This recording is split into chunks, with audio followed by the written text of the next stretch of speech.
It's not coming on. Hold on, let me just restart me restream. Yeah, I need to log in 1 minute.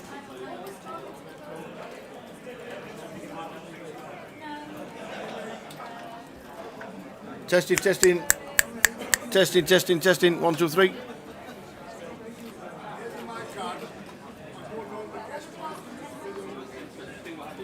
Aye. Sounds like you can hear me.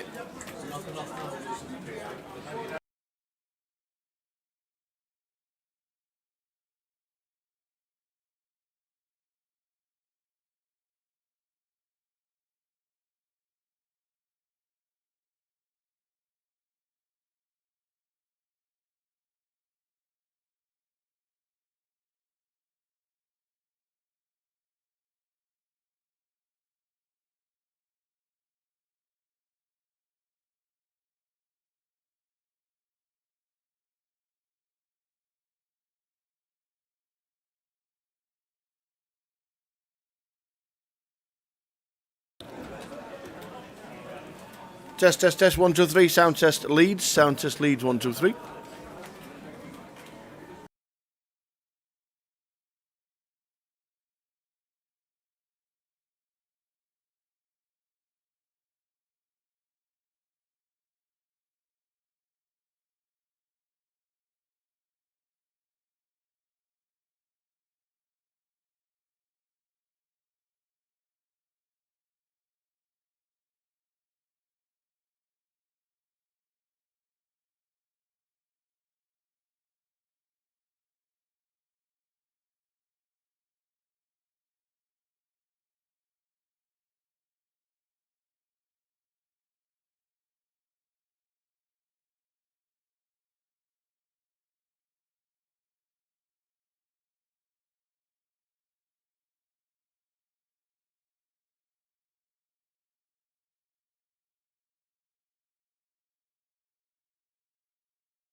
Sound on.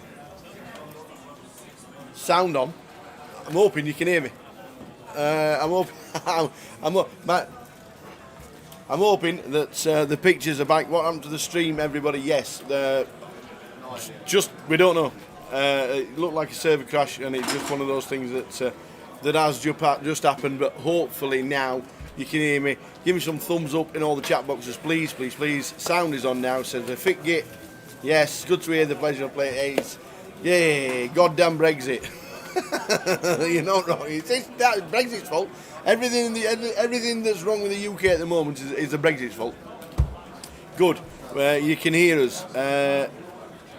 Glad about that. I'm going to run through what has happened today so far to where we are right now. Just the password for the 6 o'clock free roll is Westgate. West Gate, which is where we are. So welcome. Jay will be back. He's gone for a coffee. Oh, he hasn't actually. My cup's here. Where is he? Jay? Where's Jay? Tea's empty. It's empty. Oh, it's gone. So, we will give you a rundown of what has happened during the day so far to where we are. Apologies for the cutting the stream. We hate it. You hate it. We get grief. I give them grief. They get whoever it is grief. It's nobody's fault. It's just technology. It is what it is. It doesn't break on purpose. It's just one of those things. So we'll catch up from today. Gary Whitehead was the first person eliminated today. Gary went out early doors for £2,590, followed by Will McMurray. You saw yesterday Will McMurray with the ace queen. He came up to the comms box, he gave us grief saying it was the right thing to do, and whether it was the right thing to do, it was still in it, and that was it. Anyway, unfortunately today he had ace king, he came up against fives and he lost the flip and then blamed and said, there, see, I missed, I was right. Will, you played a great game. I'm glad I'm glad there's no issues. But it was just one of them. You win your flips, you're still in. You win your flips, you win tournaments, and that's all it is. But Will McMurray played a great game, coming 18th to 2,595. Jamie O'Connor Boz had such a cold deck, didn't he? 5-4 on a 5-4-6 flop. I came up against a straight. And came up against a set of fives against two pair. Just such a cold deck. Jamie O'Connor finishing in 17th for 25.90. There's a pay jump to Paul Grummett. Paul Grummett finished in 16th place. Well done to Paul for 28.80. I think Grummett's playing the seniors, I do believe. I think Paul's playing the seniors. Stu Rutter then went out. I think he tried to run a bluff and then got eliminated in 15th for 28.80. Nikolai Pomenerov was on the table as well, while Tim Chung was here. Thanks to Tim for jumping in, because Tim's going to be playing the 200-pounder that starts at 4 o'clock. Dan Charlton was then 13th for 3,180. Michael Allen, who was big chip leader yesterday, halfway through the day he was chip leader.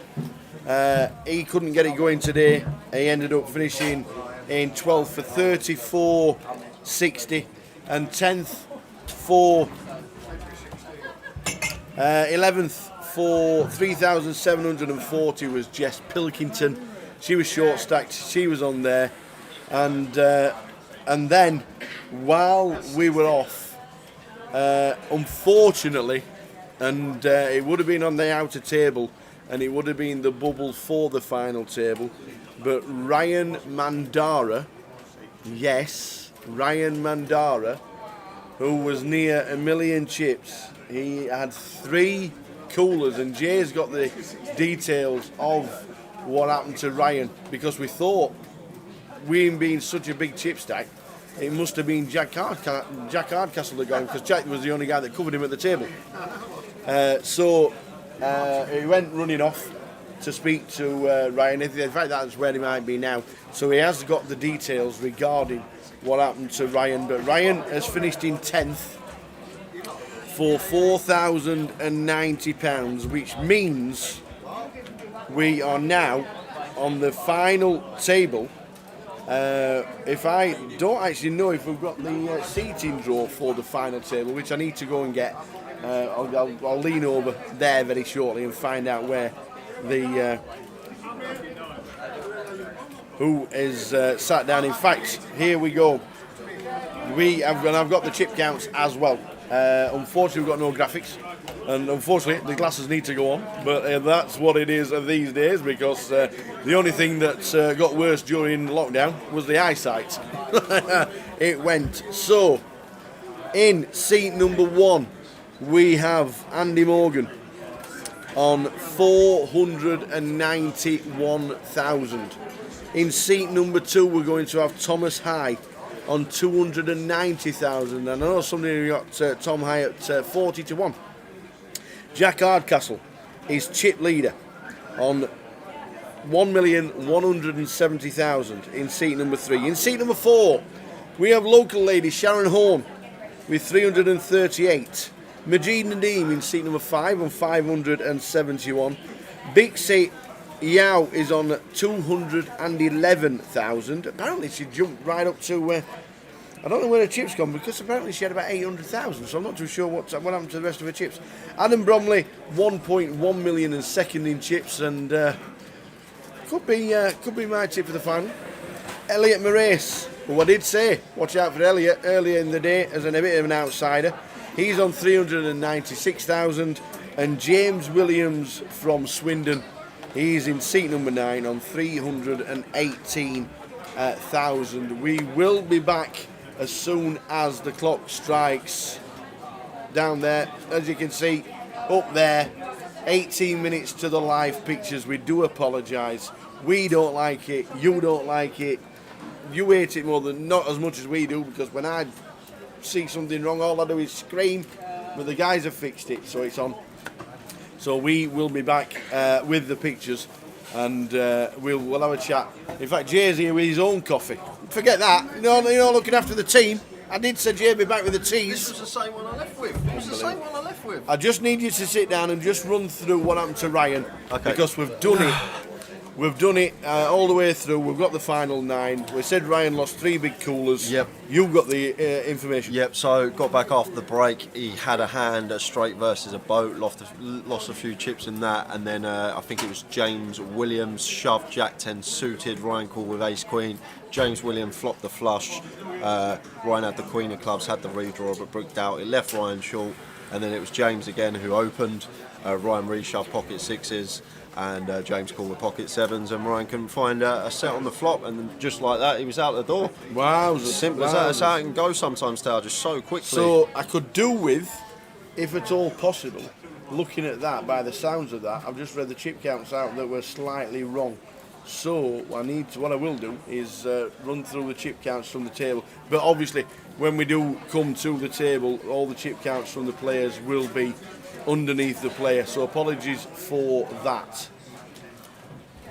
We'll quickly run through as what's happening for next week, because that's where we are going next week. We're on our way up to Edinburgh for the GUKPT, and I've had confirmation you don't need to wear a mask sat at the poker table. Okay. You only need a face covering wandering around. Right, okay. So we're going to be commentating freely.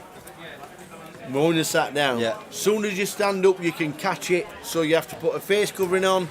But as soon as when we sat down and you sat on a poker table, you don't need to use the face coverings. That's good news to players that are thinking about coming up to Edinburgh regarding the face coverings, because when you sat down at the table, you don't need it. And I've had confirmation from Jambo, who's come to play the 200 tonight. He was playing in Edinburgh at the weekend, in midweek, and he said, sat down, no face coverings, wandering about in the casino, face coverings, got a toilet, face covering, stood at the bar, no face covering.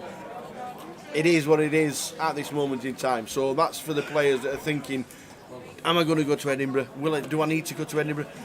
I don't want to wear a face covering. We've gone through 18 months of hell, but now we know you don't need to use a face covering sat down at the poker table. And if you are playing the day one online, then bro, you won't need one there. You wander around your house freely. You don't even have to turn up to the casino. We got an online leg for a GUKPT for the first time. Yeah, and that's for the first time. And yes, because of things are. Would you like to come on tour, young man? You fixed the tees, Jay didn't. Just saying. Just saying. Can you commentate? So yes, the online leg was put in place because obviously the 30-30 will actually flick to the 30-30s as well, because right there the 30-30s that are on next week and for the next remaining weeks of 2021. 30-30s in Reading, Leicester and Blackpool next week, so they decided to put an online leg in. So if you want to play an online leg for the first ever main event, then Wednesday at 8 PM it is there. as well as the online day one for the 30-30s.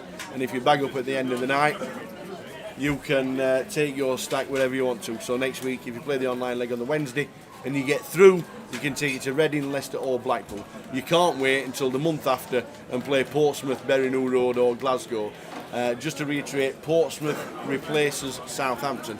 Southampton was in the on the schedule before. It's changed from Southampton to Portsmouth. Just be aware of that. We've got 13 minutes left and counting until we start again. It will be the start of the final table. We might miss a couple of hands of the final table. If we do, it is what it is. Can't delay the players for the live stream, but the pictures are back. I've got to go and do my hair. I need to go and freshen up the powder. So we will be off for about a minute just to make sure that we're sat ready and waiting until the end of the final table. Then we won't move, and then we'll be here and not moving until they close. But the 30-30s are on, and as well as Edinburgh. So we will be there. So as you can see, the countdown clock is on. We will be here. If you want to ask Jay anything for the next 5 minutes while the tower go and powders his nose, you can do. Please fire away, because I shall be back in 5 minutes ready for this amazing final that we're looking forward to. We've got the seating draw, we've got everything else. I just need to go and powder the nose. And now the weight loss is in place. Look, now that you can't see actually, but now the weight loss is in place, I can squeeze through. Look at this, straight through. There he is. Tower's off. A little 5 minute breather before we get ready for the final table. I'm looking forward to this one, everyone. If you are just joining in, I'll run you through who has made the FT. We got Andy Morgan, who's going to be in 1. Thomas High will be in 2. Jack Hardcastle in 3. Sharon Horn in 4. Majid Nadeem in 5. Bixie Yao in 6. Adam Bromley in 7. Elliot Moraes in 8. And James Williams is going to be in 9. So that is the FT that we've got, everyone. It's going to be a great one. You won't want to miss it. I'm really looking forward to it. And they're playing for £72,000. Who finished 10th? 10th place finisher was Ryan Mandara. Ryan Mandara was our 10th place finisher. Just waiting for that countdown clock to hit 0. And then we will be off and ready for the final table. Any questions, anything you want to ask, fire away for the next 11 minutes before we get underway. Should mention about some promotions we've got going on as well. I'll run one across the bottom of your screen there. The Haymaker Knockout Series, free to play, 40 grand to be won during the promotion. We've got 7 tournaments starting this Wednesday, and then every following Wednesday after that up until the last one. If you manage to win one of those free rolls, you're going to get an invite to the grand final to play an 8-man sit and go against 6 other opponents and David Hay, former world heavyweight champion. So that's going to be a great one. It's going to be live streamed as well. Should mention that. Tara and I will be covering it, and we're really looking forward to it.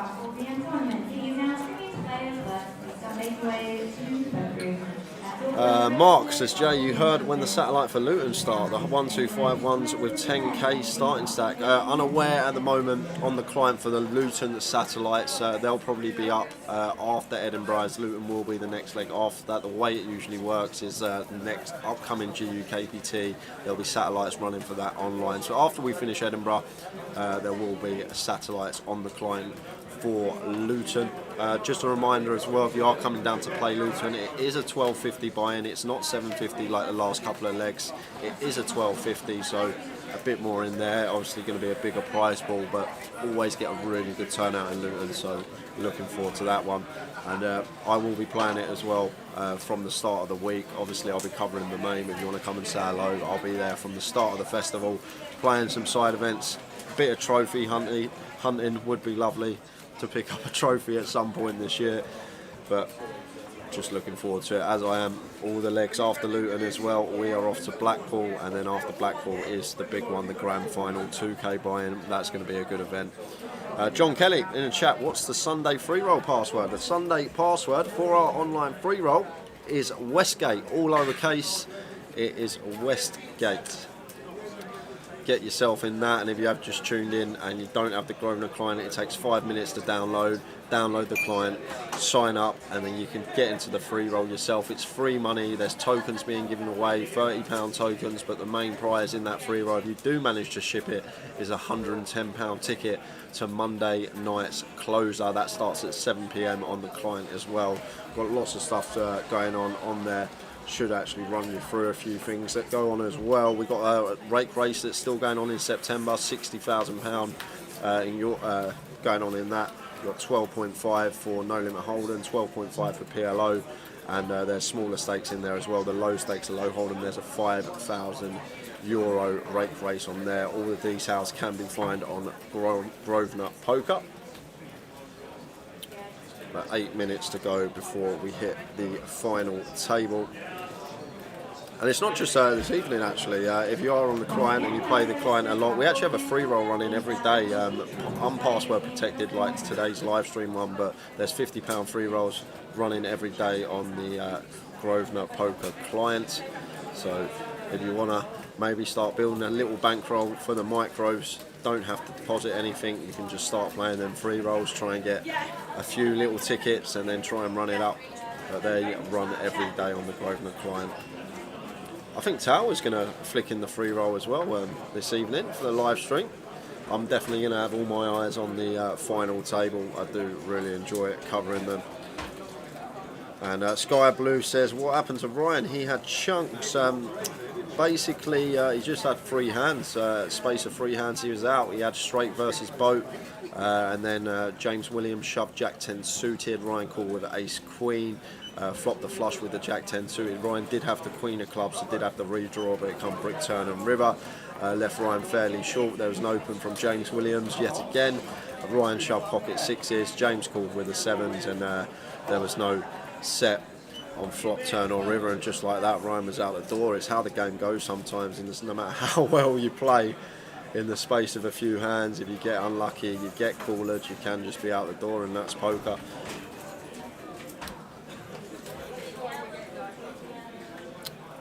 So yeah, Ryan took home £4,040. And Gully in the chat says, good luck to everyone at the FT, been a great week as always. It was great to meet a load of new faces over the course of the week. I'll be attending more in the future. It'll be good to see you, Gully. Hopefully see you flicking a main over the next course of the year. This is our last 700, after Edinburgh actually, is our last £750 event, but after Edinburgh all the events will be $12.50 or more. Obviously the grand final £2,000. You push your chair out. Yeah, I did. You're trying to do me, you know, you push bloody chair out, you. Trying to get me done, you. Oh, I forgot my fruit. Oh, I forgot my green grapes. They've looked after all the players down here, I tell you.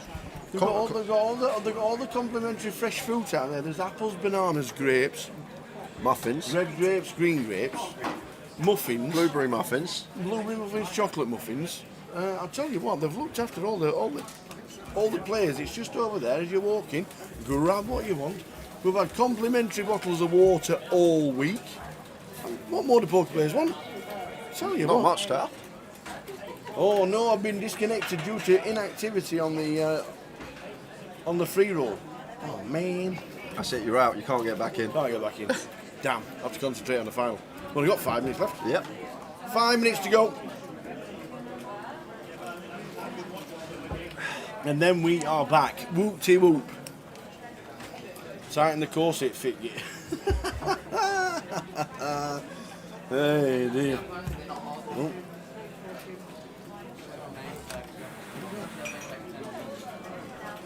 I don't know how to answer that question, Ross. When I said you can fire in any question, I was talking about poker, but it says, what do you think would be the biggest animal you could cling film to a lamppost? That is definitely out of the box question. I'm not even going to answer it because I don't know what it would be. Is there a correct answer to this question, Ross? What's that? What do you think would be the biggest animal you could cling film to a lamppost? When you said ask Jay anything you want, I think people took it a bit too literally. All right.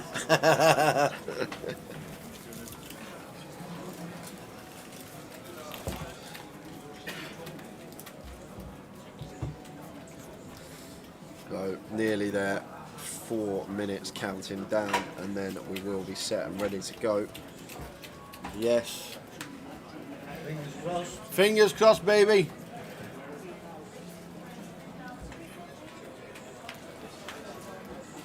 Big work live, eh?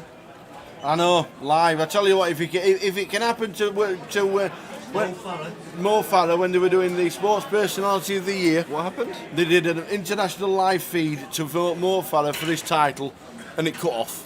There And you they go. just went, oops, sorry about that, it happens. Yeah, it does. It And does that was happen. it. And that's the BBC with gazillion pounds of our money And probably, plowed into and it. probably, 6 balloons, goldfish, and a rubber band. and they've probably got a team of about 1,000 people all working on it at the same time. We've got a team of 5, Absolutely. and there you go. Having them work on the things like that. Yeah. Warm at the moment.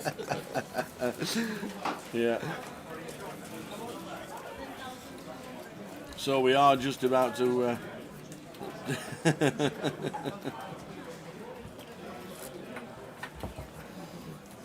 Yeah, we are just about ready to go. We've done the Edinburgh schedule, we've done the 30-30s. Anything else to update everybody on just yet, or is it literally let's just get on with it? Ready and ready to go. Let's go. 2 minutes and 30 seconds. Can't even boil an egg.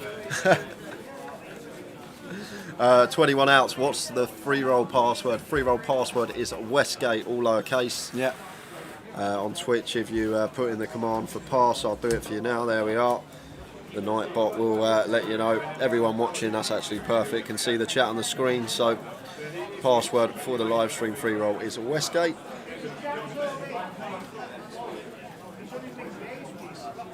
At 2 minutes before we will get underway for the final table. Looking forward to this one. Did you Wolves bet come in? Well, Wolves won, so I just Have need they? I just need the Spurs now for £1,000, which would be a nice little day. It would get me my money back for my last 5 Towers trebles. all right. There's no need to start that one, son.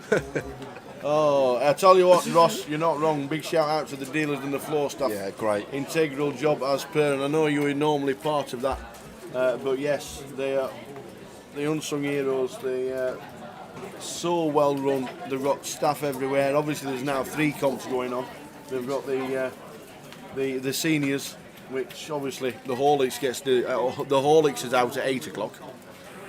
They've got the £200 no limit. It's the final event of the festival and the main event, and yeah, it's run superb. So big up to everybody, and all the staff here at Leeds have just been brilliant to everybody. So Ivan says, do we know who got Mandara? It was James Williams that got Mandara. Yeah, so I'm guessing James Williams was stuck at the time when I said he'd only got 318,000. It was the start of the day. So And- apologies about running through the chip counts just slightly wrong. And 21 outs, does the winner usually give a tip to the staff? I've no idea. It's their option if they want to. If you want to tip the Absolutely, the staff, entirely you up to the can. player. But it's all, as Tower said, down to the player. Nobody ever asks. But we're nearly there, Tower. We've got a countdown. Is the countdown clock on? Can we have Carol Vorderman? Might not work, yeah. Yeah. We'll be paused when it gets to the bottom just to make sure it works. Oh, is it going to work? Is it going to work? We're going live to the table let's because we go. know it's going to Let's work. go. We just know. We just know it's going to be on. There it is. Oh, they hadn't even started. We've not missed anything. Not Yeah. missed a hand. Yeah, might as well chuck our We've not faces missed back on for a anything. We've couple of not seconds. missed anything. Anybody want to learn these dance moves? Let me tell you. Anybody? You can. And the thing is, this if you've ever been on a night out at Tower, this is him to a T on a night out. He absolutely loves it. Always cutting the shapes. Yeah. So just getting ready to take the winner's picture, and then final table picture. Winner's picture will be in a few hours' time, but just getting the final table picture, and then we will be off. Talking about shapes, I went to the doctor's, and he says you need to get into shape. I went round into shape. So yes, we are ready. Let's do this. Favourite at this moment, I still think Jack's obviously got to be favourite for the title. Don't know the exact chip counts. They are there, but we know the seating plan. Andy Morgan looks shortish with seat number 1, but you can't really see how many he's got right there. I think James Williams could be the chip seat leader. 3 is Jack. James Williams is sat in seat number 9, and he has got 5 or 6. Yes, it looks like James Williams is a chip leader. Yeah, because he took all of Ryan's chips and 20-1 he was, James Williams, this morning, because people are on him. People are on James Williams, and I said he was a class player. I said yesterday, we've known James since the old Gala days, when we first started the old Gala Pub, the Gala Casino British Pub Tour, as it used to be called. But come on, Andy, give us a smile. You're not biggest final table there is. Eventually, he'll go. And that big cheese. Can we just turn us off so we can see everybody? there we are. And have we been saying Bixie right? Yeah, Bixie. Is that right? Been saying it Because right? Tim said Bixie as well, and Tim's been coaching Bixie, so I'm assuming we're getting the No pronunciation wonder right. she's on the final table. I didn't know that bit. Yeah, Tim's been helping her out a little bit, so There's no wonder his backs are at 40s. Yes. Look at the big smile. It's from Sharon in seat number 5. Look at that massive smile from Sharon. Go on, Shazza.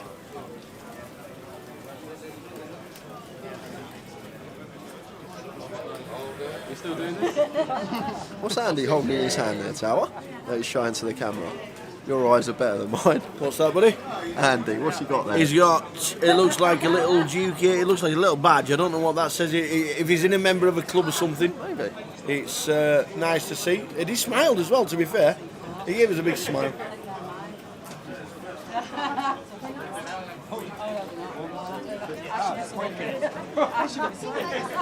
Well, with that tray in front of Jack, if it hasn't already been chipped up yet, I'm going to go back on my word and say that Jack's the chip leader. If it has already been chipped up, I'm going to say that James is the chip leader, but we will get clarification shortly. So I'm going to run you through the seat draw in 1. Andy Morgan. In 2, Thomas High. In 3, Jack Hardcastle. In 4 is going to be Sharon Horn. In 5, Majid Nadeem. In 6, Bixie Yao. 7, Adam Bromley. 8, Elliot Moraes. And 9 is James Williams, all playing for £72,000. And we've already found out it's a little duck that Andy Morgan has with him on a regular basis. I'm looking forward to this one. If you are just tuning in, this is the final table of GUKPT main event Leeds. 4 days of action have brought us to this point, and this is going to be a good one. Stay tuned. You will not want to miss it.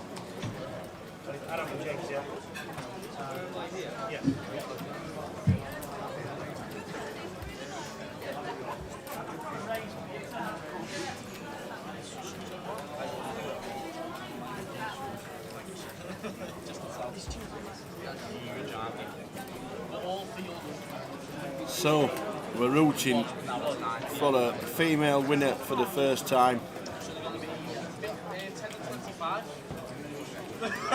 Jack needs to close one of these out, but has the skill to do it. Adam Bromley pulled off a massive bluff, didn't he? Yeah, huge bluff, Tower. Not a massive, it's just like crazy bluff. I was not expecting him to do it. I didn't realise that Adam had that in his arsenal in this stage of a tournament, and the fact that he does, I think I've maybe given him a little bit less credit than he deserves this tournament. I didn't realise that he's got those type of moves in there. Obviously, a very good player and knows his poker, and definitely was a bluff from him. I spoke with Natalie on one of the breaks briefly. She said it was a bluff. He told her about the hand. Right, and, okay. Yeah. So it's because I had a few people saying to me, I just thought he had top pair and he was going for value, and I'm like, no, that's just crazy. It's definitely a bluff. If he knows he's got Queen Jack after the action, it had to be a bluff, and got some clarification on that as well. He didn't misread his hand. He didn't go. It wasn't a value shove. It was just him turning top pair into a bluff, which is an elite play sometimes. And in that situation, got Dan Charlton to fold top 2, and if we're getting players to fold top 2, then I guess it does become pretty print.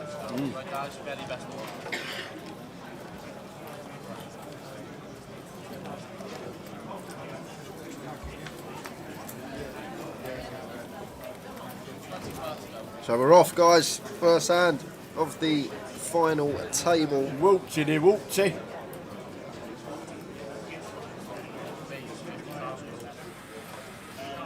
This is what we're playing for. 72,000. So straight into the action. James under the gun makes it 50k.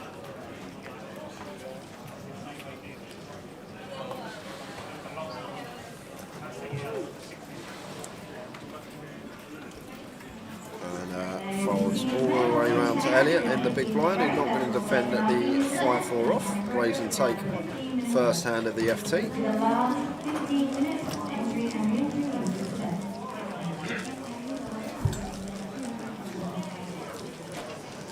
That's not right, is it? 10, 10, 10, 20 with a 25. It's 10-20 with a 20.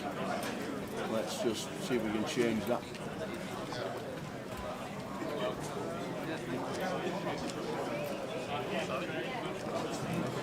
Let's just see if we can change that.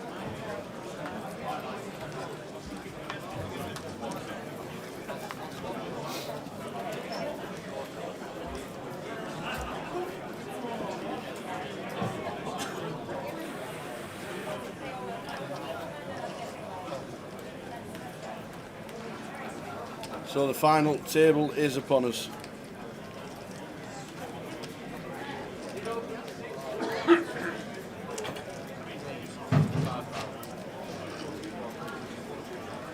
So straight away, Bixie opening ace queen suited makes it 55k.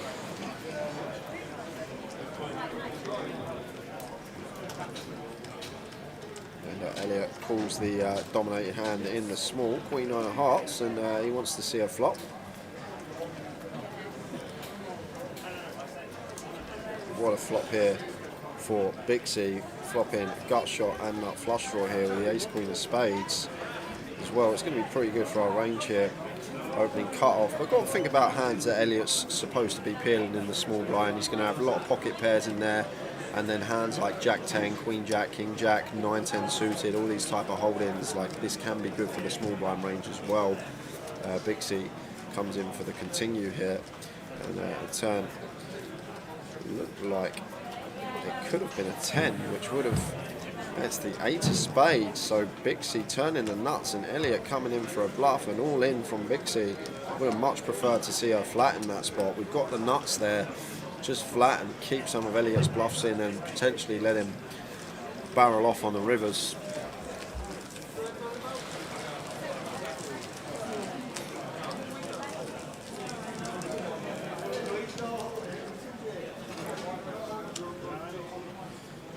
Maybe Bixie thought Elliot was only going to lead strong hands there, which were going to call off and potential some action killers on rivers, but almost always there, I'm just going to be flat in. We've got position, get to dictate the action on the river, and we've got the nuts as well, and it's just, we've got a lock on that board. Redraw to a straight flush as well. It's a strange one from Bixie, but I'm guessing she would have had a reason for it.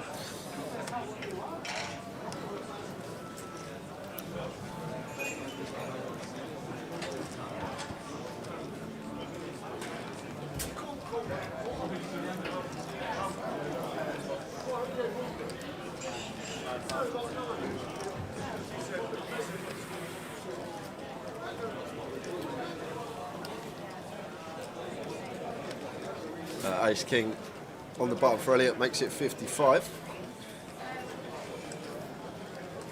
And we are playing 10k, 25k, 25k at the moment, guys. It's not 10, 20, 25. We'll get that graphic updated, but it's 10k, 25. There we go, just like that. Very next hand, boom, on it. Amazing. Yes, Red King, Ryan did bubble the FT, had a few pots, a couple of gross ones, but it's how it goes sometimes. The other thing as well, guys, like you're all going pretty like mad in the chat about that shove there from Bixie, but what you've got to remember here, Bixie, I've got her down as 1 live cash in her career. That was at Birmingham 30-30 a couple of weeks ago for 1,400. Who played that? I did, yeah. She was on, Yeah. Oh yeah, I played with Bixie. She was on my table for. Well, there you go. When there was 2 tables left, Bixie was on my table and played a bit of poker with her. But something to take into account. You look up top, you see with the money that's up there, like players when they've got big hands, they just want to get their chips in. Like sometimes they don't want to get outdrawn and know like the good regs won't be making them lines. But 72k is a lot of money, and some people it sometimes does just go to your head. You see what's up top, you've got the nuts, and you just want to take what's in the middle. You don't want someone to suck out on you. It's not how your brain should work at the poker table, but sometimes it's just all the money that's at stake is going to make you make these what may seem like rash decisions to you guys at home watching. But to Bixie, I guess she's just happy to take down what was in the pot in that particular scenario.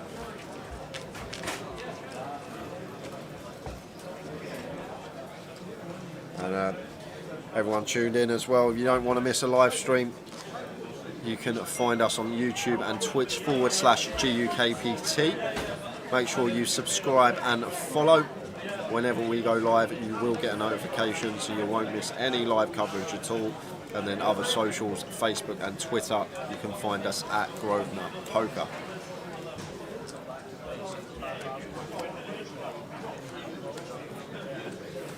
So ace queen for Sharon. Makes it 75k under the gun. Stopped in for the 3x, and Bixie's got the Cowboys and comes in for a snap 3-bet here.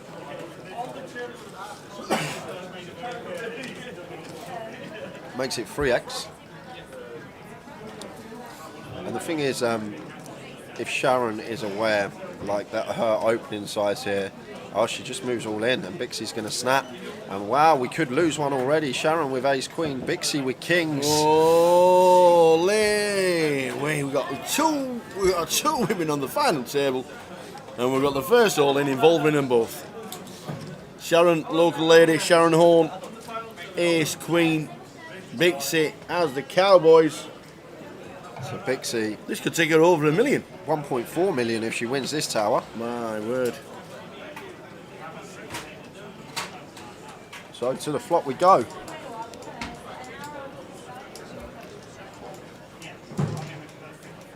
Eight, 9 deuce, no good at the moment for Sharon. We now need an ace from space. That is all that's going to save Sharon. And it's a 5 of spades. Well, what a great effort. Yeah, it's I'm a telling great you run what, tower. 439 players in Leeds, and Sharon Horn has just finished 9th for £4,610. Doing it for the locals. Well done, Sharon. What a great effort. And Big Bixie- smile on her face as always. And Bixie collecting them chips in. She's up to 1.5 million. And just like that, we're down to 8 players.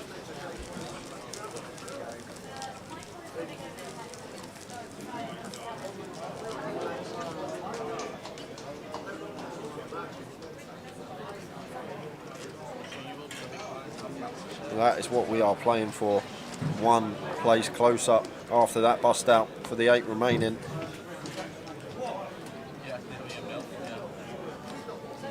So everyone has now locked up £5,770.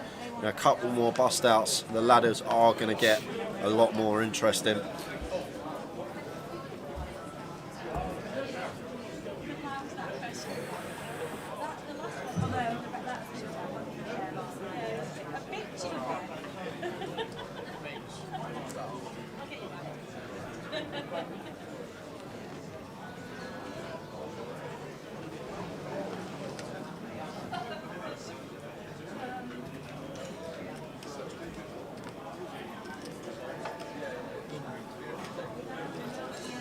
Michael Casson says Bixie was 50s.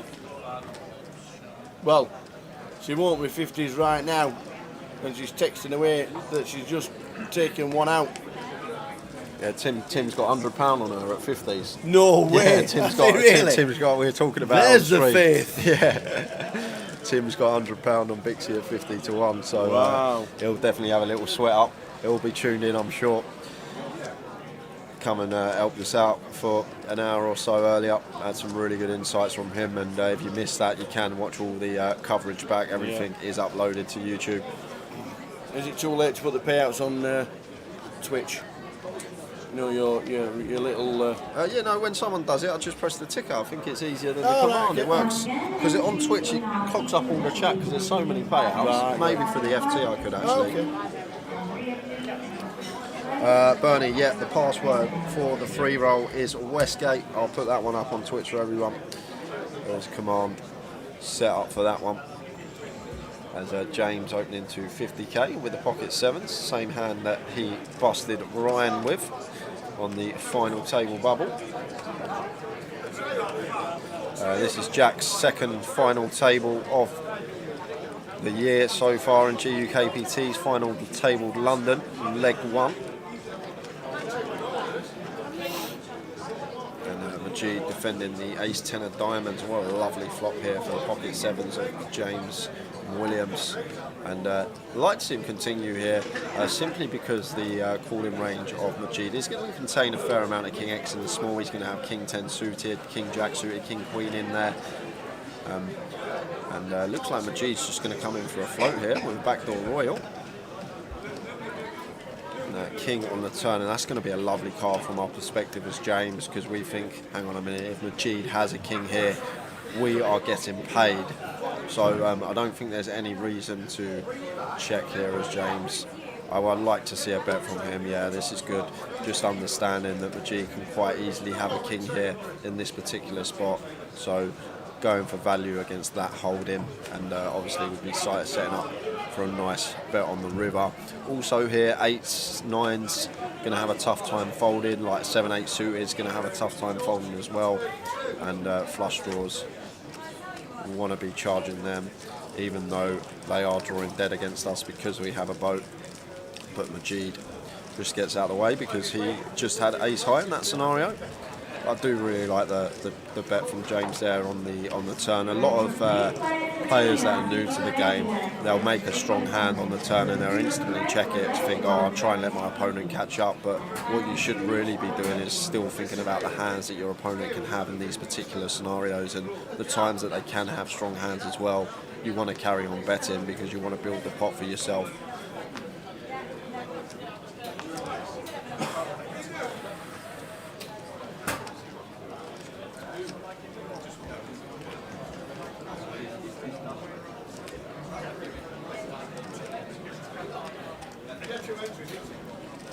So Elliot aces on a big final table. That's what you want to look down and see. And that makes it 55. Majid Queen Jack here on the button. Majid just going to get out of the way off of 23 bigs, and Bixie in the small blind not continuing, and Adam with a Jack 4 suited in the big. Personally, I'm going to defend these type of holdings. I know we can see that Elliot's got aces, but like a suited Jack here getting this prize, we're heads up. Obviously only splitting our equity two ways, but Adam out of position, thinks better of it. It is an under the gun open, should have some stronger hands from Elliot, but I think if we see like a Jack in the big blind with Jack 5 suited, Jack 4 suited, Queen 3 suited, those type of hands, we'll see him defending, getting 4.5 to 1 his money. But Adam just thinks better of it, happy to preserve his chips, don't want to go post flop out of position with that hand. So we lost one, poor old Sharon. What a great effort. 439 runners all the way down to 9. Fantastic effort from local lady Sharon Horn.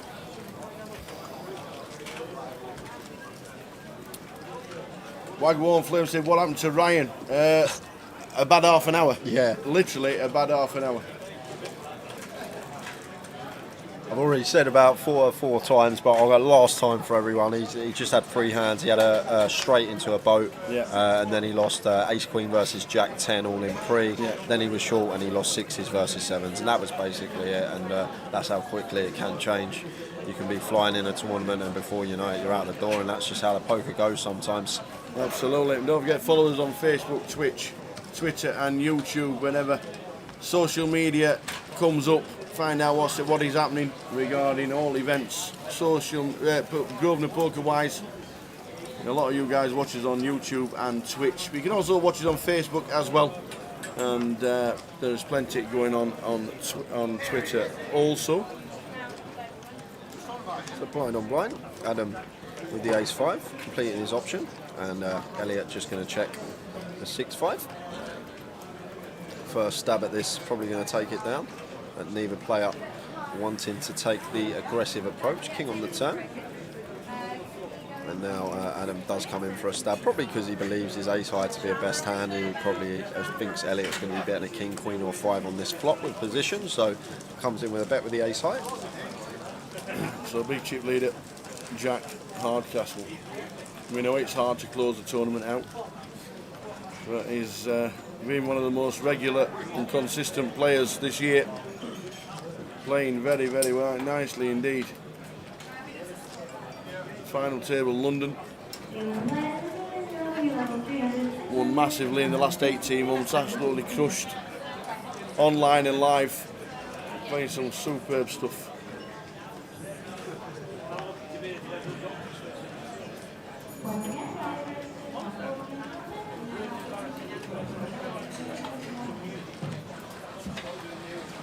Yeah, that's not a bad idea. We could do. I could ask Andy, rather than day 3 live stream on Twitch, maybe change it to final table. Might get a few stragglers coming in.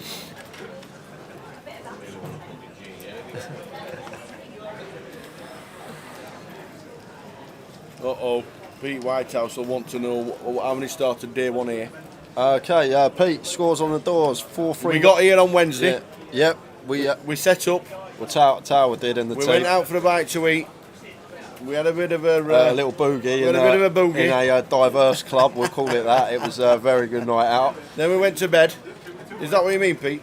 Yeah, 439 entries, Pete. We had 139 coming back for day 2. That was whittled down to 19 at the start of today. Yeah. We're now on the final table. We've lost one already. Sharon Horn was our 9th place finisher. She took home £4,610. Now everyone has over 5k locked up. That is the minimum they will be taking home, but they are playing for £72,200. That is up top.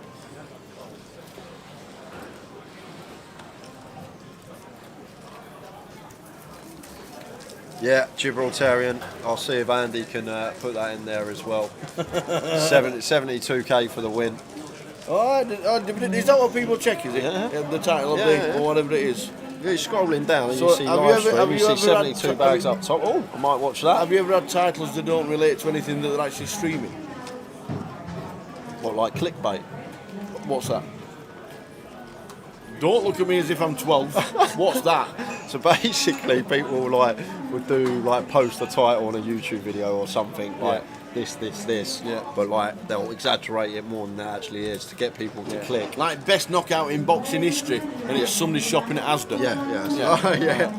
Yeah.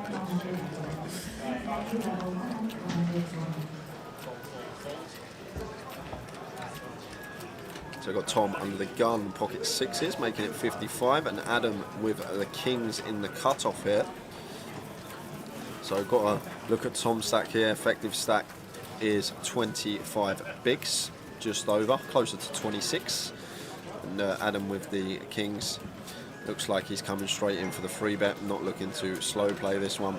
Might incorporate some flats in if James or Andy in the blinds both have reshove stacks, but just going to come straight in for the free bet here. So 155, and now action going to be back on Tom with the 6s, and against Adam here. I can't see him continuing tower. Just be a fold from him. Will the Luton schedule be the same as Leeds? No, Ian, it's completely different. If you want to check out the Poker Live app, it is on there. It'll be on social media from tomorrow, but basically it's a 12.50 main event for starters, so the side events will be more expensive than Leeds, but enjoy all Luton. It will be online, but it's on the Poker Live app now. The 6th of October until the 17th is when we are in Luton. But it is a little bit different, and honestly the Poker Live app, every poker player should have it, because it tells you absolutely everything poker related. And don't forget, even the cash tables that are running around the club from 6 o'clock till 6 o'clock every day in the club. The Bad Beat jackpot starts and he's on. And at the moment, the bad beat jackpot is £200,000 for quad fours beaten, and that's in cash games in every club from 6 till 6. So Jack, over a quarter of the chips in play. Going to open the ace king here, makes it 50. And Andrew with the pocket eights here, Tower, we could be losing another one.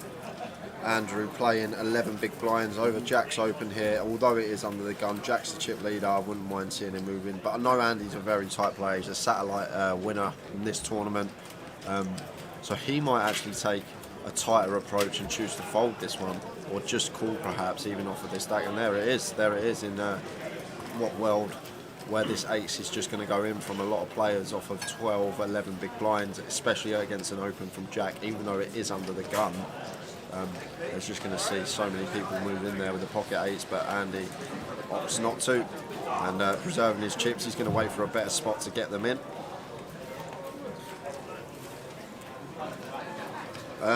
Chiesa, you guys going to be free after the grand final? I'll play for your fights here if she wins.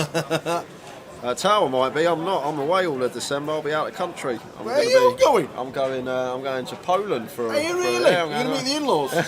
Good lad. Good lad. Poland. Yeah, I'm going to it's Poland. cold in Poland in Yeah, December, you know. Yeah. You need wellies and boots and gloves and scarves. You need a new hat. Yeah, that's what I need. A new hat. Yeah. But Tower might fly over. I'm sure he will. I'd love to be in Italy. I'd like to be in Italy though when it's sun shining. Yeah. When it's 35 degrees. When you can walk outside in your shorts and walk down to the coastline and enjoy sitting outside drinking a Peroni. I'm a sunshine kind of guy, not a snowy welly bob kind of guy. Claire's going to Canada for winter. Bye, hey, take your spade. It's normally about 37 foot of snow in Canada. I wouldn't mind Tom coming in for a small bet here on this river. We've got third pair. The way Jack's played this hand, it looks a lot like he's going to be at the part of the range which he is, like an ace high type hand, even king high. But Tom might not choose to bet this because he knows Jack is capable of potentially raising him, but I'm a big fan of this from Tom, coming in for a bet of 85k with his pair of fives, and I like this a lot. Just sort of aware of how the hand's played, that more often than not, yeah, Jack will have some checks with some hands that are in front of us, check twice, but more often than not, most of the time we're going to have the best hand here of our five. Jack's pretty weighted to ace highs and king highs that have just shut down because this board's better for our range, and Jack not going to hero that one off. But nice to see the value bet there from Tom, looking to get the hero from ace high.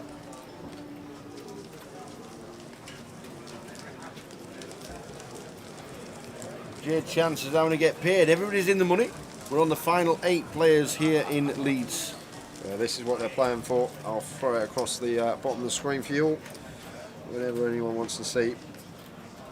The prize pool, £72,000 up top.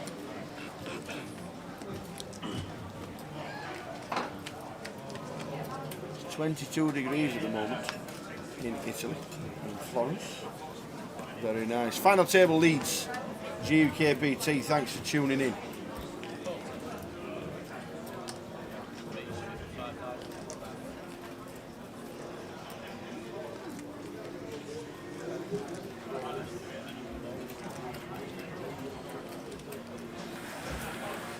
Big C makes it 55k with the Queen Jack of Hearts early position, and James here with the Kings. We're seeing some big hands come out here on the FT early on. Kings for James, obviously we're never folding, so we've got 2 options here. First one, obviously to flat, potentially play a trappy, and he does have a reshove stack behind us. But we are fairly deep with Big C, so can come straight in for the free bet and hoping she calls and playing a pot in position with a very strong holding. So opts for the latter and does free bet to 180k. And Jack with the ace-5 suited in the big, just going to get out of the way after this action in front of him, and action back over to Big C, who just lets the Queen Jack of Hearts go, and James going to take that one with the Kings. As well, chat box. Big Spurs fan over here. I'm not able you? to watch it this afternoon. If you can keep me updated on the old football, You're a big it would Spurs be fan. nice. Yeah, you got the double going as well. Yeah, I've got a double. Yeah, if Spurs win Cash this, out quick. No, it's no cashing out in this house tower. Do you know, in the Euros, I could have cashed out on the France-Switzerland game for it was around £9,000 when they were 3-1 up against Switzerland, and Switzerland scored 2 in the last 10 minutes, didn't they? It's just letting it run. I like the buzz. I like the buzz. I like the £9,000. I was actually at a game when it was on. I was playing poker somewhere. It was on the telly. I was sweating the game, and everyone knew the sweat I had on. And the worst thing about it is Switzerland scored, and then it was given as offside in the 90th minute. I thought, I've got away with one here, and then they scored again. Unbelievable, Jeff. It hurt that one. It did hurt a lot. But I always stick to my guns when I put a bet on. No cashing out in this school. No, good lad.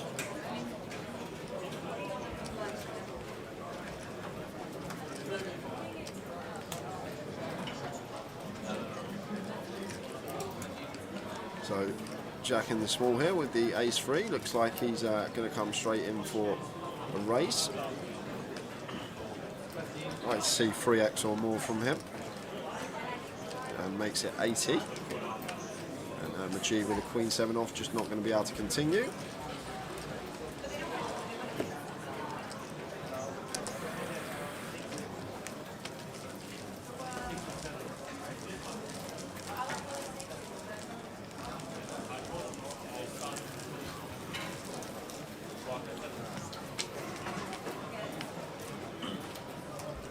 I'll tell you what hurts, watching Newcastle play week in, week out.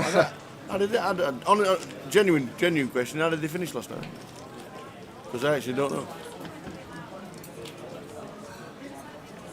I genuinely don't know. Yeah, Jimmy Greaves passing this week. 1-1, there you are. There you go, it's not bad, is it? Away, home or away to Watford? Away to Watford, I do believe.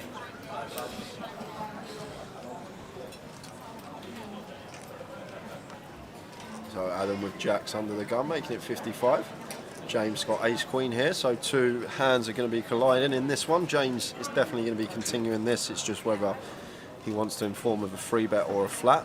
And he is pretty deep with Adam. So for that reason, maybe going to be flat in here, but opts to go with the aggressive approach. Does come straight in for a free bet. Looks like he's opted for the same size as he did with the kings. Good to see, nice and consistent. And Jack here, pocket 9s on the button. Got this action in front of him though, and just makes a good fold with the 9s. And going to be back round to Adam here with the jacks, who's not going to be folding this hand, too strong to fold. I think this deep, 45, 44 bigs, might just choose the flat here against James, simply because we've opened under the gun and we're aware that James is aware that we're going to have a tighter range opening from under the gun, and he's still come in and free bet us. So if I'm Adam here, probably just going to be peeling, taking a flop and seeing what happens. And there we go. There's the call.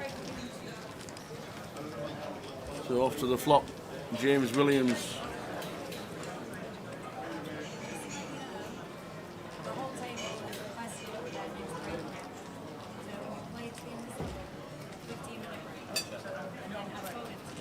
The flop of 10, 10, 6, 2 spades, Adam with the best of it. Oh, and just a turn boat. How do we get paid, Jay? Do we get the king of diamonds on the river? He's probably going to check this again, because James might come in for a delayed continue here with hands like ace king and ace queen after picking up some Broadway equity, but he's going to check this straight behind. And 3 of clubs on the river, and now Adam will have to lead this spot, because I'd probably go really small here. Really, really small. Try and get a hero from potentially ace king, ace queen on the end. Got to be thinking about hands we're trying to get called by.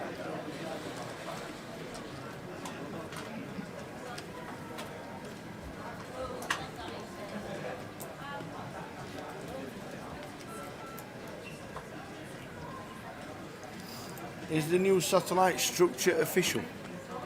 What new satellite structure is that, Peter? And when's it for? It's Adam opts for a half pot here, 200k.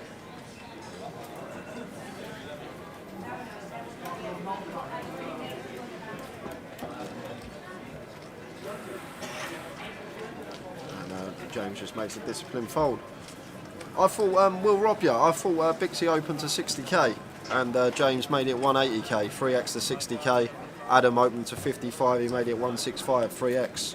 Again, I could be wrong, but I thought he kept the same sizing, not in terms of the actual chips put in the pot, but the same in terms of 3x. That's what I meant by that. Unless Bixie opened to 50k, I could be wrong, but I thought James free bet to 180 before, over the 60k open, and 165 over the 55. Afternoon, Abu Chunky in the chat. Bravo! Come on, Elliot. Elliot Moraes. Will he be first Goliath GUKPT main event winner?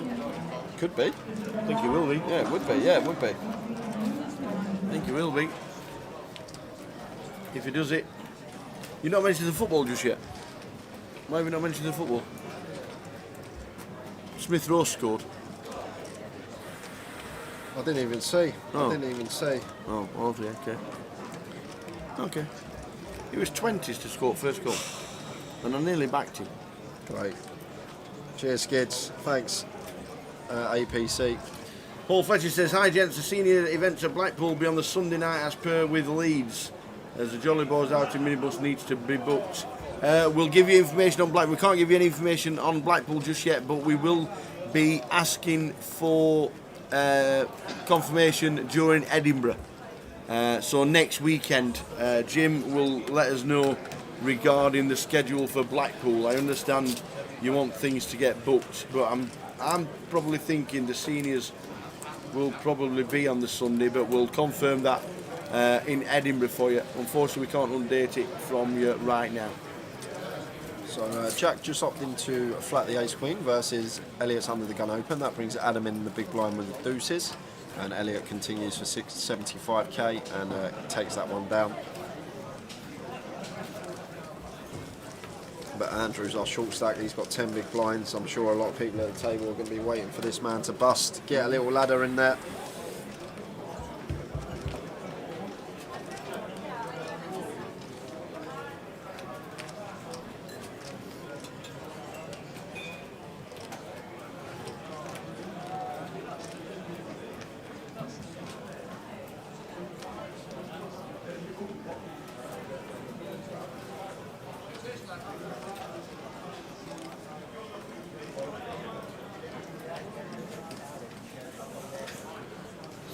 Andrew here under the gus +1 with A7 out the way.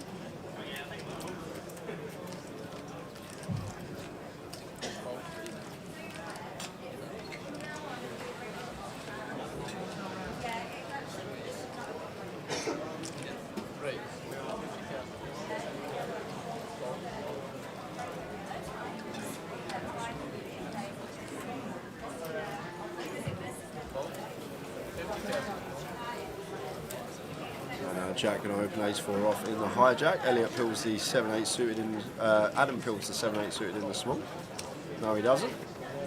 Says he called, but he's actually folded. And a raise and take there for Jack.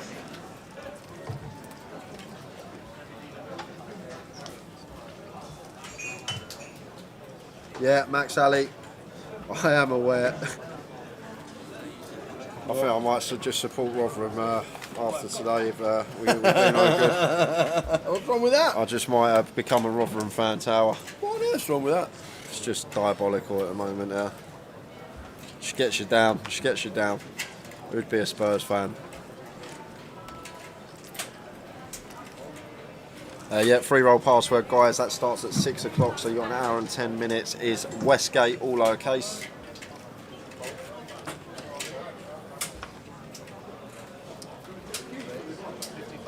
As Bixie opens the pocket sixes in the cut-off, makes it 55. Folds round to the big blind, and action on James with Queen 4 of spades. James getting just under 4 to 1 on his money, 3.75. And he is going to defend this hand. Glad to see that. Suited Queen fine to defend heads up in the big, and it's heads up to the flop. 7-4 deuce, rainbow. So Bixie just one overcard to her sixes. She's going to like this flop. James has caught middle pair here, so we should see some chips go in. Be very surprised if this didn't go bet call. Bixie wants to deny equity to all overcards, perhaps get some value from 4x, deuce x, charge the gutters that are in there, as well as up and downs. And from James's perspective, he wants to be calling here with quarter piece. Bixie's going to have lots of overcards on this board.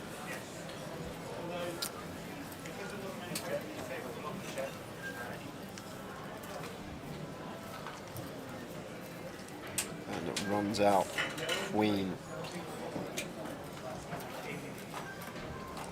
And after the turn goes check, check, I wouldn't mind a check here from James on the river tail. I'd actually really like it. I know we've got 2 pair, but a lot of the time here, if Bixie has an ace, she's probably going to bet it. And if she's got a hand like King Jack, King 10, Jack 10, those type of holdings, she's probably going to represent it. So I wouldn't mind seeing a check from James, but he's opted to just come in straight for a lead. Talking about 125. Maybe thinks Bixie check back her 1 pair hands on the river, and Bixie got a terrible hand to call with here. We block all the bluffs like the 6-5s, the 6-3s, all the gut shots and up and downs are less likely with our particular holding. So just gives James credit for value on the end and lets it go correctly. Nice fold from her.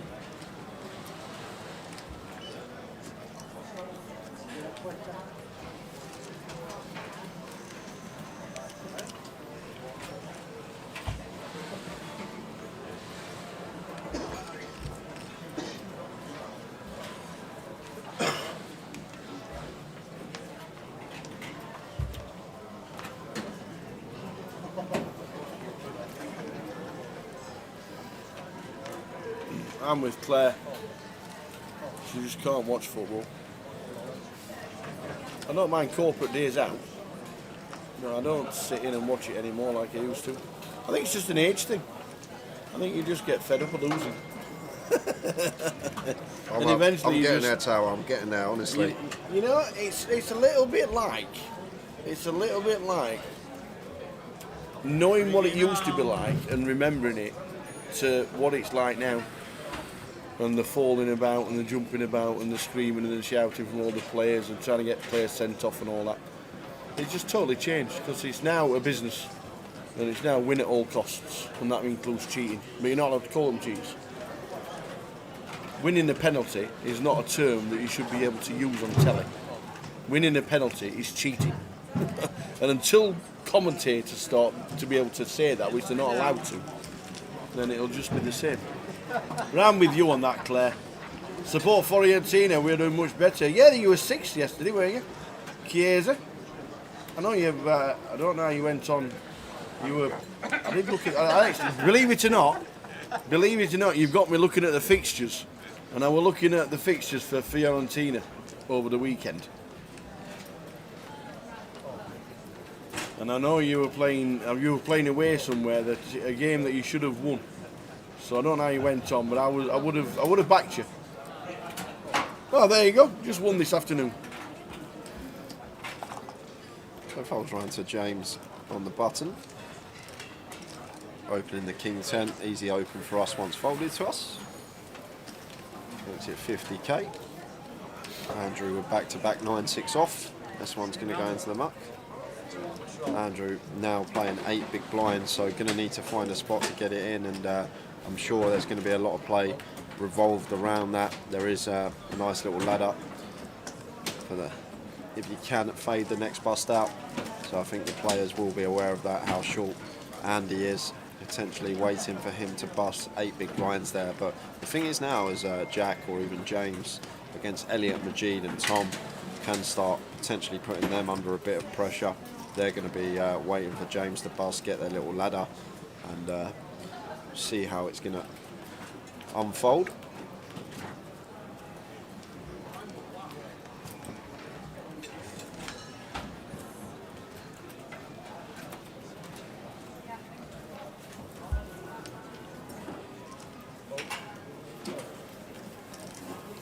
and 7 of hearts for Adam.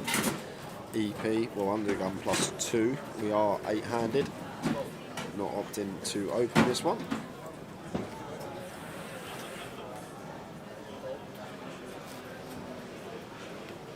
And James wants to be opening this one. Should see coming for an open.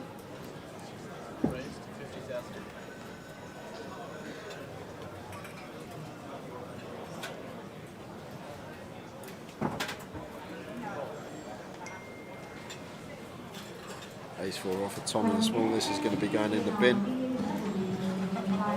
And action on Jack in the big blind with Jack 4 off suited. Might see him defend this. Offsuit variety could be going in the bin, but is still going to defend because of the price he's getting, and he is heads up, so equity going to be running close. Pre 877 rainbow the board. And James not opting to continue with the ace queen of spades. Checks this one behind. 3 of diamonds on the turn.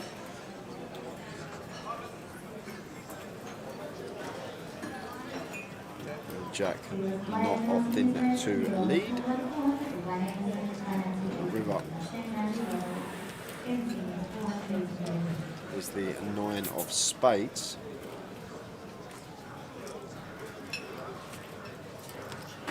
So from Jack's perspective here, it's just like we spoke about before a couple of hands ago, it does look like James has what he has, ace high, king high, these type of holdings, and that's why Jack's coming in for a bet here. He bets 200k into 135 to really try and attack that range. The ace highs, the king highs, they're going to have such a hard time calling against this particular size that Jack's opted to choose on the river, and that's why he's gone so large here. He's actually gone 1.5x pot. And now James in a bit of a tough spot here with ace queen. Obviously it's just a bluff catcher, but Jack's good enough to do this with a 9, maybe even an 8 in there. And just because of how we played our hand as James, it's pretty face up after we checked twice. It does look like an ace high or a king high holding, so Jack's just attacking that part of James's range with this particular size on the river, 1.5x pot.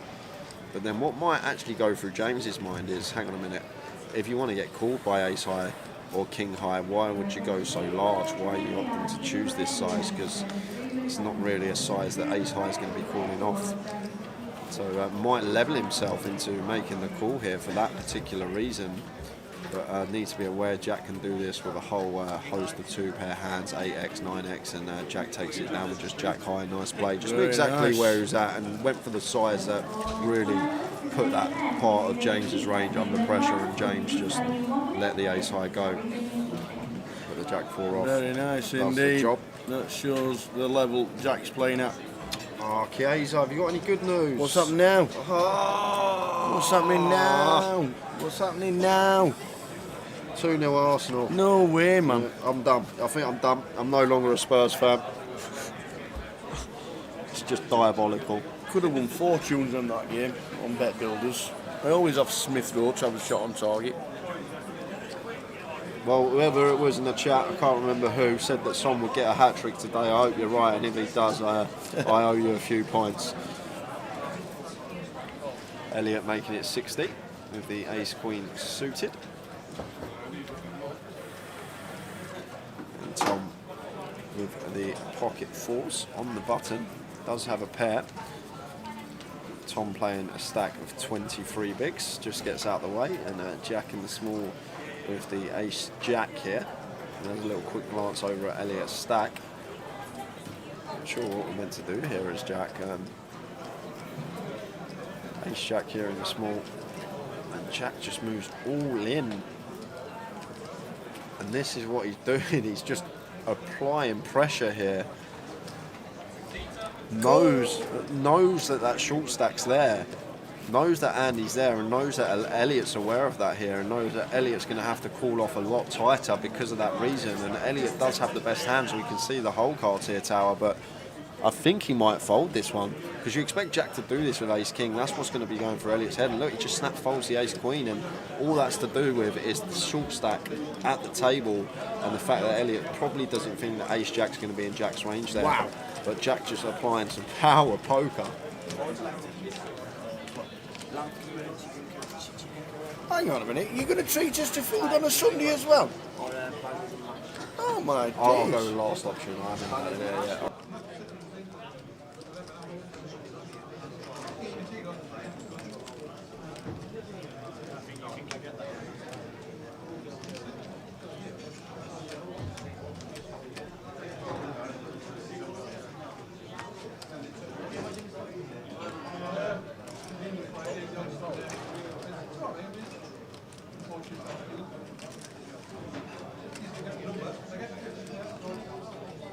Raised to 50,000. Well, I can't believe it. Looking after us too well. Too well in Leeds, looking after us too well.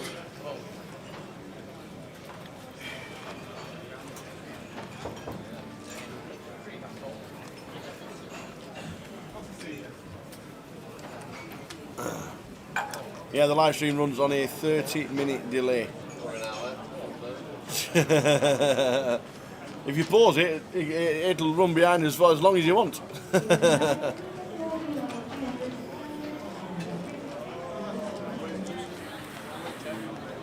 it's not.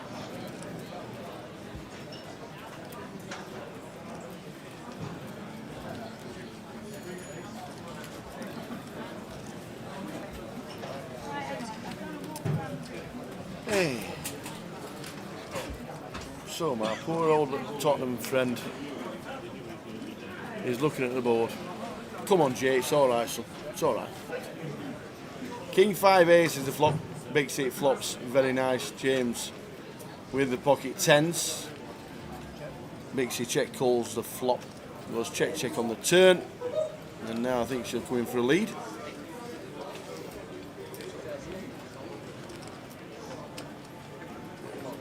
James just gets out of the way with the pocket 10s. Do you know what, Tara? I actually hope they spank us 5-6-0. We need a wake-up call, something like that. The football's been terrible. Who's your It's so manager? boring to watch. We've got Nuno, haven't we? Oh, yeah. Our Wolves manager, and it's Oh, like... yeah, I used to like him. I like that Nuno fella. It just, I just hope that happens. I know it sounds crazy, but this club needs a wake-up call. It's terrible at the moment. We've got this £1 billion stadium, and it's just like we should be playing in the Championship. Yeah, you've only got £1 billion stadium because NFL funded it. That was nice of them to fund that, but that's just one of those things. Well, it looks like we need to go back to 2011 when we were 2-0 down and we won 3-2. Yunus Kabul in the 82nd minute coming up with a header. You remember that game? Oh yeah, yeah, just like the back of my hand. Because Fabregas scored the second goal. I remember they scored 2 goals in like 2 minutes. Going to go back to the action because Andy is all in here with the King Jack. Shoves Go on the for short stake. 8 big blinds here, and I don't think Tom's going to call this hand against this opponent. Andy's been very, very tight, very snug. So I think people are going to be calling a bit tighter against him. And just gets that one through, now back up over 10 bigs. Nice little pick up there from Andy. Come on the short stake.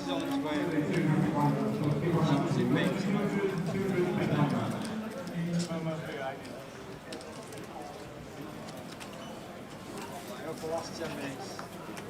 Breaking in.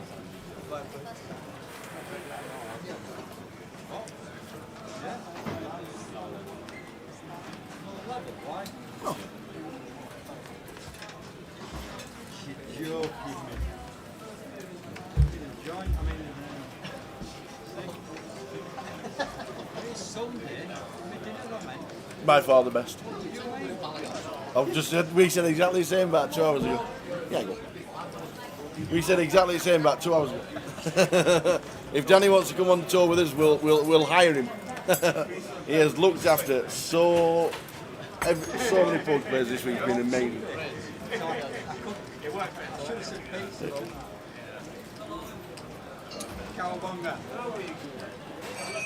Just to let you know, at the end of this level, there is a 15-minute break. I don't know if it was scheduled or not, or what happened, but at the end of this level, there is a 15-minute break.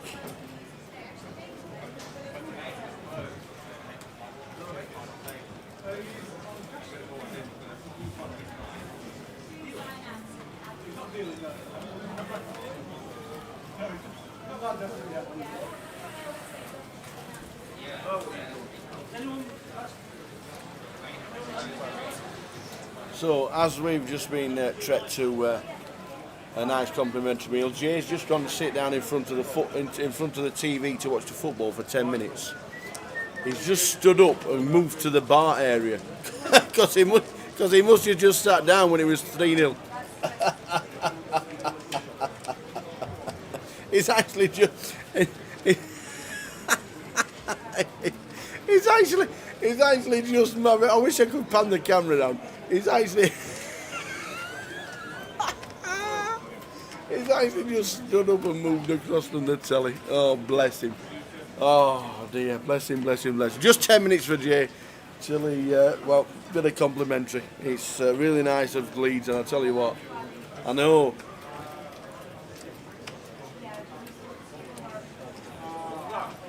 I know the poker players have loved being here in Leeds as well.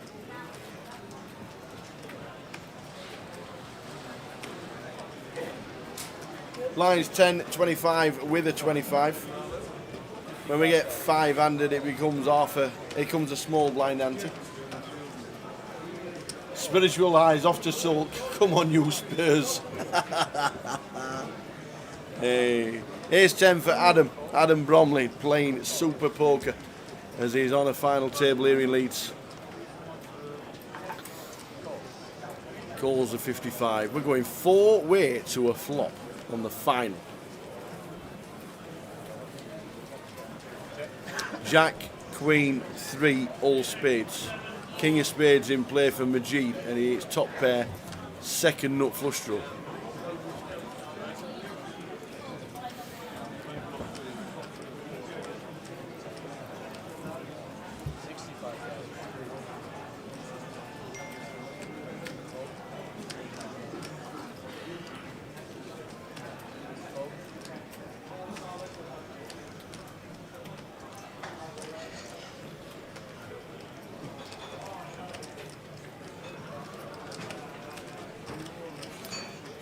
Bet 65 from Majid.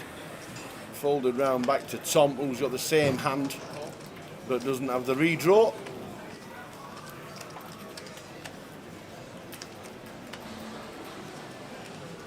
And there, instant service for Majid. Should go check, check, which it does. The river's a 6 of hearts.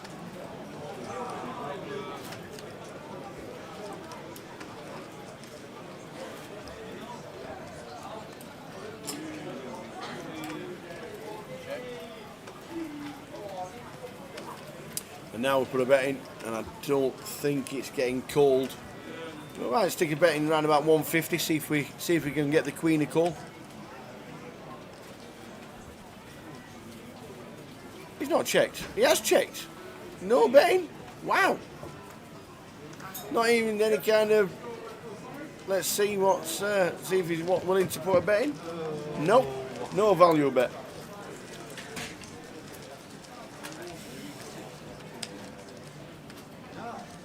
Well,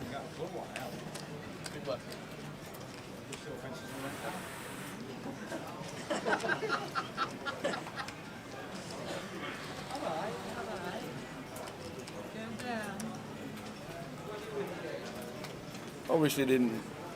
Obviously just thought he's never getting called. Obviously just thought I'm never getting called. It's around about 10 minutes to go until the end of this session. There is a 15-minute break on its way.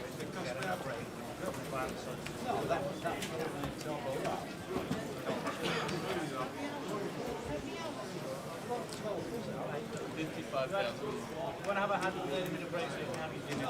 No. 10 minutes, all right. Everybody wants dinner break. I would like to bar later. I don't mind 10 minutes. We have 10 minutes now for the time. So I'll have another beer. So it looks like there's a break at the end of this level. I'm not sure if it's an official break, but we're being told it is.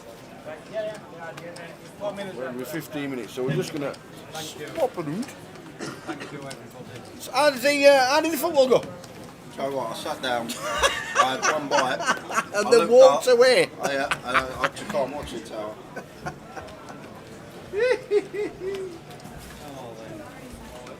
So as I've just mentioned, there is an unscheduled break at the end of this one. Oh, we got an all in a call. Andy could be doubling up.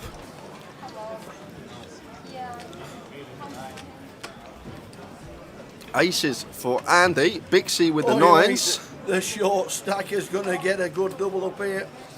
Drop Bixie down to a mil. Ah, that'll do nicely. No sevens or eights, no sweats. Running 7-8. That's the only way we're getting out of this one. Yes. And that is that. Andy going to double. He's been patient and he's waited for the aces and he's found them and held.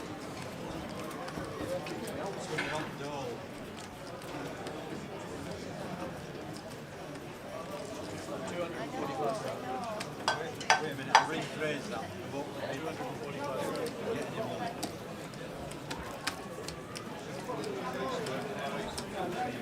Alright, I get it guys, I understand, I know the result, I know it's over now, I don't need any more updates on the football, it's all fine, don't worry about it. I know it's game over for me, just we're going to concentrate on this, no more football things in the chat please. Oh. It's a big occasion. And celebrated that much since I got divorced. I was happily married until mother-in-law bought us a waterbed. Just drifting apart.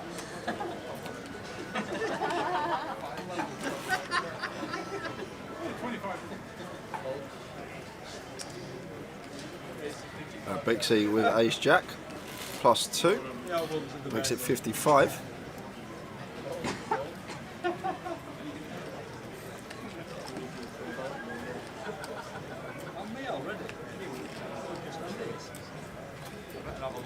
Andy in the small with king 10.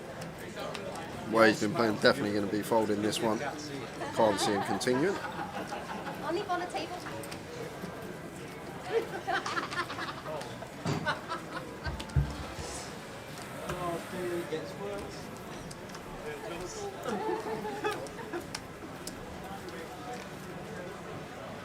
So raise and take for Bixie.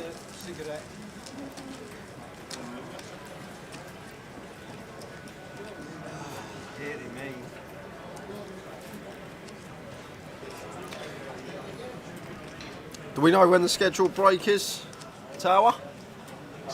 About 5 minutes. I might sit on here for 15 and just chat to everyone. Don't want to walk around the casino with all them screens on the wall. Oh.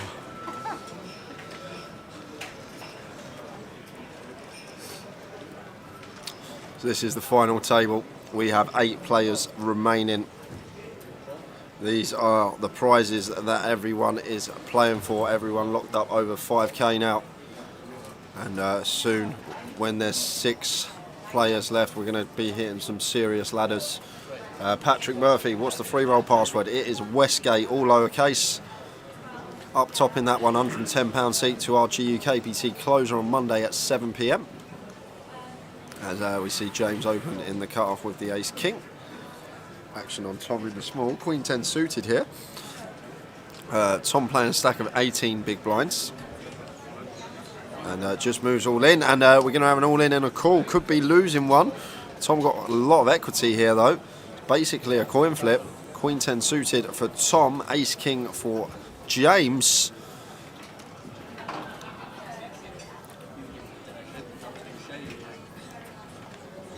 And this is the good thing about these reshoves, I always say, like, look at the equity the Queen 10's actually got here pre-flop. It's still an enormous amount, even though he's behind. Not on that flop, though. That's a bad flop for us with a Queen 10. Going to need to find a Queen or a 10 on turn or river. Oh, there it is! Queen of Hearts on the turn. And Tom could be doubling up. 3 of clubs on the river. And James is going to take a little hit. Losing there with the ace-king, but Tom high.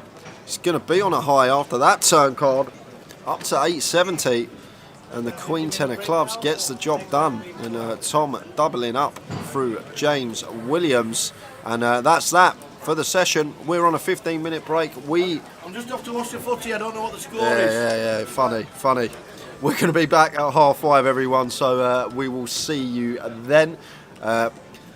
hopefully when we're back it might be 3-1 or 3-2 and I might have a little sweat, but we will see you at 5:30 and conclusion of the final table from them.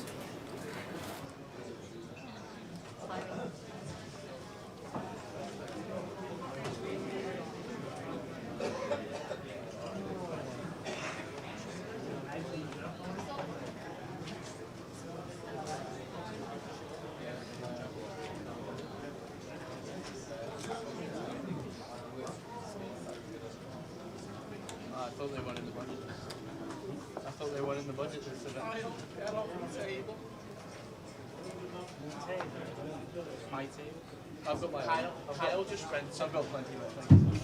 Is that headset, mate? I'll just put on chat. Yeah, man. Cheers. Been keeping on us all the time, man. I've not heard. Do us a favour, you take that chair. You want to take that chair as a daily chair? No. No, I'm happy with it. Can you take that one away, please, and just move him around because I had an extra chair yet. I'll put it around there. I'll put it through the They don't want the food yet. Not yet, no. No, 6 or 7 We yet. just move the chair around. Got an extra chair, Take somebody. it out 5. Oh, okay. I thought you were just eliminating. No. Yeah, I don't like You've had that. enough, mate. Let's go ahead and see what. David in the microphone goes, you tell this guy to shut up. This is crazy, like, there's 5 tables on the side of 5 in the seniors. Kyle, we're gone. I'm going to ask Mike if we can go on that. Do you remember in Coventry? It was like an endless, It was crazy, just a wasn't it? horde of And people it was- coming in. And Yeah. Yeah. And now there's this, like, you'd hear over the tenor, alternate number 142. Holy shit. You just go, web all this end.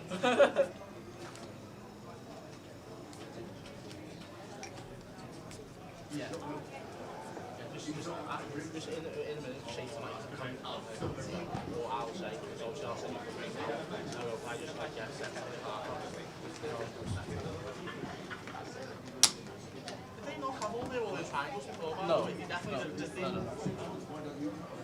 you do now. You gotta be careful because they're binding. They're binding. If they put him in, oh, I'm not joking. No, that's it. As soon as I've dealt that first card, if they throw it in, out of action all in. Out of turn all in. You know what, I don't really rule. I think it was Sheffield. And the guy was all in. The guy had the and threw the chip. And I was like,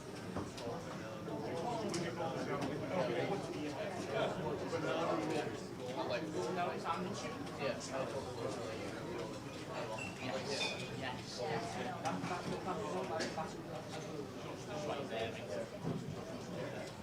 Doesn't matter if it's chip power. You're throwing that in, it's trying to angle shoot it.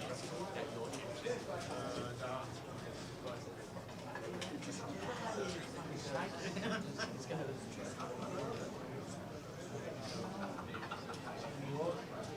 Two losers are here.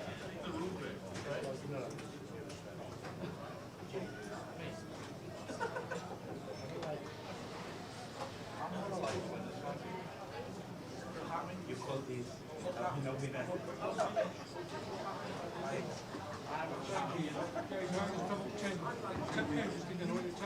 Can we just cut them down and Just write them down, right? I've got a pen, I'll put them back in my just to make sure we're bang on. Should be bang on. Thanks, guys. no worries, man. Yeah, get a pen of paper, you're skinny. I'll talk to Frankie. I'll talk to Frankie. He's supposed to be in his brain. He doesn't want to break. I'll just do Frankie's job as usual. Yeah. As usual, you absolutely. So, seat 1 is 5:15. No, like, It's 54. well,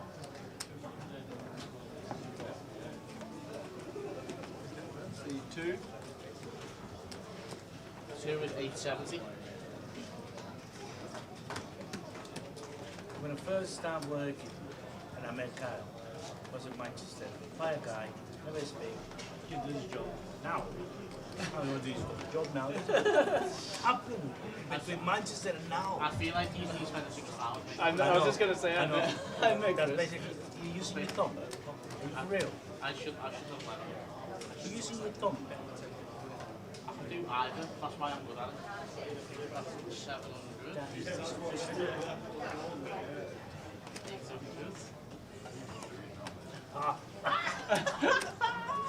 I can do it both. Make me sick. Make me sick. I can do that as well, Frank, if you want. Yeah, Is that what you prefer? That's a proper way to do it, not this cow's way. What do you mean this guy? I used to do this with my foot all the time, by the way. I used to come up Queens with my foot. Do you see how quick I am? If I go like that, it's not like that. Yeah, but it's disgusting. It doesn't matter, is it? Make me go. So that's 135. That's 2 mil. 2.3. So he's got 2,425,000. That's Jack. Yeah. Yep. C3, no C4. No, I mean, I'm just doing 1 to 8. the figure. Yeah. 1, 2, 3, 4, 5.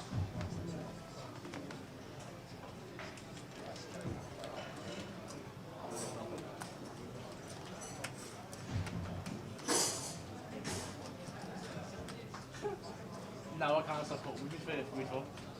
So that's 5, 6, 7, 8, 830 for this guy.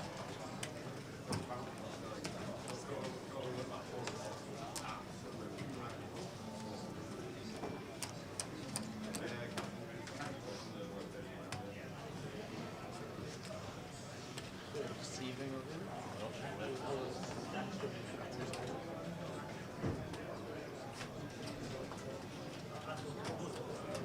I want to deal like a most people.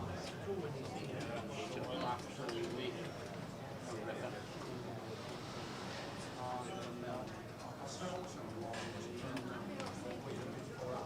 And the bits he's got 1+1 exactly.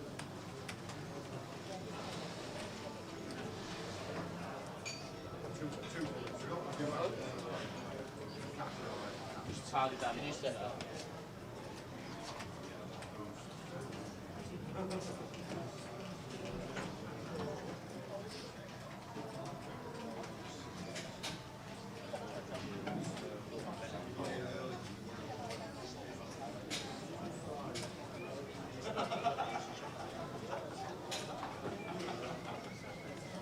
Are we good there, yeah? Sorry? Yeah. Are we all good? I'll just tell him.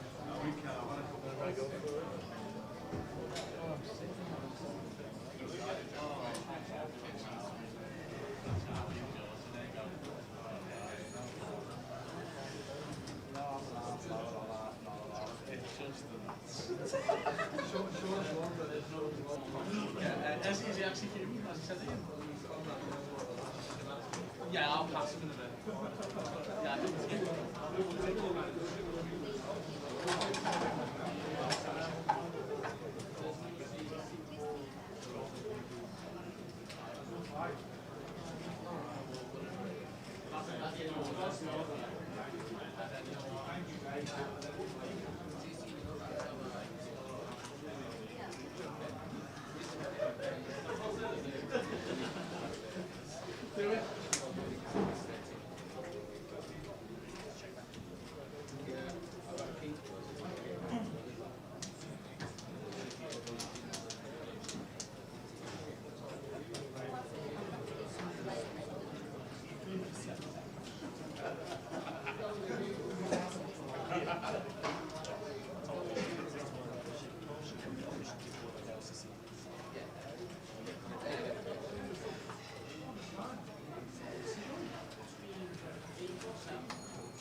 Yeah, 620.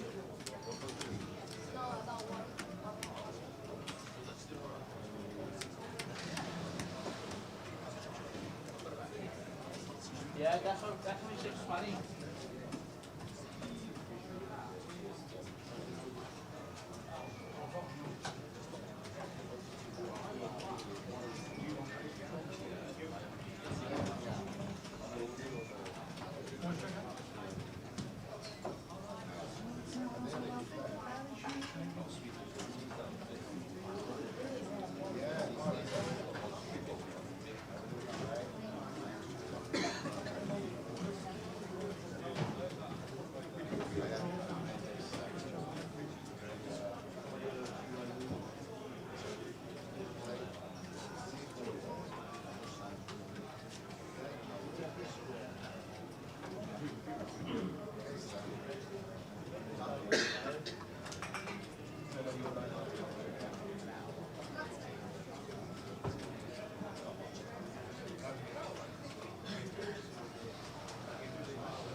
Jay's gone off to sulk. 3-0. As you see there with the Edinburgh and there are the 30-30s for the remainder of the year. Let's do it. Got 4 or 5 minutes, 3 or 4 minutes before they come. They're starting to come back now. They're in a 3-minute countdown. There. Sorry, I'm a bit late. Just cancelling my Hotspur 1 membership. Oh, just go that way, slyly. Oh, cheers.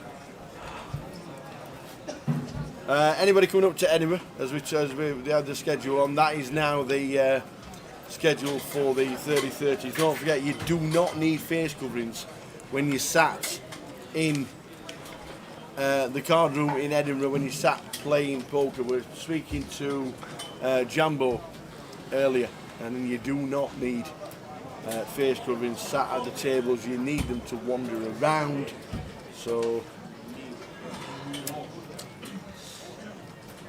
just be aware when you do go to Edinburgh, you will need a face covering to get into the casino. You will need a face covering when you're wandering around, but not sat at the table and not commentating when you are in there.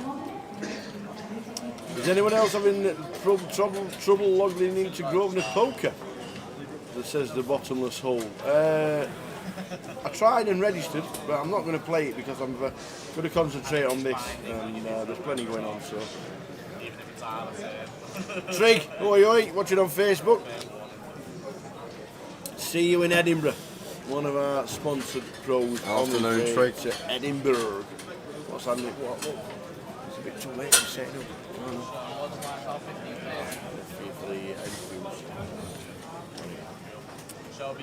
Yes. So see Trig, Rick Trigg. We will see you in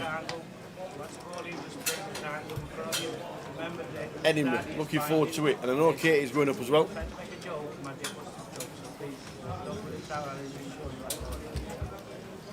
Carpet Catcher says no problems at the moment, and everything's all right now. So that's good. Good luck, everybody. Wherever you are, whatever you're doing, whenever you're going to play the 30-30s, the main event in Edinburgh next week, then good luck when you start playing.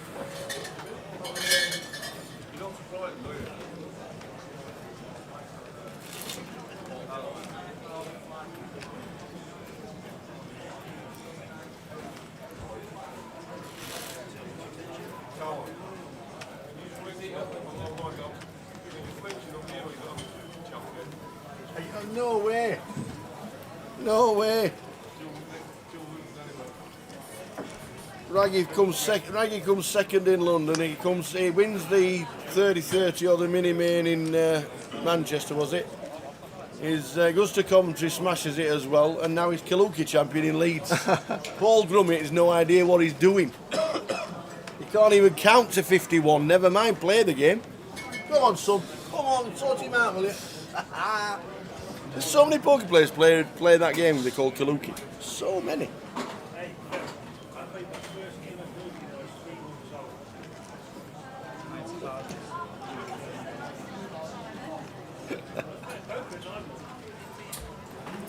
So we're back underway. 15:30 are the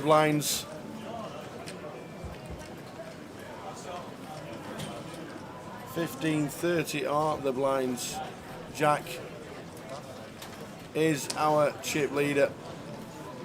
Can anybody stop him? Adam Bromley playing well.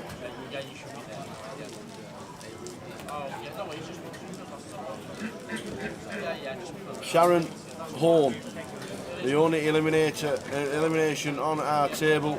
Ace Queen against Kings.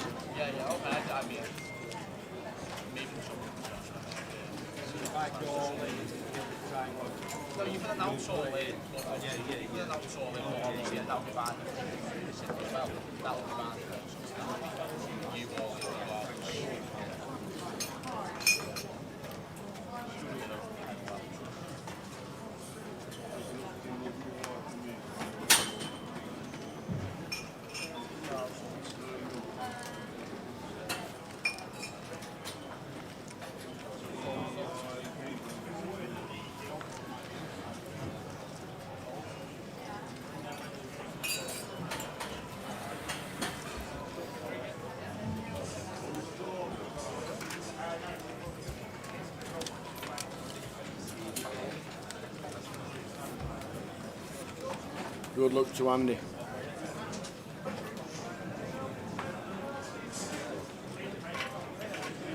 If you're just joining us, in seat 1, Andrew Morgan, local lad.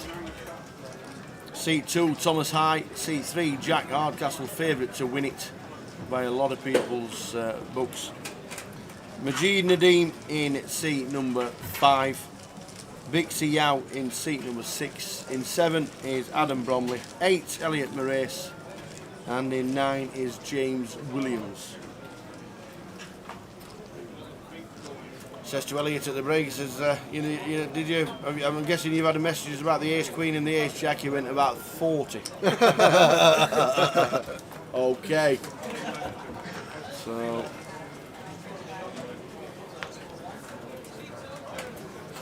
where did he play Kaluki? Just on a spare table, sat in the poker room. Just on a spare table. There's a seat open, Loz, if you're in the building Absolutely. or near. Oh, there's not a seat open now because one of the seniors is just telling a bad beat story. Raggy, is it a bad beat story? Is it?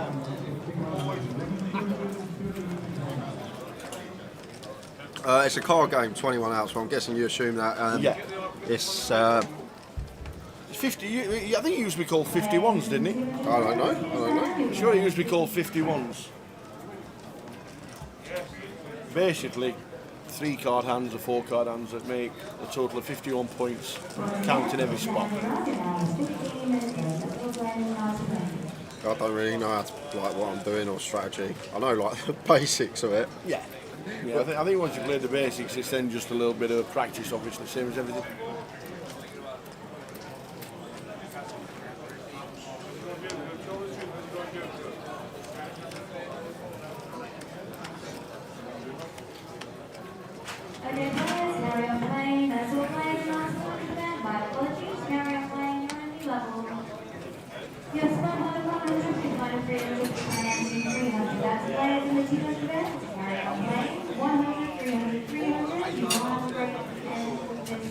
Our blinds 15,000, 30,000, 30,000 big. Final 8 here in Leeds.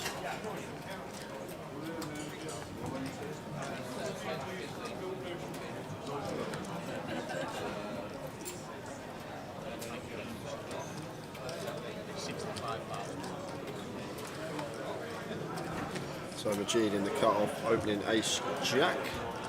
Elliot's going to defend the 9-8 of spades in the big. Elliot playing sub 15 bigs. I think if he catches a big enough piece of this, he'll be going with it. Won't want to see spades though. Queen 2, 6, 2 hearts. So Majid not opting to continue. And a 7 of spades on the turn. That's an action card here. And Elliot going to come in firing after picking up and down and flush draw on this turn. And Majid's got the nut flush draw. But he's not going anywhere. I'd like to see a brick on this river to see if Elliot follows through with it. Well, he's going to be following through with it now. You expect Majid to be continuing all his flush draws on the flop, so we can come in for a comfortable value bet here with our straight bet of 1, 2, 5, and Majid just going to make a quick fold, and that pot's going the way of Elliot. Back up to 670, over 20 bigs.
The sneaky winner. Good afternoon, all just got in from work.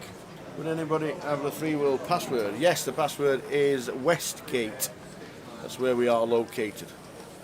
Westgate, all located, all good. Get yourself in, get playing, and good luck.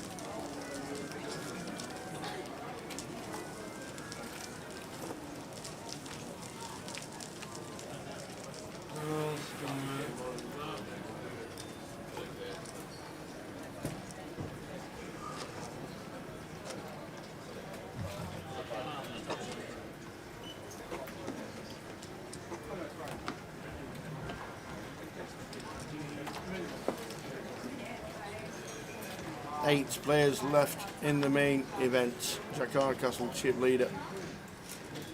Adam Bromley, second in chips. And this is what they're playing for. The final 8 players.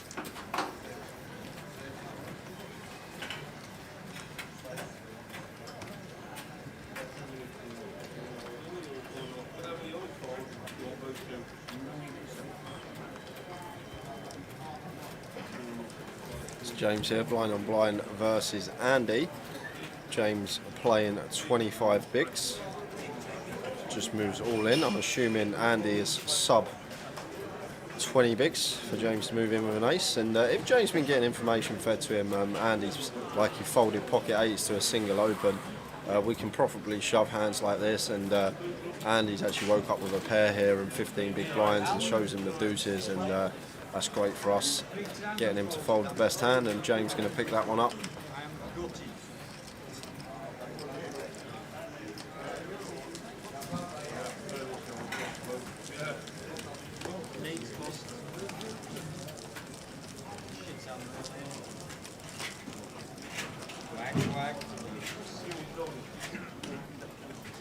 You're just tuning in for the table. Andy Morgan in seat number 1, Thomas High in seat number 2, Jack Hardcastle in 3, Majid Nadeem in 5, Big Seat Yao in 6, Adam Bromley in 7, Elliot Moraes in 8, and in 9 it is James Williams.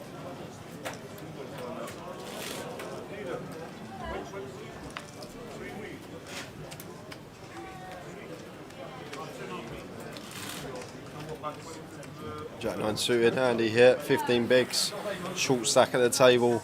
I'd be moving in, but I think Andy is definitely going to be playing tighter than most. Just opts to complete this one. And Tom with the Jack 8 of spades, if we're aware of how Andy's playing, I wouldn't even potentially mind a shove from him, but it is half of his stack. But if I was Andy there with a Jack 9 suited and 15 big blinds, I think I most certainly would have been just shoving blind on blind as the short stack. 7-5 deuce, 2 spades for a decent flop for Tom. Now Andy, I actually like this, coming in for a lead here.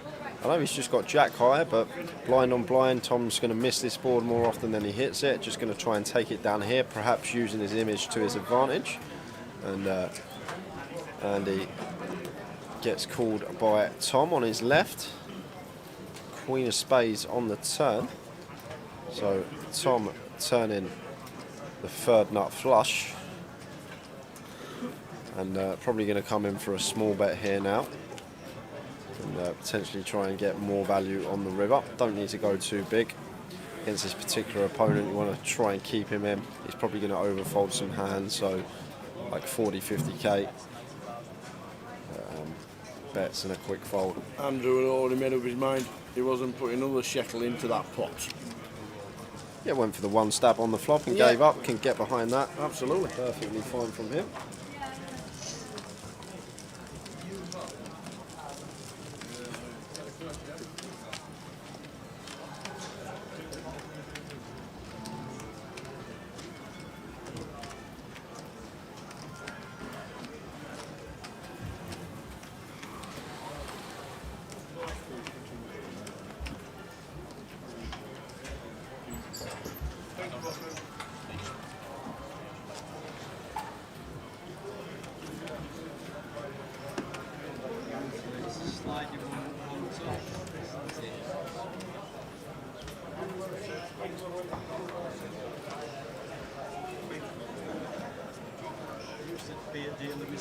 Ace deuce of hearts under the gun for Majid. He's playing 21 bigs, just going to get out of the way. Adam not going to be playing this one. And that leaves room for Elliot to open the pocket sixes here off of his 22 big blinds, just sub. Oh, the triangle. Opting just to move all in. Yep. With the pair.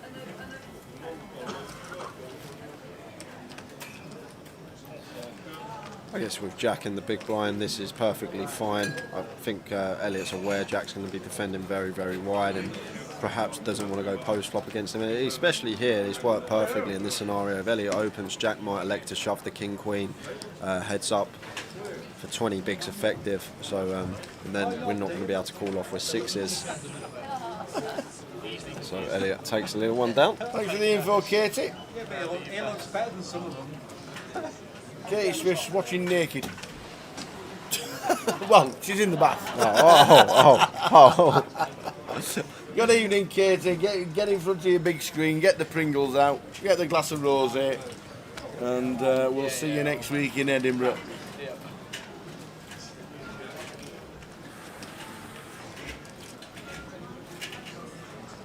I don't think you'll love it.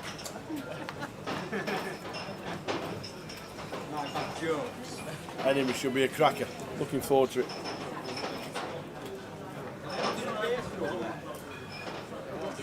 Edinburgh should be a cracker. And don't forget, face coverings needed walking around the casino. Any indoor building in Scotland needed face coverings. But you don't need a face covering when you sat playing poker, and you don't need a face covering obviously while we're commentating. It's all good. Oi, oi, Trig. The trig. Missed you on this one. One of our top freelance dealers, not being at Leeds. So Adam making it 65 and Jack in the small blind with the ace-5 suited. Just going to flat here.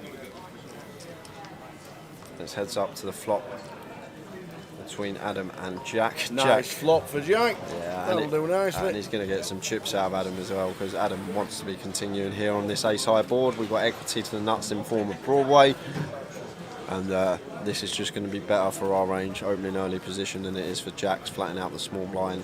So about 55 from Adam.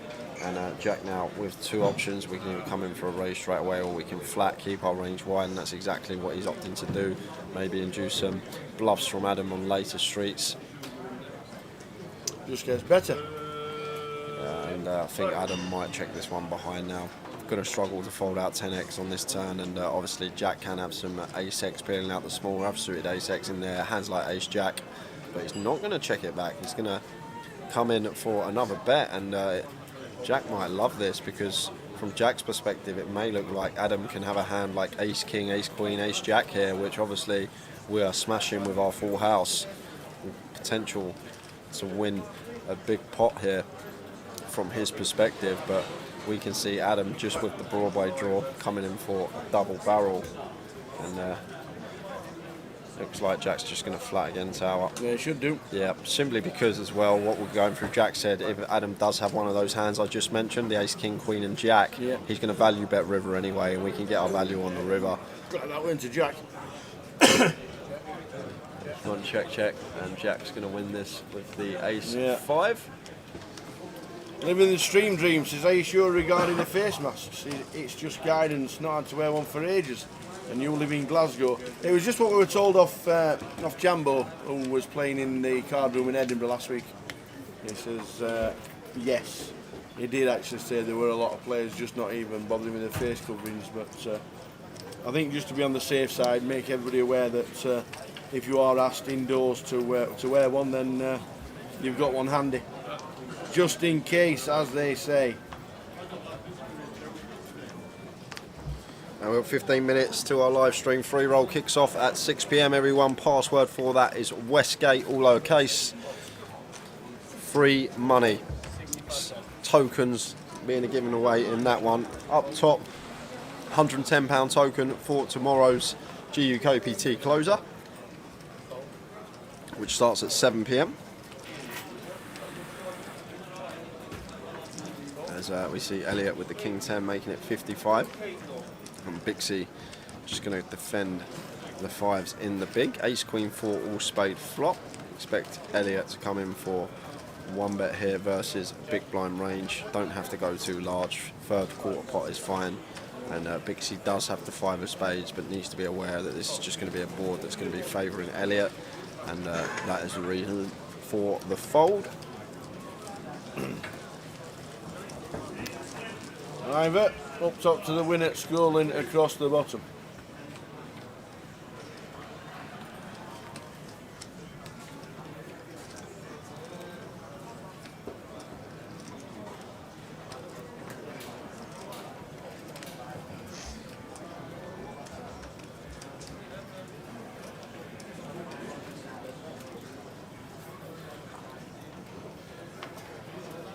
Elliot going to be opening again, back-to-back opens, this time with the pocket tens.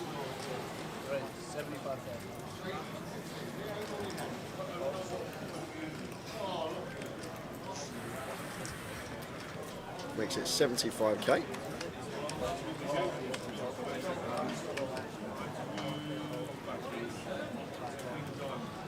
Adam has an ace in the big blind, ace 4 off. Just going to let that one go, and Elliot taking back-to-back pots. A little bit of a momentum for him, a bit of confidence. Up to 30 bigs. Was down to round 20 when he shoved the sixes.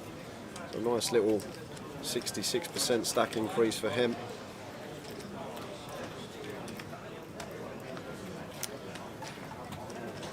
Sorry, 33% stack increase. It's gone from 20 to 30.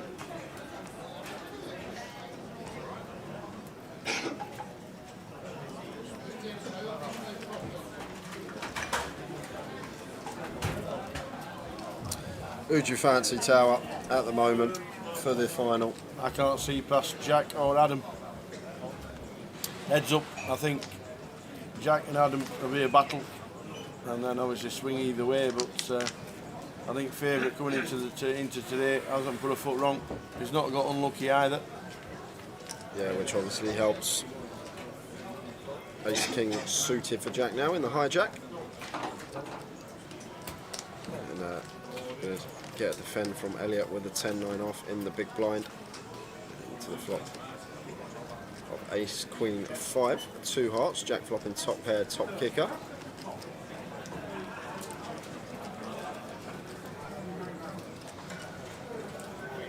And now going to continue, a bit of quick fold from Elliot. Thanks for the update, Dave. Dave GUKPT, who's been playing this week. He says some shops and restaurants are still enforcing masks in Scotland, so definitely have one with you at all times when going to Edinburgh. Thanks for the update. You owe him a pint, don't you, Tower? I owe Dave a drink, do I? What's that for? What have I done now? The old, he's getting an FT after he won that pot. Oh, man. He might think I owe him 72 large. Oh, yeah.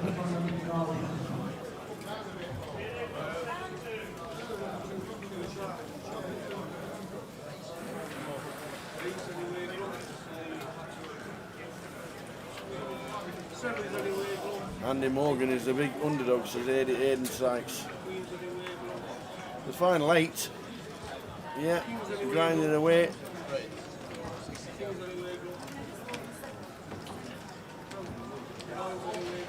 So Jack makes it 60. And Majid's all in for 18 big blinds. And Jack lets that one go. I like Jack, she's already worked out what happens when somebody bets. Yeah. After his initial open, because he's going to open a lot. We know that, and he's already worked out what he's doing. I like that a lot. So it should be Tower. That's what I always say. Always got to be aware of the next move.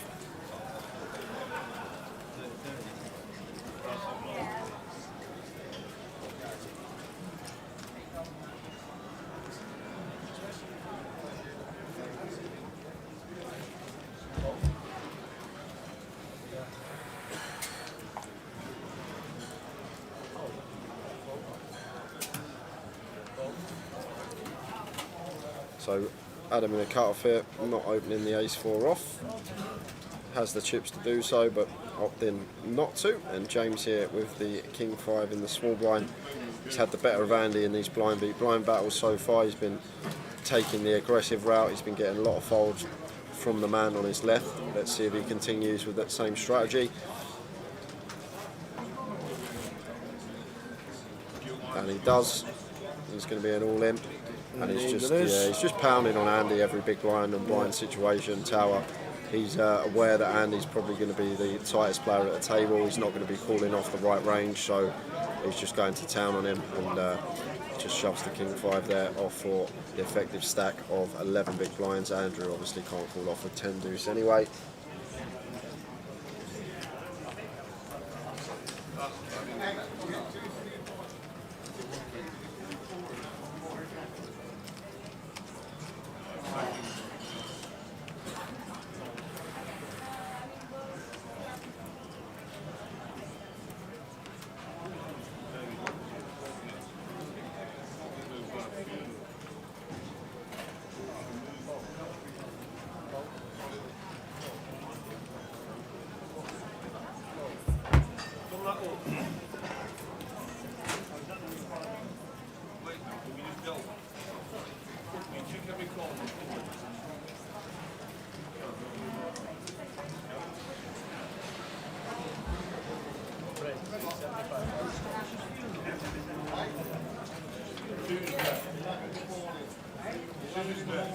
So Elliot opening calf with the 10-9. No, not opening the cut-off with a 10-9, little graphic error, and James has room to open the pocket 3s on the button, and Tom in the big blind, Tom playing 28 bigs. So we're going to come in for the defend, and we're going to go to the flop.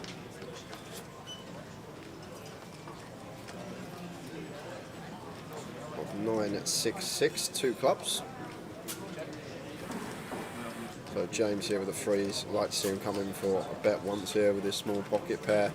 Just get folds from the hands with their own cards for us. There's obviously a counterfeit out on the turn to leave us with 3 high. Like a small pair here on this board, absolutely fine to come in for 1 small bet, and if we get called a lot of the time, just going to be shutting down. But on this occasion, Tom not going to be continuing with his particular holding. He gets out of the way.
Tom High in seat number 2. With quite a few bets going on to Tom this morning.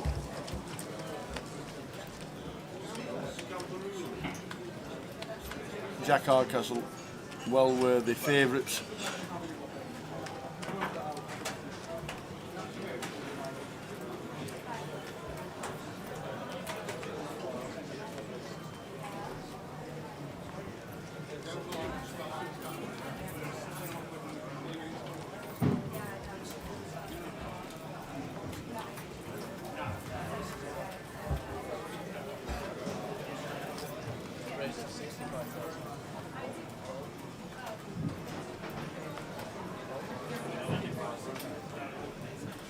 So Bixie with the ace-8 under the gun makes it 65.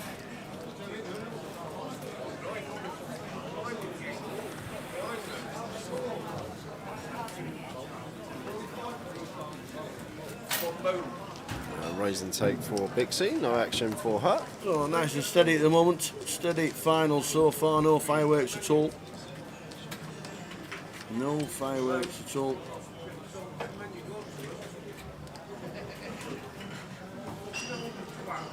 But we're playing for chunks.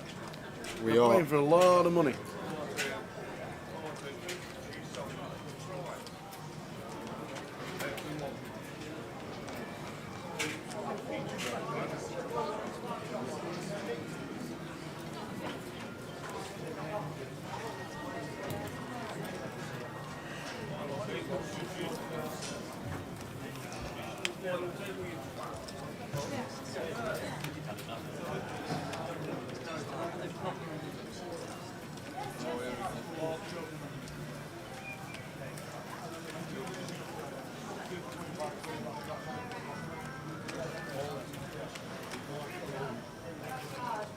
Short, one of the short stacks.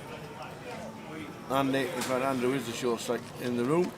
Pocket 5s, in they go. 10 bigs, easy shot for him. Not getting called in any spot. The password for the free roll is Westgate. Enjoy the free roll. I'll leave it to somebody else to have a chance. Good luck, one and all. Tower's not playing today, otherwise you'll all be playing for second. Absolutely. You got it, kiddo.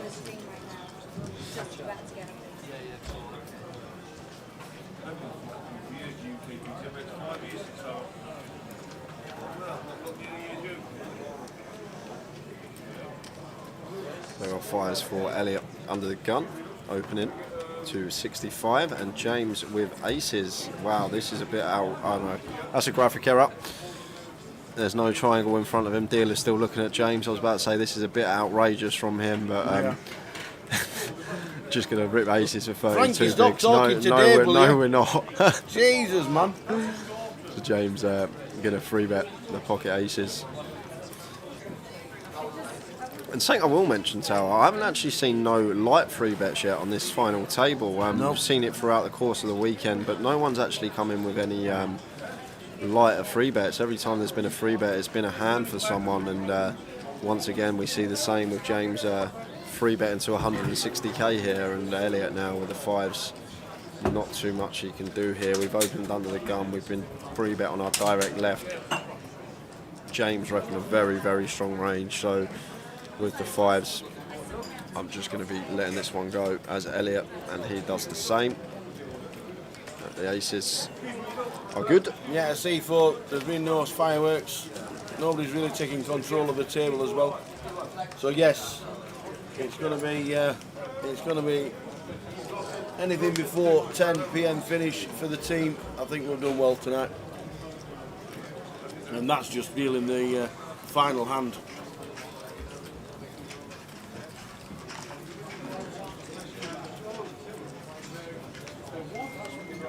But it is what it is. They're playing for chunks.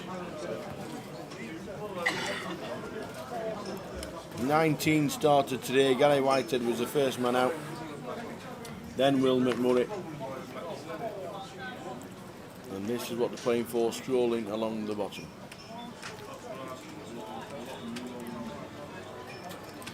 Yes, one of these remaining 8 players taking £72,200 home. As Tower says, if you play the last hand and you don't win it, you're still going to put 52k in your back pocket. And everyone at the moment has locked up £5,770. If you survive the next bust out, you're going to ladder just under 1,500 quid. It's a lot of money at stake, and payout structure kind of flat at the moment, but as soon as there's 6 left, it's really going to start being some juicy pay jumps. Ryan Pearson says, are we live on Twitch as well? Yes, we are.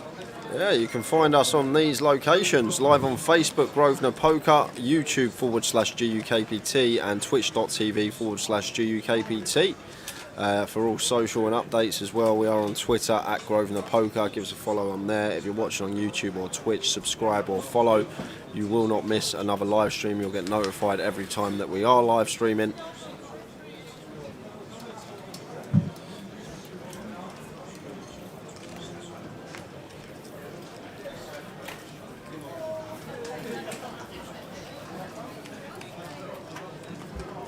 Does anyone think Andrew will smile if he wins it? Not a chance. No, he had a big smile when they took the final table photo with his little duck on top of his, holding it proudly.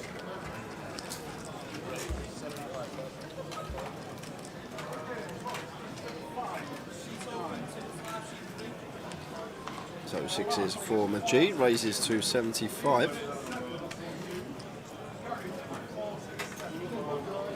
Looks like Adam has a decision here, just from his body language, the way he's looking at Majid.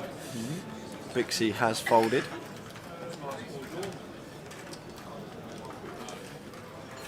Frankie looks like a statue there in the background tower. Oh, he's just blinked, he's alright, he's just moved. I thought he'd froze. Play musical statues, wasn't And Adam chooses to fold the ace-10 on the button. Like there, for example, could get involved, but I guess he just perceives Majid to be one of the tighter players at this FT, and opts to wait for a better spot as we go heads up to the flop. 6s for Majid. James with the king-7 suited. Checks his option over to the aggressor. Wow, we got a bit of action. 4-6 king. Bit of action. The Mickey Blacks are in town. Mickey Blacks do it again. 6 is always flopping sets on this stream. So Majid going to continue for 50k, and James can't go anywhere here. He's flopped top pair. He's going to call once and take some turns. The turn card, which is the Jack of Hearts. And James, good to see, planning flow once more, and Majid wants to be coming in for a size here, Tower, that gives him a nice shove on the river, something like 70% pot on the river, so he wants to size up here. I'd say probably go around 100k. maybe a bit more. 125. We go 125. That's going to put 545 in the middle, leave us 375 back. Nice 60-70% pot shove on the river for us, and no need to just go for it here. We want to keep some King X in there. We want to potentially keep some flush draws in there, but it looks like he's counting out a lot of chips here, and it might just be a little bit too big because I think James might be able to make an exploitable laydown here. Well, yes, we have top pair. Usually we're going to call twice in this situation, but is Majid ever going to be double barreling a hand here like ace queen, ace 10? I don't think so. He could have hands like ace 10 of clubs, ace queen of clubs. They are definitely in there, but even against those hands, we're still only around 60-65% as James. So I've seen James on this FT quite a lot today, and he's been playing pretty well.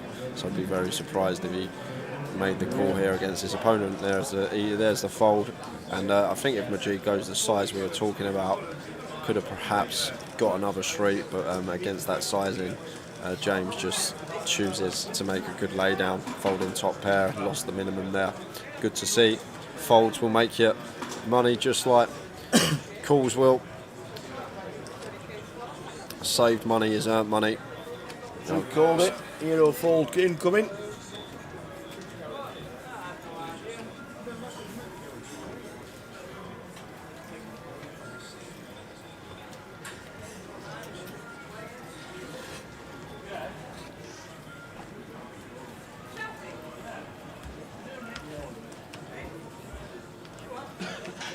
$15.30 with a 30. 8 players left. Queen Jack suited for Tom. Going to make it 65 under the gun. And Bixie with Ace King. Going to be free betting this one.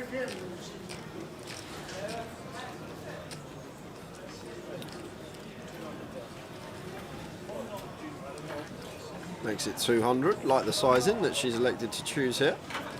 And action back on Tom here. And Tom playing a stack of 28 big, so not actually too deep against Bixie.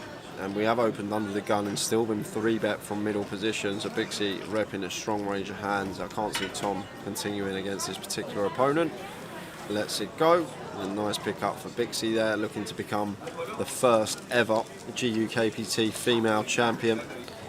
Be great to see a lady win it. I think it'd be really good for the ladies in poker. And started as a 51 outsider today. 50-1. Yep. 50-1 outsider on Grosvenor Sport this morning. No way, what's happened? Well, it's 3-1. 3-1. With 10 minutes left to go. How are we looking?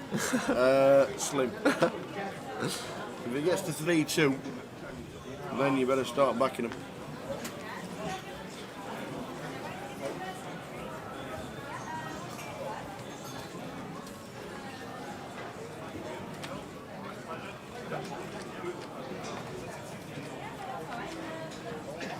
All folding round in turn, round to Andrew in seat number 1.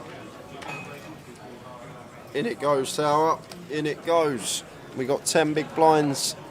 I'd like to see Andy. There's a triangle. In. Where's the duck? The duck's on top of the chips.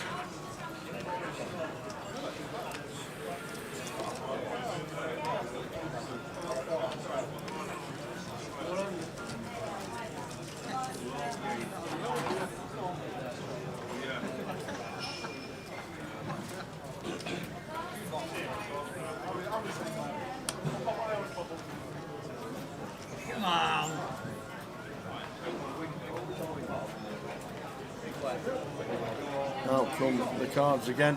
You're watching Leeds GUKPT. We're on the final 8.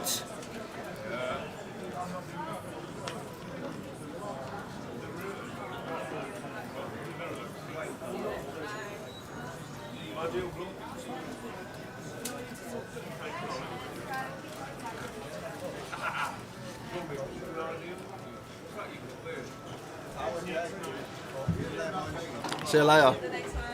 See you later, guys. Well done as always. You're always the unsung heroes. Yeah, we'll do. We'll do. See you then. See you later. Some of the dealers starting to leave as the seniors start to deplete, and the number of runners for the final side event, which we'll quickly tell you. Great player, great people to work with.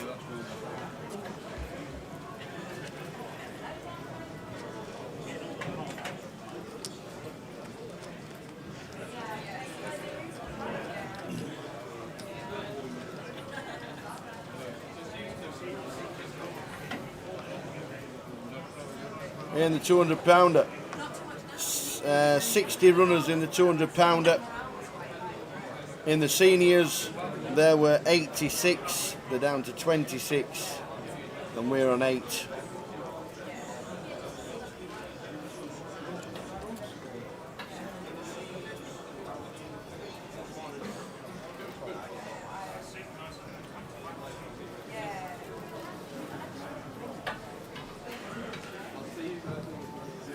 Yeah, it has been one of those finals where not much has happened, so obviously the longer you play it, then the average stack's going to come down a little. Majid expect him to defend this one, 9-6 suited.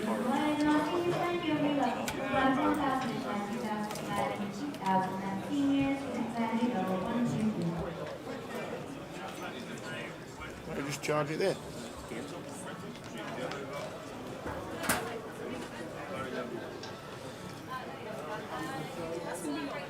I've got a flop All right, buddy. queen, 6 deuce, 2 Please hearts. don't forget. Lovely flop this for Majid. Uh-oh. He's not gonna.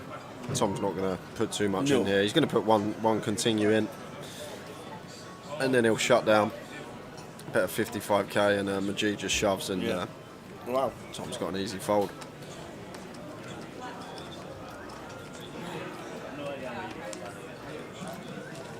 What are you eating? Oh, someone else posted it a bit late. I thought it'd gone 3-2.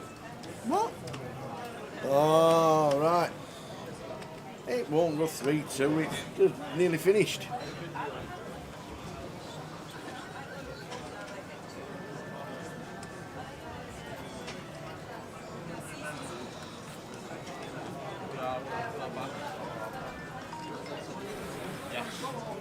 Things that we need.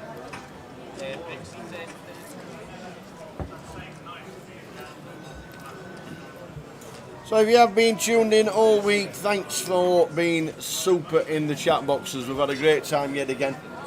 We'll be doing it from next Thursday in Leeds, in Edinburgh. Edinburgh next Thursday. Please come and say hello yet again. Well, it could be in Leeds next Thursday. The rate this FT's going, you Well, never know. yeah. Straight to Edinburgh, off we go. Yeah.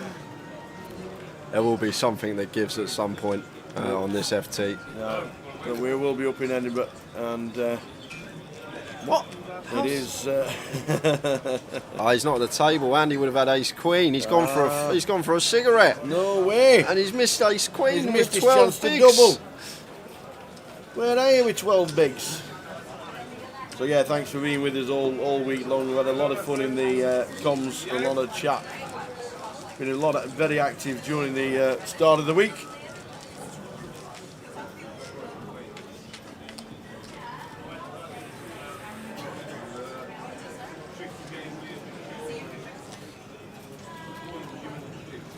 Just a raise and take from Jack with queen 9 on the button that hand. Andy gonna need a double up. Tom now in the danger zone. He's got 17 big blinds.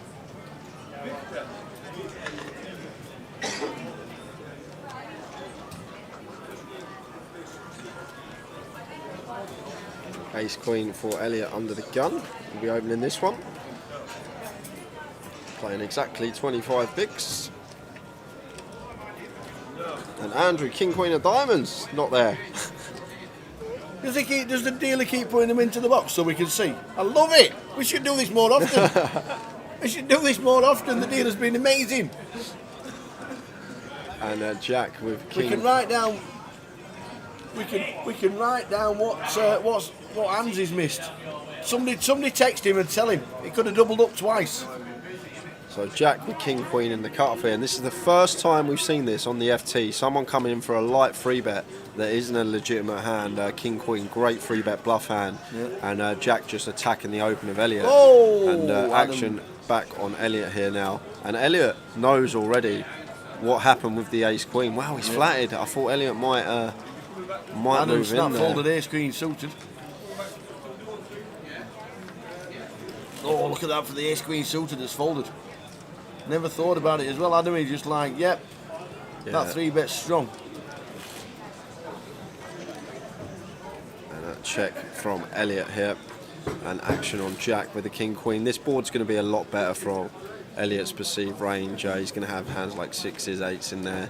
But the thing that might be going through Jack's head is, why is he not ripped off of 25 bigs versus us? And Jack with a well-timed C-bet here. And Elliot just can't continue now. Oh, wow, he shoves! Whoa! Hey, whoa, whoa, whoa, whoa, whoa! Whoa, whoa, whoa! He got as much out of Jack as absolutely possible. Wow, he just shoved Ace Queen. Just having none of it. Just fed up of Jack free betting him. Just put it in with Ace Queen high.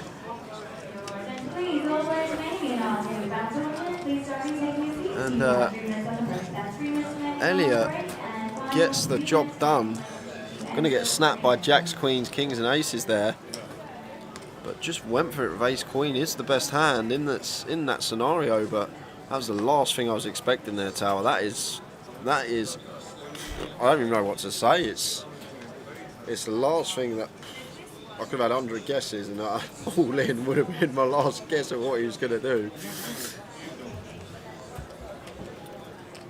Andy now, he's just sat back down, he's ready, and he's got Ace King. In they go. In they go. In they go. And in it goes. He's done it again. I'd like to see when he puts the all-in triangle on, I'd like to see the duck going as well. The lucky duck. Oh, and Tom's going to have to call this off. Tom's going to be all in as well, Tower. Can he have a count? We've got an all in and a call here for sure. Tom can't be folding this hand. Not for 13 big blinds.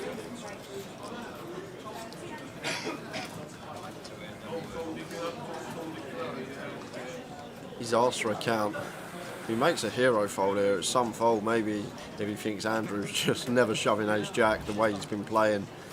But I'd be shocked. There we go. It's all in, and you can't blame the man, Tom High here, for getting it in here. I'd do the exact same thing in his spot. And unfortunately for us, we're going to be drawing 2-3 outs. Majid asking for a count, but this is never a call here with 6s with this action in front of us. We've got the tightest player in the table shoving for 13 bigs, and then someone re-shoving for 17 bigs, 18 bigs even, closer to 18. And this is just a bit of TV time here for Majid. He's got the missus watching probably, she's there. There's 2 all-ins, you've got 6s, get them in the muck, son.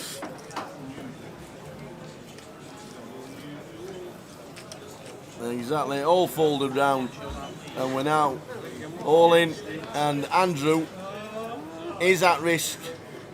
Oh, why has he put his hands on his head? Look, I have he's no like, idea. It's like he's got the Ace Queen. Does he think he's losing? Does he know the hand that does it? I think she's playing the ladies' tournament at the Goliath, where the Queen's worth more than the King. Does he know the hand values? So, for first time in a while, 2 strong hands colliding, and Andrew on his way to a double, just fading some ladies.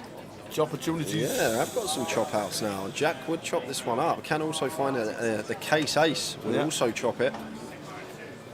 That changes nothing. Ace, Jack or Queen needed for Tom Hyatt to bust Andy. Otherwise Andy will double up. Andy doubles.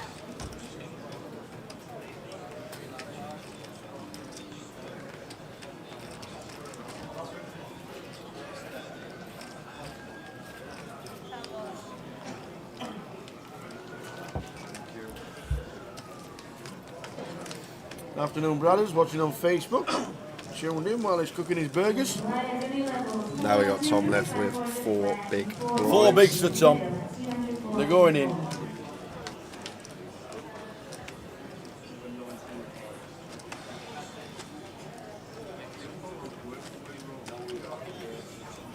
Oh yeah, Chiesa at the Goliath in the ladies event Yeah. one year. What we done, the Queen was changed to the King, and the King was changed to the Queen in terms of value. It confused everybody. So Ace Queen was effectively Ace King, and Ace King was effectively Ace Queen. Yeah. That was basically it. It confused everybody. They didn't do it again.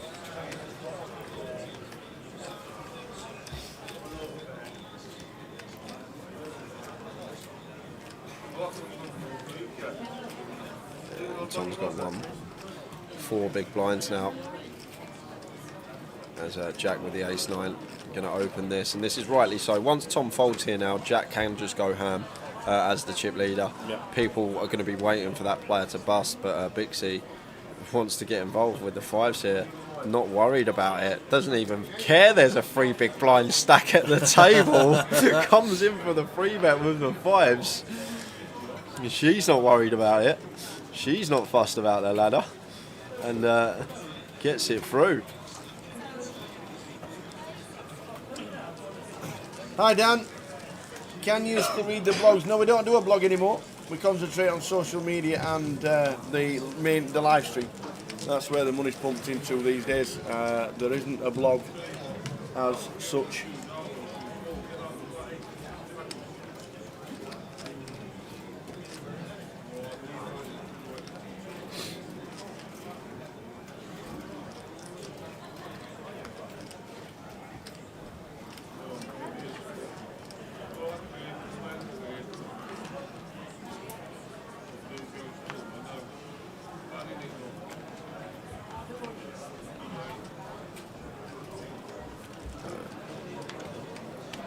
Six suited under the gun for Tom. Hi Yvonne, Yvonne Oryx, the password is Westgate. And we're concentrating on the final. Westgate is the password for the live stream free roll. Good luck everybody who's playing that. Let us know how you do. Just don't post your bad beat story.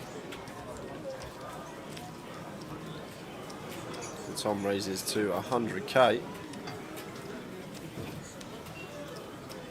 Action on Andy here in the big blind. Tom obviously only with 4 bigs. Will be getting it in if Andy wants to go with it, but might just get this one through.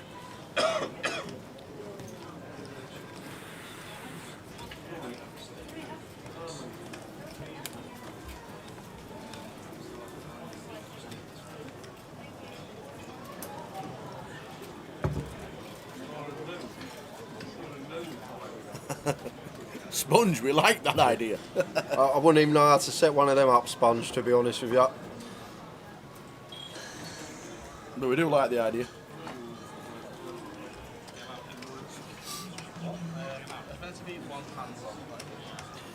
This ain't chat roulette.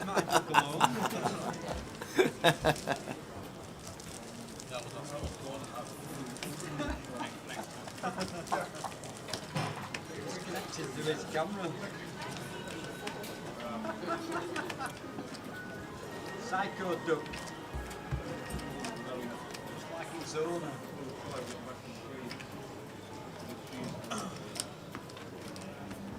Wow. Calm down. Jack still chip leader, was favourite this morning on the book. 9-2 he was.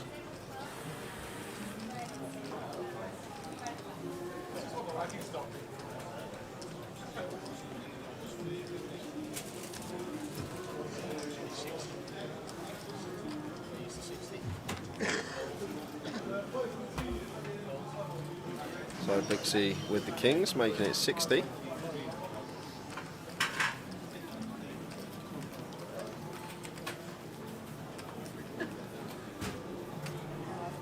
Gonna have to fold here as Andy. Yeah, we got a suited connector, but in the muck it goes. Got to beware of Tom with his short stack. This is in. This is in. Unfortunately, he's run into kings. We've got 7s. Thank you very much. Get them in.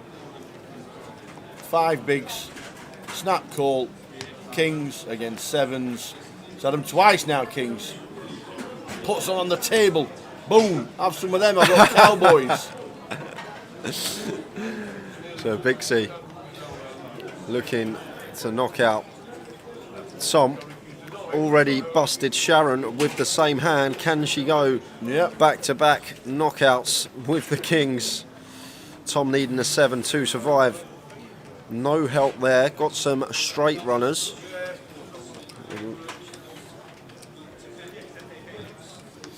That's not one of them, so needs a 7 or we're going to lose Thomas High from the tournament.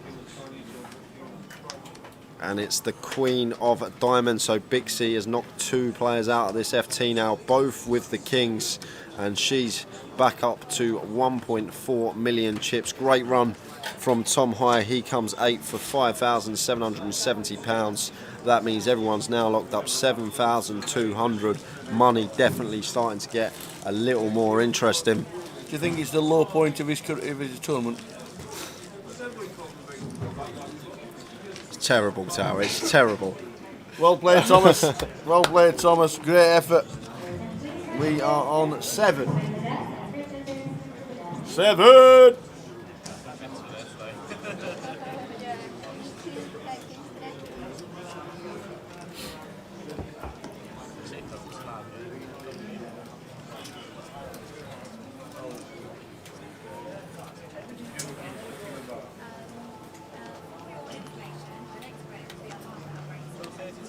Great.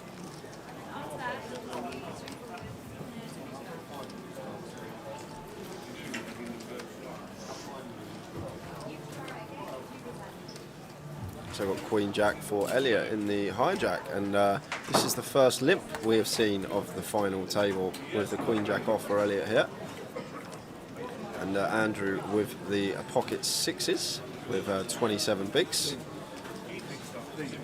He's also going to limp, comes in for the over limp on the button.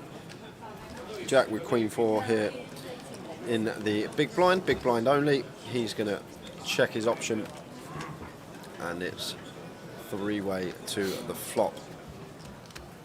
Jack 8 deuce, 2 hearts. Elliot flopping the best of it, so going to come straight in for a bet with his top pair. 2 overcards to the 6s of Andy. He makes a fold and Jack follows suit behind him. Elliot's going to pick up that limp pot. Jack, big chip leader, 2.5 mil. Never relinquished for a long time. Big chip, chip leader coming into the start of the day. Chip leader for a lot of yesterday. Favourite in the book this morning. Is anybody going to stop him? At this moment, Bixie is. The big mover of the day is Bixie Yao.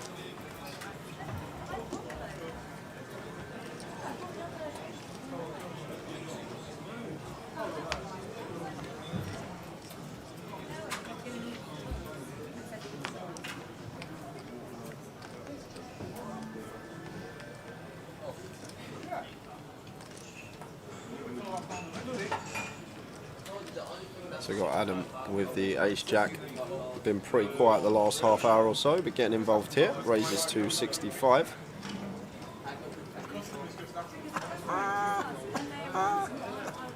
Stephen Smith, that's the best shout of the week on Facebook.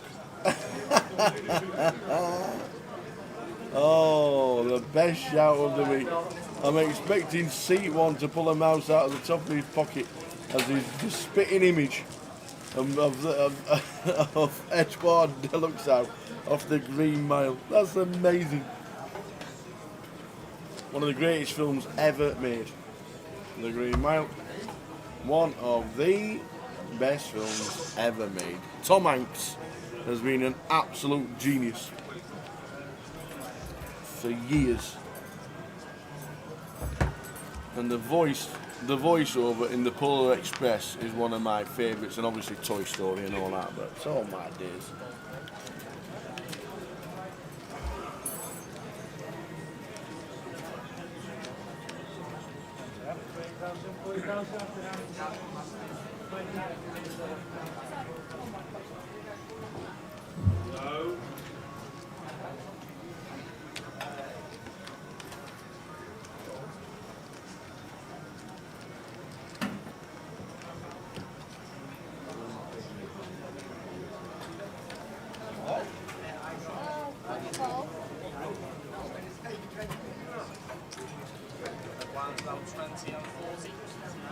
Bixie collects another one. 70. That's 70. And the blinds will be going up, and we'll be moving into the 20k, 40k level after this hand. Yeah, and after this level, it's an extended 30-minute break. If we get there, which I'm guessing we will. 30 minutes just for the guys to have a bite and a recoup. So after the next level, which will be in about an hour's time, as Jay has just said, the blinds are going up. The blinds are up. Oh, they are up. 2040. So after this level, in an hour's time, there's a 30-minute break, we've just been told. So the players at the final table have a chance to eat today. Yeah.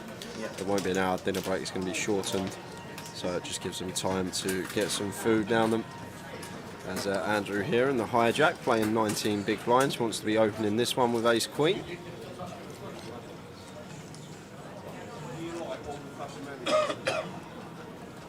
Just coming for a raise to 80k is what I'd like to see.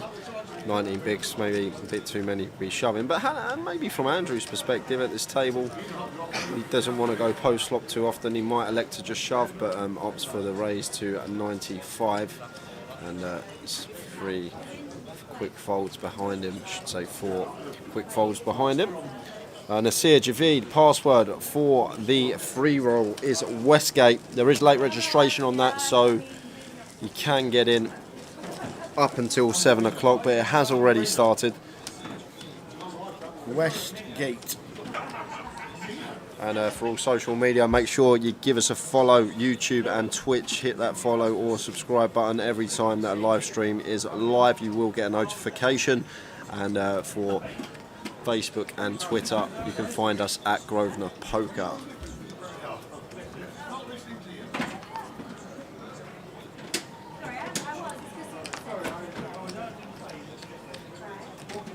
All low case. If it's not one, it's going to be the other. They wouldn't make it hard on a free roll. Just but you have to be watching the live stream to get the password.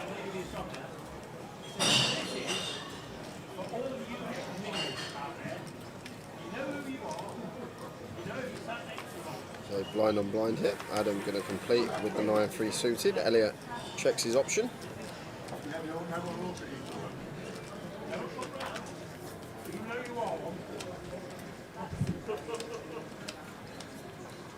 Eight for deuce rainbow. 8 on the turn. So first bit of aggression going to take this one down, and Adam gets Elliot off of the best of it. 2.5 mil. Jack sitting pretty. Adam 1.4. Bixie 1.4. Elliot a mil.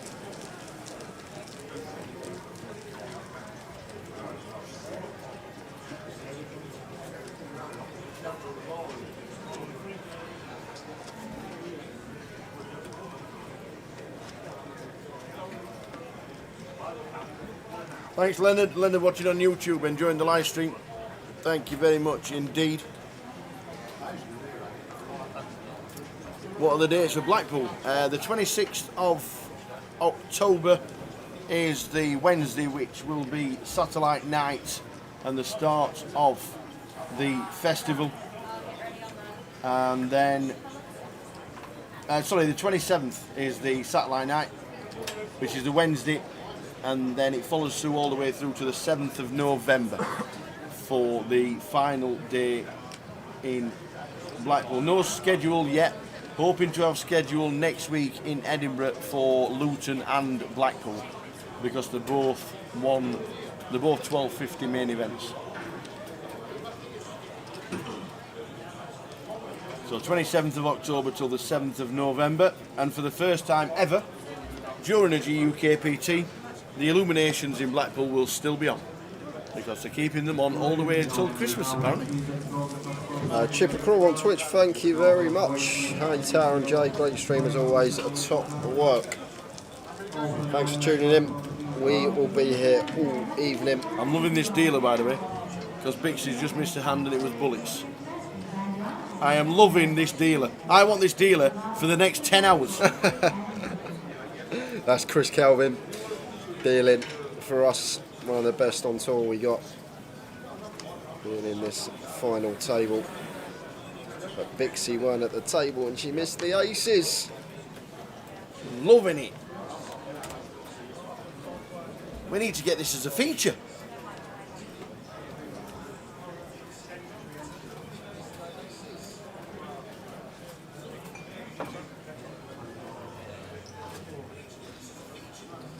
So Adam in the cut-off got a suited ace. He's now going to open. For some reason Elliot's not at the table now. Everyone wanting to miss hands. Elliot had ace queen. What is going on? Wow. Elliot had ace queen. Everyone misses a hand and they got a monster. Oh, you got to laugh. So you had Andy missed 2 hands. They were ace queen and king queen of diamonds. You had Bixie miss 1, which were aces, and Elliot's missed 1 and they're ace queen.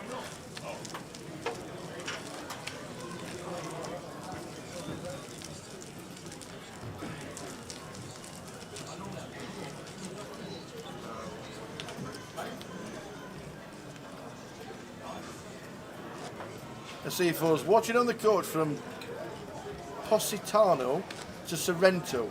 The road looks like the final scenes of the Italian job. Oh, that's amazing, dude. Oh, that'd be amazing when the coach goes off the edge of the cliff. Well, hopefully he won't. And the driver stays awake and you'll enjoy the scenery because I bet it looks absolutely amazing. And I mean amazing.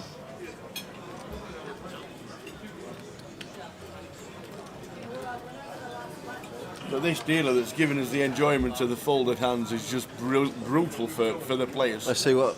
Ace king that time for Elliot! He's missed ace queen and ace king! What is going on? He definitely 3-bets Adam. Well, we just had ace queen, he weren't there. He's just had ace king, he's not there. This is crazy. 5 hands we've seen missed, and the worst one out of them was king queen of diamonds. King queen of diamonds, ace queen, ace king suited, and aces. That's right, only 72 bags up top span, but people are playing it like it's a £5 turbo, popping out, popping for a wander, missing a couple of hands. Elliot takes his seat, unbeknownst to him that he's just mucked ace queen and ace king.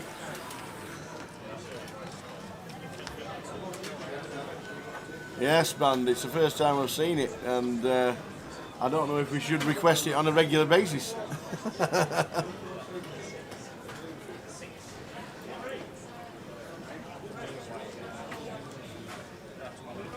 So Jack here with the nut flush draw and bottom pair. Adam comes in for the laid c-bet after flop goes check with his pocket 8s.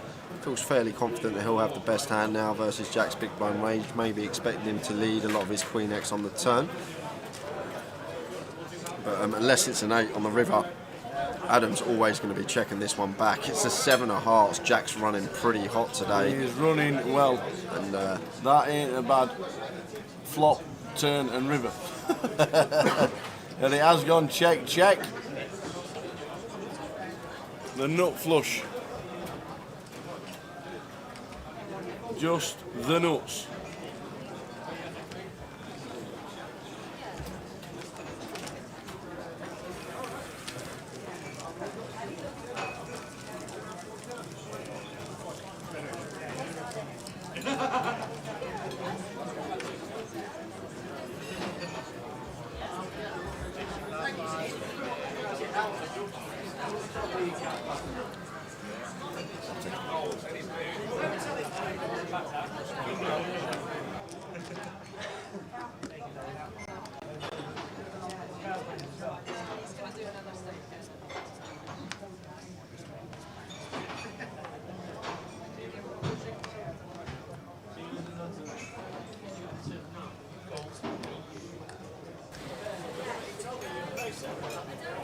Well, now Adam's off for a wander. Where's he going? Oh, he's going to speak to the missus. I just thought everyone would agree that they'd all miss a hand each or something. It's everyone's got ants in their pants. It's everyone's up, down. Anyone that's been, well, I should say the only 3 that have been sat there still the whole time are Jack, Majid and James. as a Jack blind on blind here against Majid makes it 110k with the 10-4 off. Majid playing 19 big blinds, now at 20k, 40k level. And just moves all in against Jack here. Very nice from him. Has an ace in his hand. Knows Jacks are going to be raising light with all the chips and just goes for it with the a6 off. And Majid taking that one down.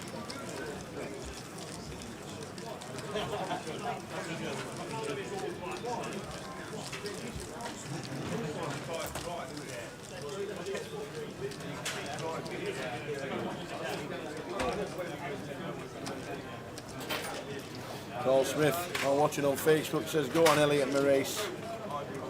Don't tell him what he's just folded though.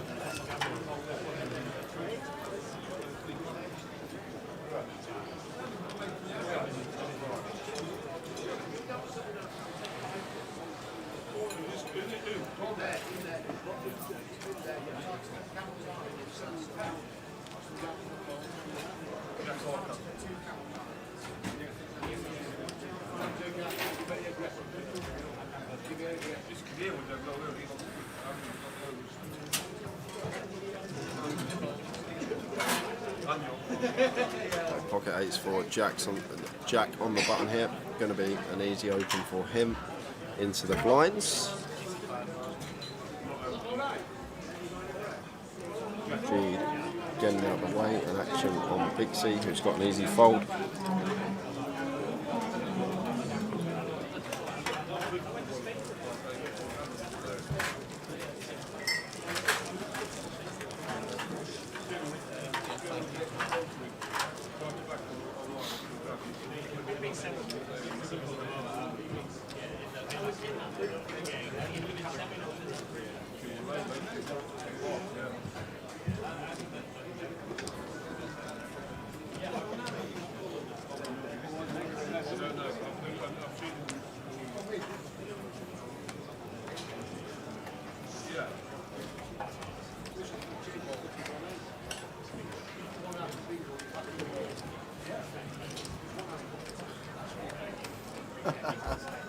Yeah, sod's law. You miss a couple of hands and you don't get the hands.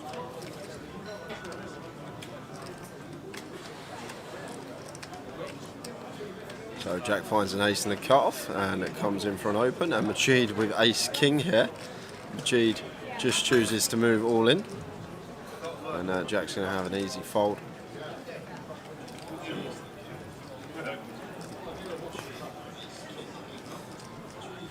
So Majid shoving for what was 25 big blinds. Oh no, dealer change. Oh no, only if he knows. Only if he knows what to do. What's the dealer's name? Kyle. Kyle. This one. Yeah, this is Kyle. Kyle, we need him. I thought it was Chris. No, Chris is the one getting up. Chris Calvin getting up, Kyle sitting down. So that's what I said, what's the dealer? I was right, sorry, yeah, Chris. We need to have a word with Chris to tell everybody to do what he's just been doing for us. Entertainment value. And he's back again. He's up and down like a jack in the box, that man. The Frankie just coming over, mentioning about the break. That must be the break thing. That must be the break thing.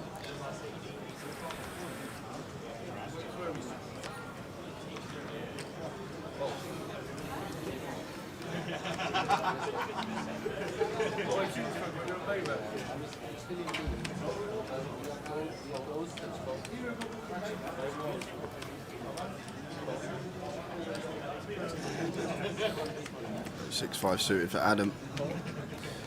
Adam did come into the FT with around the same as what he's got now. Keeping going along steady. And Elliot raises to 115k here. Blind on blind, just under 3x. Does have position on Adam.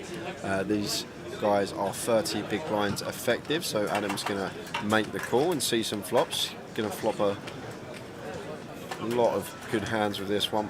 Good playability. Oh, there's a bottom pair and an up and down, and Elliot just moves all in for 965 into 235. So Elliot just shoving 965 into 235. He's gone 4x pot here with the overpair. And the problem with this tower, yes, we want to deny equities in a hand like Adam can have here, but the problem is when we get called, we're behind. We're never getting called by worse in this spot. Like Adam's going to fold like ace-8 here. Well, he should be against this particular size that Elliot's opted for. He's just coming with a shove for 4x pot. It's huge, huge. And I can't see how Adam's ever going to call this off with bottom pairing and up and down. It would be crazy too, but Elliot just going for it. The thing is, when you think about this logically, what are we ever trying to get called by here? What does this actually achieve? We're never getting value from worse. We're just going to fold out all the hands that we're beating, and we're only getting called by a hand that's in front of us, 2 pair plus, and Adam can have like 7-6 suited, 8-6 suited, 8-7 suited, 4-5 suited, 9-10 suited, although we block that, and he will fold eventually, Adam. I'd be shocked if he called here tower for this amount. It's a 4x pot jam, and it's just craziness from Elliot here, and he's smiling, he's happy, and he looks very comfortable. But yeah, I agree, Mossop. That's exactly what this could be. He just doesn't happy to take the pot down here. There's a lot at stake, a lot of money up top. He's just happy to take what's in the middle, and he's just ripped it in for chunks here.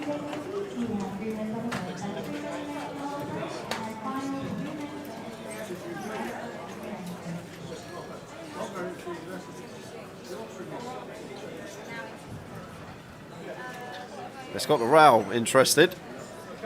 We can see that this is only going in one direction, and that is towards the muck. It'd just be craziness for Adam to call this off. What's Elliot supposed to have? What's he do this with? What's he shove 4x pot with? Like the worst hand Elliot's going to have here, Tara, is a hand like 2 overs with a spade draw, which we're flipping against anyway as Adam with our particular hand. So we're either flipping or we're going to need to get lucky. It's a long tank, but it's only going to go one way, and that is into the muck. And if it doesn't, and a fair play to Adam, if he's willing to put in this amount against a 4x pot, shove on the flop. Pair and a draw. There are going to be lots and lots of other spots for Adam Bromley, and I cannot see him at all calling this one.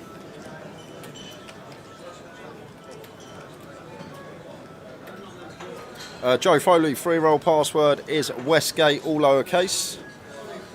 Come on, Ads, get him in the muck. If he's thinking, yeah, Elliot could have a flush draw here, but if Elliot's got a flush draw, he's going to have like a flush draw with 2 overs, which we're flipping against anyway. It's a flip for us all. We're behind. It's one of them situations where just going to have to get out of the way, and Elliot shows him the 10s, and Adam says nice hand, and Elliot going to take that one. But 4x pot jam from Elliot there.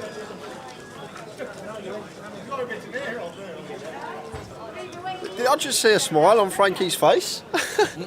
Oh, I did. I definitely did. I saw him smile.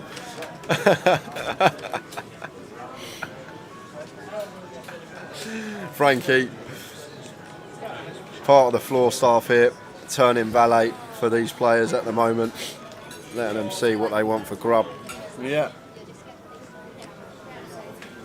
We are going to be getting a complimentary meal. Alex Martin, how are we doing? Asks what's the counts. Jack's our chip leader. He's got around 2.6 million. James in seat 9 is second in chips. Not far behind him is Bixie.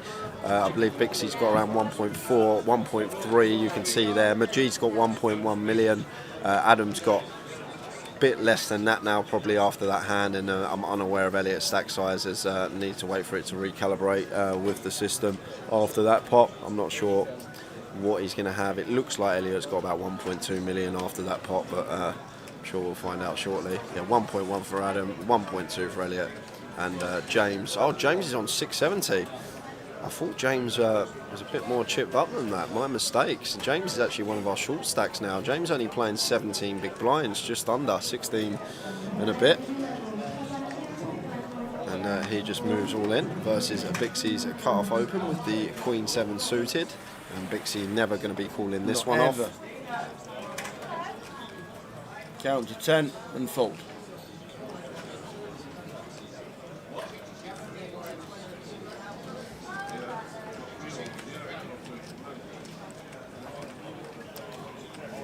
Count to 5 and fold. Count to 1 and fold. There we go. They thought that's exactly what she was doing. No problem, Alex. Yes. Any questions? We'll let you know. How did Arsenal get on, Alex? Big Arsenal fan. Here's Alex Martin. How did they get on today? I genuinely don't know the final score. What was the final score, Alex? Look, Alex, watching the live stream, I know he's a big Arsenal fan. He's a good friend. How did Arsenal go on, Alex? It's not even funny. It's not even funny. Let's get that comms cam off. It's just, see, I forgot about it for about half hour. I was enjoying the FT, and then you just put a downer back on midday. It's like 3.1. He knows what the score was, Alan. Don't bite. Please don't bite.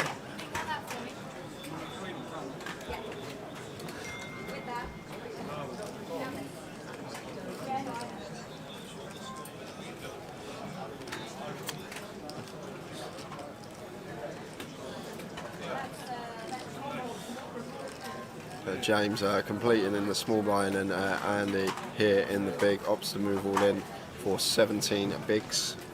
Gets the job done, puts him up to 20 bigs. 2.6 mil jack, double chips to anybody else at the table.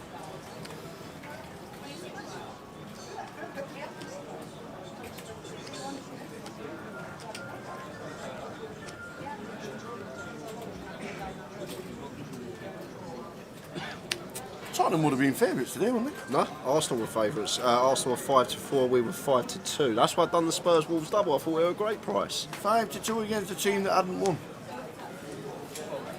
Oh, yeah. You lot must be pish. We are. I'm not disagreeing with that. Lines 20-40. 7 players left.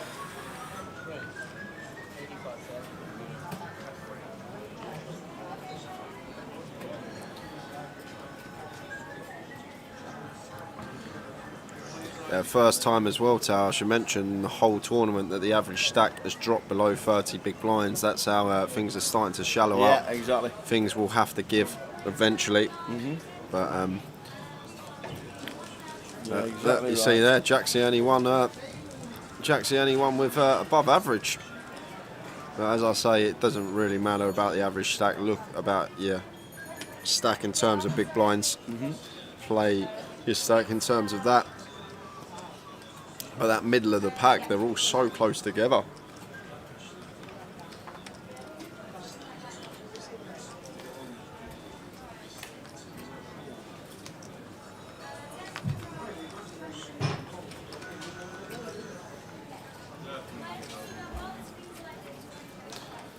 Bixie Ace King suited under the gun. She is going to open. Makes it 80k, just the click.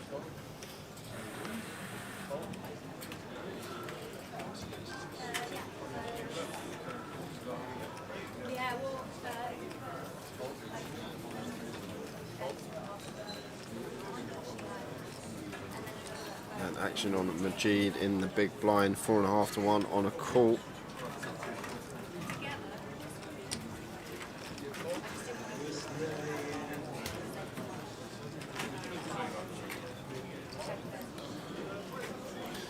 Ace, Jack 3, 2 diamonds. Oh, both with Ace King. Wow, Majid didn't opt to 3-bet here. He's gonna flat the Ace King out of the big blind, and then he's gonna come in for a donk lead on the Ace Jack 3, and then Bixie's just gonna come in for a raise. Yeah, the lot's going in, and we're gonna chop it up. I don't know if it is Tower. Majid's gonna make it 3.5. Ah, I'm not sure if it is. Majid's gonna make it 3.5. Bixie's gonna get the lot in. Majid's calling, and we're gonna chop it up. Old-fashioned 1927 poker. It's just, the thing is, I'm surprised, like, if we're flatting Ace King out the big blind for deception, Like, and then we come in for a donk lead. It kind of counteracts the deceptive flat in the first place. We want to be checking it over to Bixie for her to represent that ace, and Majid with ace king here. And the way his body language is, he started talking to Bixie Tal. He's going to fold. I bet you he's going to fold. Wow, look at that. What? I told you. What? Well, we're going to be here till Friday next week. I told you. Sorry, Edinburgh, we might be late. What is going on? So we just flat the ace king out the big blind. We come in for a donk, and then when raised, we just snap fold. No analysis on that one, guys. Analysis on that one. It's out of my realms, I think. I have no idea what was the thought process of Majid. It's just. Oh, wow. Well played, Bixie, I guess. That's all I've got to say. Well played, Bixie. She got Majid off of the best hand, but I'm just surprised that for one, Majid didn't free bet, and then for two, after he didn't free bet, he then donk led, and then for three, the fact that he actually folded to the raise after he donk led. Oh, live poker. It will never fail to surprise you. You always see something new. And Adam's turn to get the ace king here under the gun, makes it 85.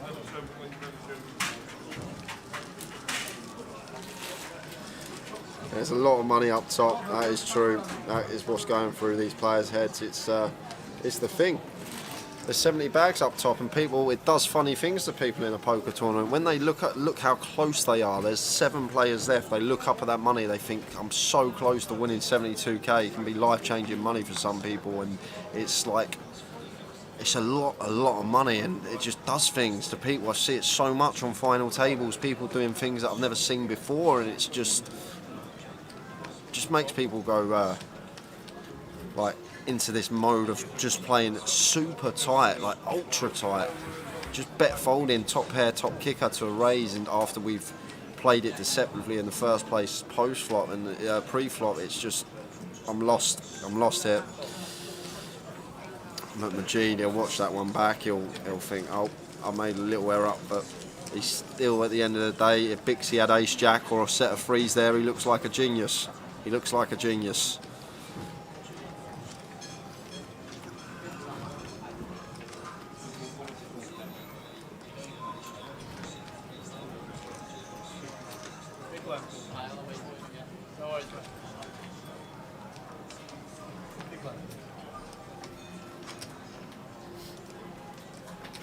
Password for the free roll for the next 2 minutes is Westgate.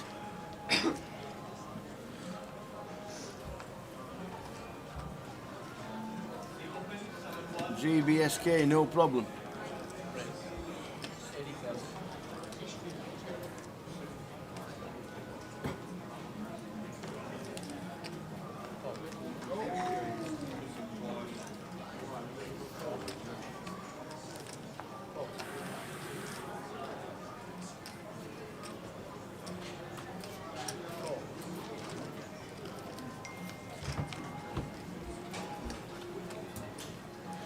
Ace, queen, 9, 2 spades, the flop.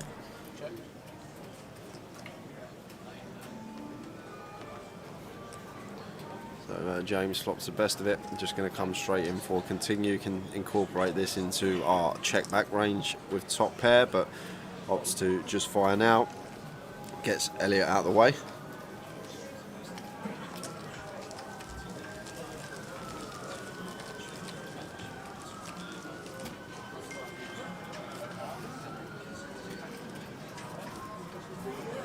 Daytime Twitch, absolutely. If there's £250 up top in your local comp, you never fold it.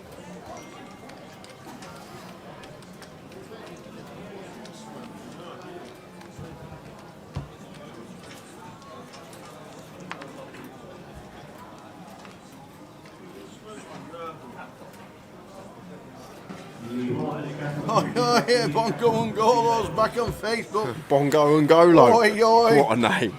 Amazing. Watching the stream for years of those Bongo and Golo. Been watching for years. How the devil are you?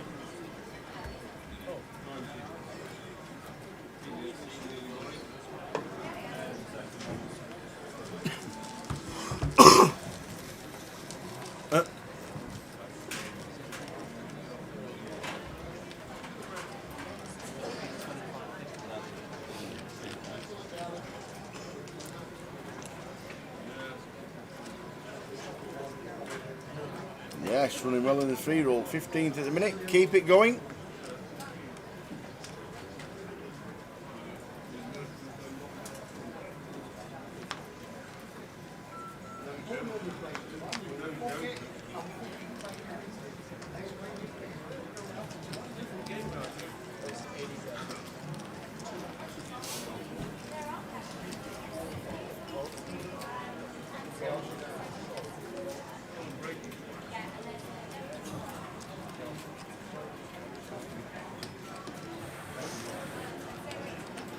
So Jack opening under the gun, the Jack 10. I reckon if Jack's getting fed some information, we're going to start seeing him opening up a little bit more. Everyone's playing a bit too tight for my liking. I know it's a lot of money. It's a lot of money, 72k, but that's the thing in poker you don't sometimes. get to the final and then just change the game and lock up. Yeah, well, some people do, Tower. And just sit there and play scared. Some people do. Some people do. I see it. We see it all the time on the It's a stream. massive achievement getting to the final table. We saw it with Ming in Coventry. He was absolutely ruling the roost Yeah. when we saw him on the featured day 2 and started day 3, and he got to the final table and he just changed his game completely, and he was out in 6th or 5th. It was really strange to see, but it's the money. It's what it does to people. Like, in your head, you know the right play. You know you could potentially 3-bet bluff this hand. You know you could double barrel, but you look up at that prize and you think, oh, I don't want to. I want to save my chips. I don't want to go out like this. I want to still be in. I tell you what, though, the information that Jack Hardcastle's getting from his friends watching the live stream will be priceless. Yeah, yeah. Absolutely priceless. And if he doesn't get unlucky, he's just going to eventually win this.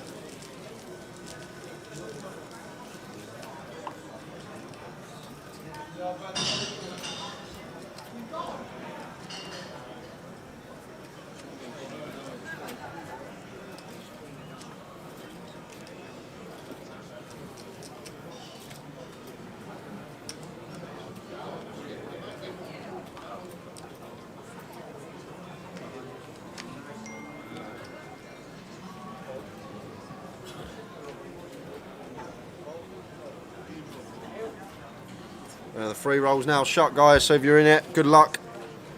No more entries in the live stream free roll. If you Good are luck, playing, everybody. good luck to you. Indeedy, indeedy. If you're in it, you can win it. Guy on his burner phone at the table.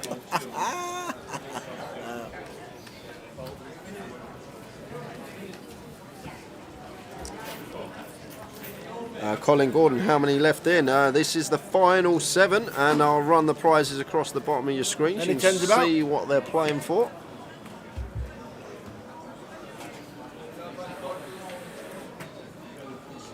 There will be a 30-minute break at the end of this level. Yeah, we got half hour left, Yeah. and then we will go on a 30-minute break. It's a bit late for the free roll now, but they're all on Grosvenor Poker.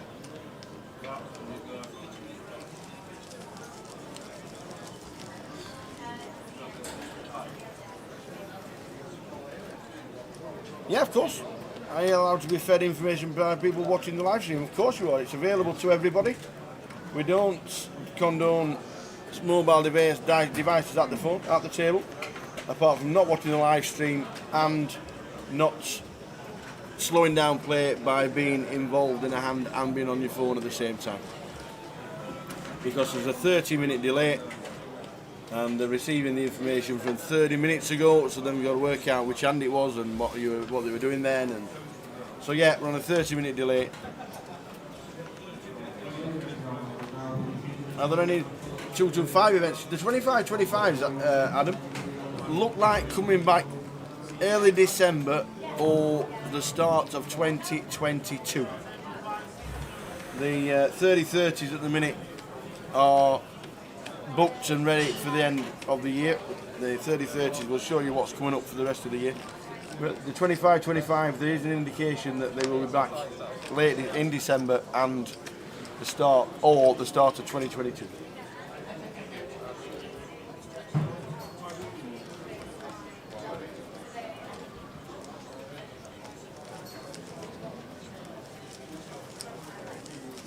The deep stacks will be back next year. There's plans to bring the deep stacks back next year, and also the seasonal specials. But just keep your eyes out for social media, because there has been, obviously, with 2021 being condensed into 6 months, there's not much room in the calendar at the moment. So you'll have some clubs doing 30-30s, you'll have some clubs doing 25-25s, you'll have some clubs doing the deep stacks. So it's a bit condensed, with having literally a full GUKPT schedule for 12 months in 6.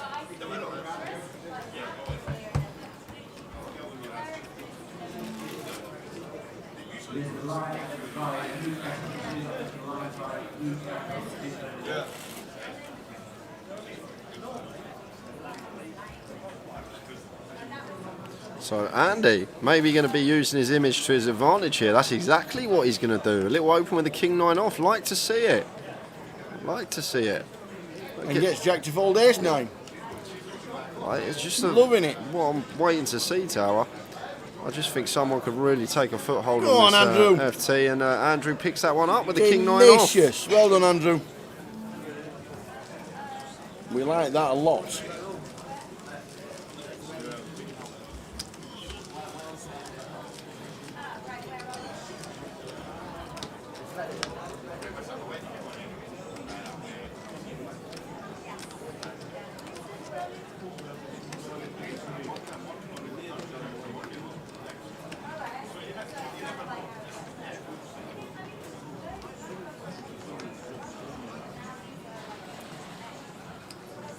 Oi, Shannon.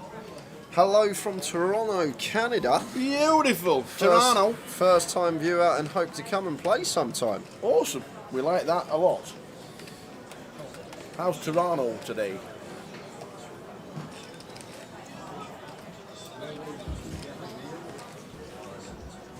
I've been to Toronto.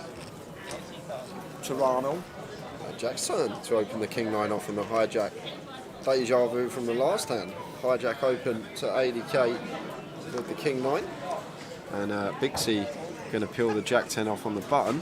Do you know what, I've got this funny feeling Bixie's got no fear. She's not fussed. I think she is someone that if she's got a hand, she'd be willing to go with it. If she flops like top pair, top kick, I think she's going to get it in. Just from what I've seen from her the last few days, she seems like someone no fear at the table, just happy to play different variety of hands. And Jack checks this one over to Bixie, who is going to come in for a bet here with her middle pair and up and down, but 75 into 260, so comes in for under third pot here. Nice small sizing. Definitely a hand we can incorporate into our check range here with our middle pair and up and down, but Jack not going anywhere. He's got pair, gut shot, backdoor, second nut, flush draw. Let's see the turn card. The 3 of spades. Might go check this. Well, it should do, but Bixie has surprised me a lot over the last couple of days, and here is a bet coming in from her again, and it's actually really good instincts if she thinks she's got the best hand, trying to get value from worse, and Jack does actually have a worse hand that I doubt Jack's going to pill again, Tao. He's getting an unbelievable price though. Okay, he is going to call. Did you see 4-1 on his money? Bixie went quarter pot there on the turn into the river, which is the 3 of hearts. Just bring the flush draw.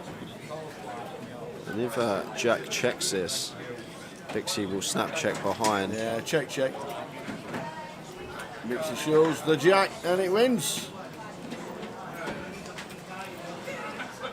And Bixie up to 1.5. Wry smile on Jack's face there. Didn't expect Jack 10 off ever to be there.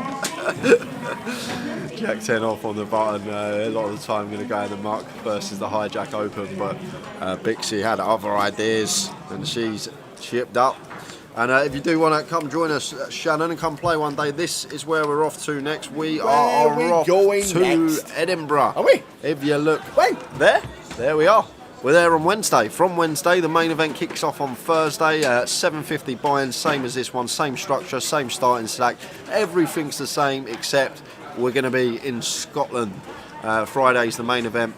Day 1B and Day 1C, the Turbo. We have one side event up there, £125 to enter that one. That is the Bounty. That starts at 4 p.m. on Saturday. And if you look down there, we've got a £1,500 GUKPT Edinburgh package satellite tonight at 8:05, 750 plus 750 in expenses, and that's 225 buy-in. So have a look out for those on the client, everybody. That's this evening. And if you are travelling up north to Edinburgh, take a face covering because you will need it at some point during your stay.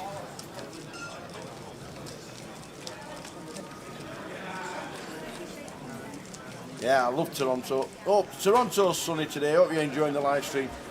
First time viewer. Went to a place called Kitchener for a wedding. Long time ago. Well, 10 years. So there you go. Glad you're viewing. Glad you're on from Canada. Enjoying the live stream. Sit back and relax and enjoy. Can you ban that sponge on YouTube, please, Tower? We'll have no more of that. We're concentrating on the poker, please, people. No football talk. Let's keep it poker only. Daytime Twitch, it's just not Edinburgh for the mini mains because the schedule obviously got cancelled to start with because of COVID restrictions in Scotland. We went to Coventry and then the restrictions lifted in Scotland, so we put Edinburgh back on just as a main event, and then they added the side event on the Saturday night. But yeah, normally there is a full schedule in all GUKPTs, just not this one in Edinburgh, which is why for the first time, as Jay says, there is an online flight. So James all in here for 25 big blinds over an open from Jack and a button flat from Elliot here. Really nice from him to see this with the eights.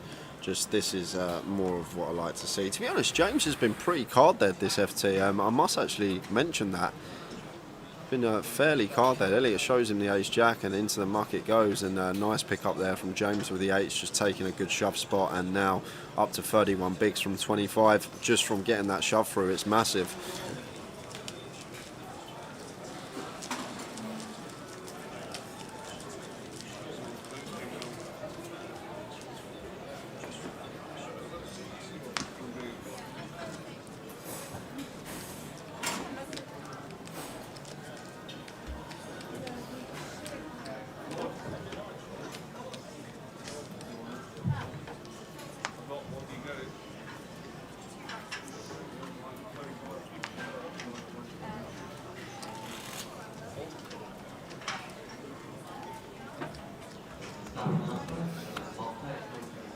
Ace King for Big Sick, going to be raising up under the gun +1.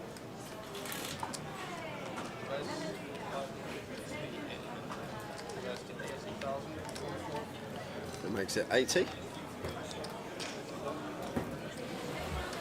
9-7 suited in the small blind.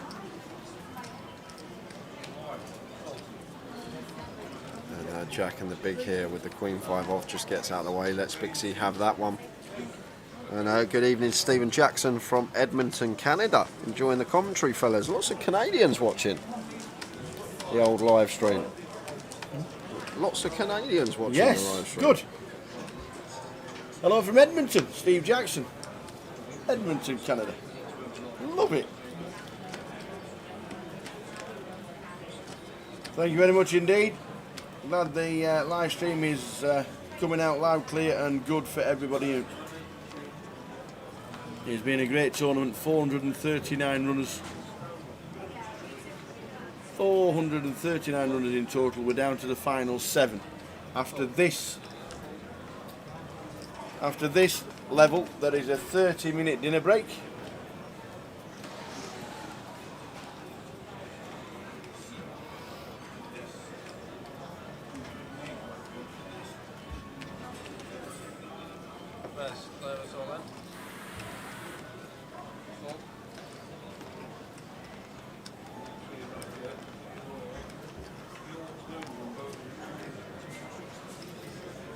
Yeah, Andrew's mixing it up. Love it. Go on, Andrew. See, this is what About baffles me. time. It's what we It need. baffles me. He just passed eights earlier on versus a cut-off open. He just passed eights in the small, and then it's folded round to him on the button. And he just wants to rip 5 deuce off. It's unexplainable.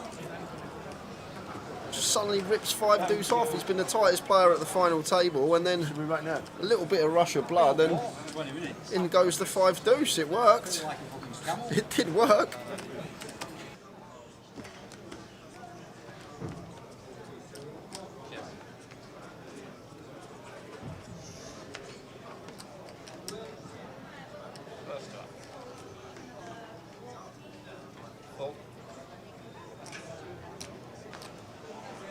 Res, 100,000. Fold.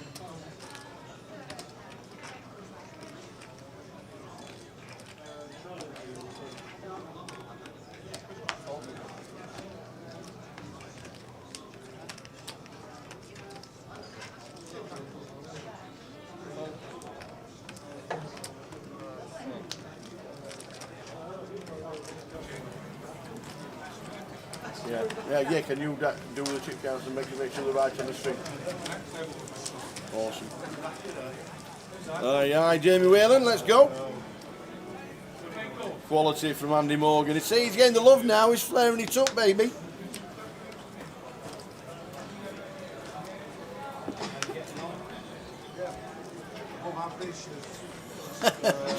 Triggs got his fingers stuck on the buttons.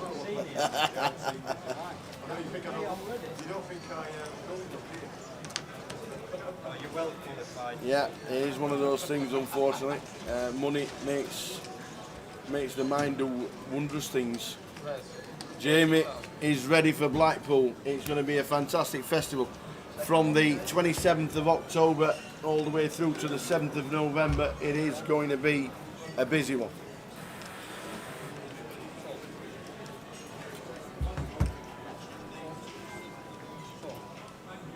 So James opening UTG +1, A7 suited, makes it 80k. And no defend from Adam in the big blind with a Jack 7 off. Evening Warren, evening Tara and Jay. I heard somebody asking regarding the 25-25 tournaments. There was a 25-50 in London from the 14th to the 17th of October. Cheers, Warren. Thanks for the information. We don't have any information regarding local London events that we're giving a lot of information regarding information for us to shout out over the weekend, but that wasn't one of them.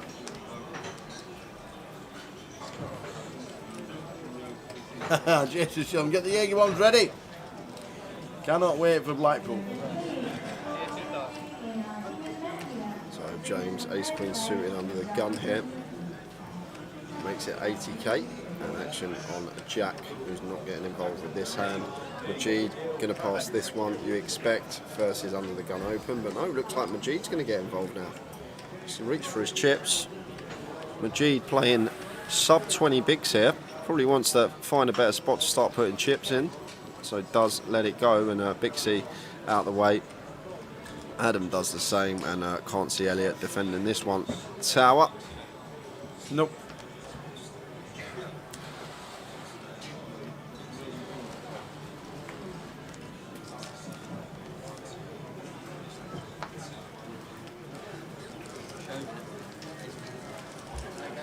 We're all good yet? All good. We're being looked after like proverbial kings from old Danny the Valley. We might have to see if we can get him to come along on the tour. 100%. Pack him up with all the kit, we got room.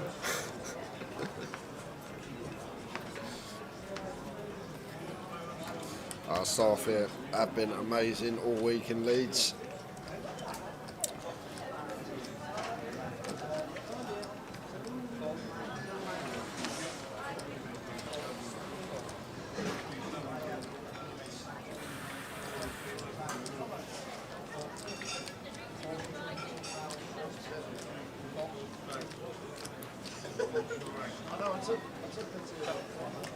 So we've got Elliot and James, blind on blind. Elliot with the best of it, complete and a check. Elliott flopping middle pair, complete whiff for James. So Elliott comes in for a lead, quick fold for James. And so if we don't lose one in the next 10 minutes, we're going to come back to the 25k, 50k level when it's going to be. That time again. Yeah. It's going to be around 20 big blinds average stack when we come back, just over. So it's going to be interesting. These stacks are really going to start to shallow. Going to be 160 big blinds in play. We've got 7 players in there, yeah. So it's going to be around 22.5 bigs average stack when we come back. First time, it's just keeps shallowing and shallowing. We're not losing any players, so that's what's going to happen. Majid with ace 10 under the gun +1. Should be opening this one. Want to try and come in for a still. Just raise the ace 10. Try and get some value from the big blind defend range as well. At times we are free bet, we can just fold this one. And Andrew with the jack 8 in the big. I see a lot of players defend this one, but the way Andy's been playing, I know we did just see him shove the 5 deuce, but it seems like he likes to be the player making the move rather than the player calling.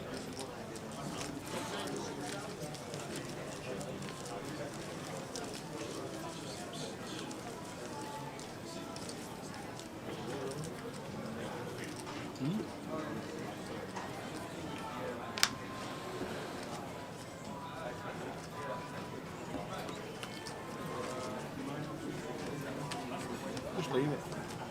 We don't need one. Paul, there are 7 players left. This is the final table, and this is what they're playing for, running across the bottom of your screens. How much? Lots, Tower, lots and lots. How has it changed the minds of playing poker? Well, what we've seen a lot, we can clearly see 72,200 ways to change your mind. the money obviously gets inside the head of players, and we see some plays that you don't often see. Saying that, this man doesn't seem phased either. He's been playing pretty good, pretty well. He took a shove spot with pocket 8s for 25 bigs. Things like that happening. I think James and both Jack actually are probably not too fussed.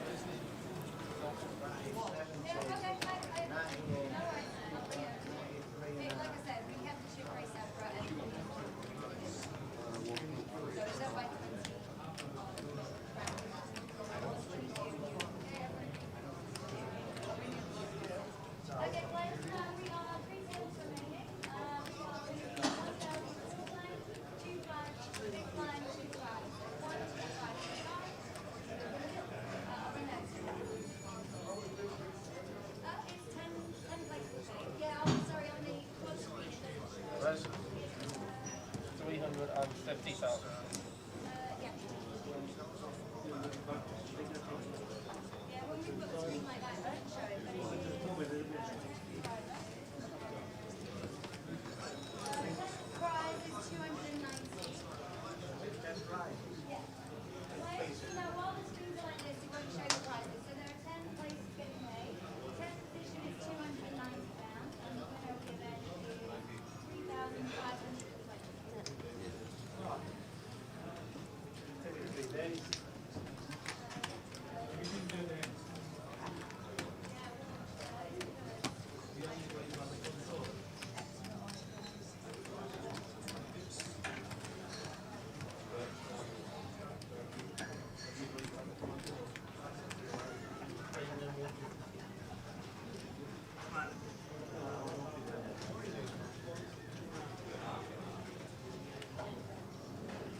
So open from James on the button.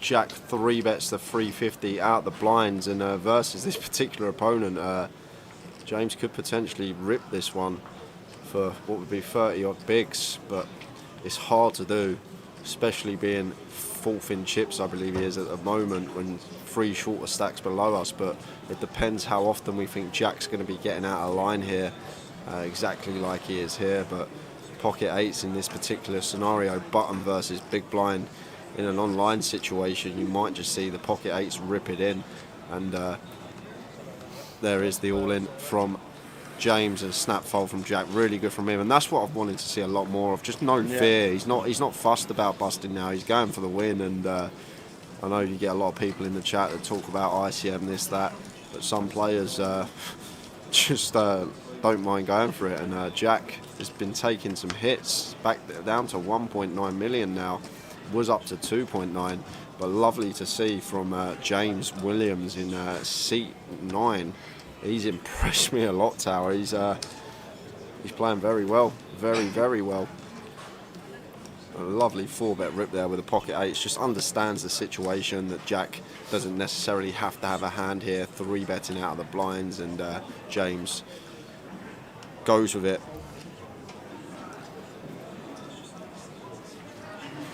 Come on, James, I've got 20 to 1. RSPC.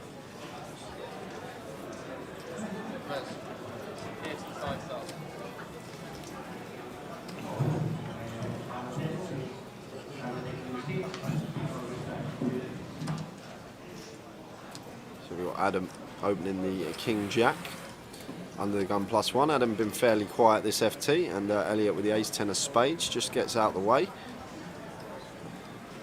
Remember, we are 7-handed now as well, so ranges should be a little bit wider. Players need to be aware of that.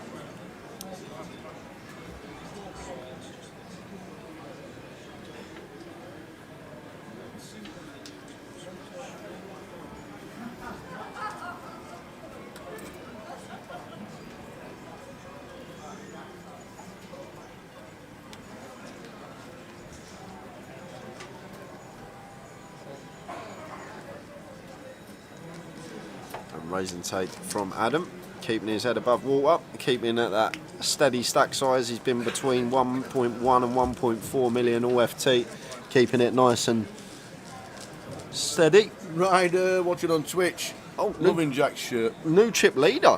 James Williams is now the chip leader at the table. Is he? He is. Got a James. After the 4-bet rip versus Jack, that gives him the chip lead.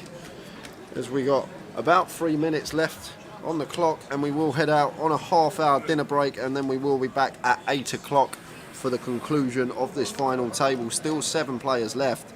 It's unheard of at this time of night on a Sunday. It is. It'll be one of those finals. And to be fair, we only started with 19 at 12 o'clock, and at 8 o'clock there's still 7 left. Absolutely.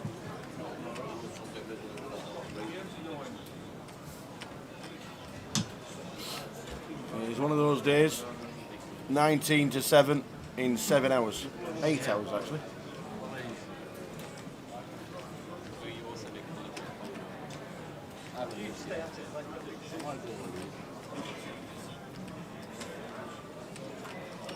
So Jack going to fold that one on the button, and Majid with the 10-5 off here. This looks like it. This looks like the 30-minute break. Just gives Bixie a walk. Thanks, Jason. It's going to be a late one, says Jason. Cheers, pal. Yeah, cheers, Jack. Got any good news? So, as you can see, the players are off. Jay's off. He wants half an hour. I want half an hour. We're going to have half an hour. 7 left. It has just been one of those that hasn't ignited just yet. Who knows, straight after, we might just feel the same. But we will see you in 30 minutes as we come back at 8 o'clock. If the clock's wrong on the break clip, apologies, but we just not had time to change it because we were just making sure that everything was right. But we are back at 8 p.m. We've been surviving, we've been doing all right, and it's great that you come to join us for an hour with the tower.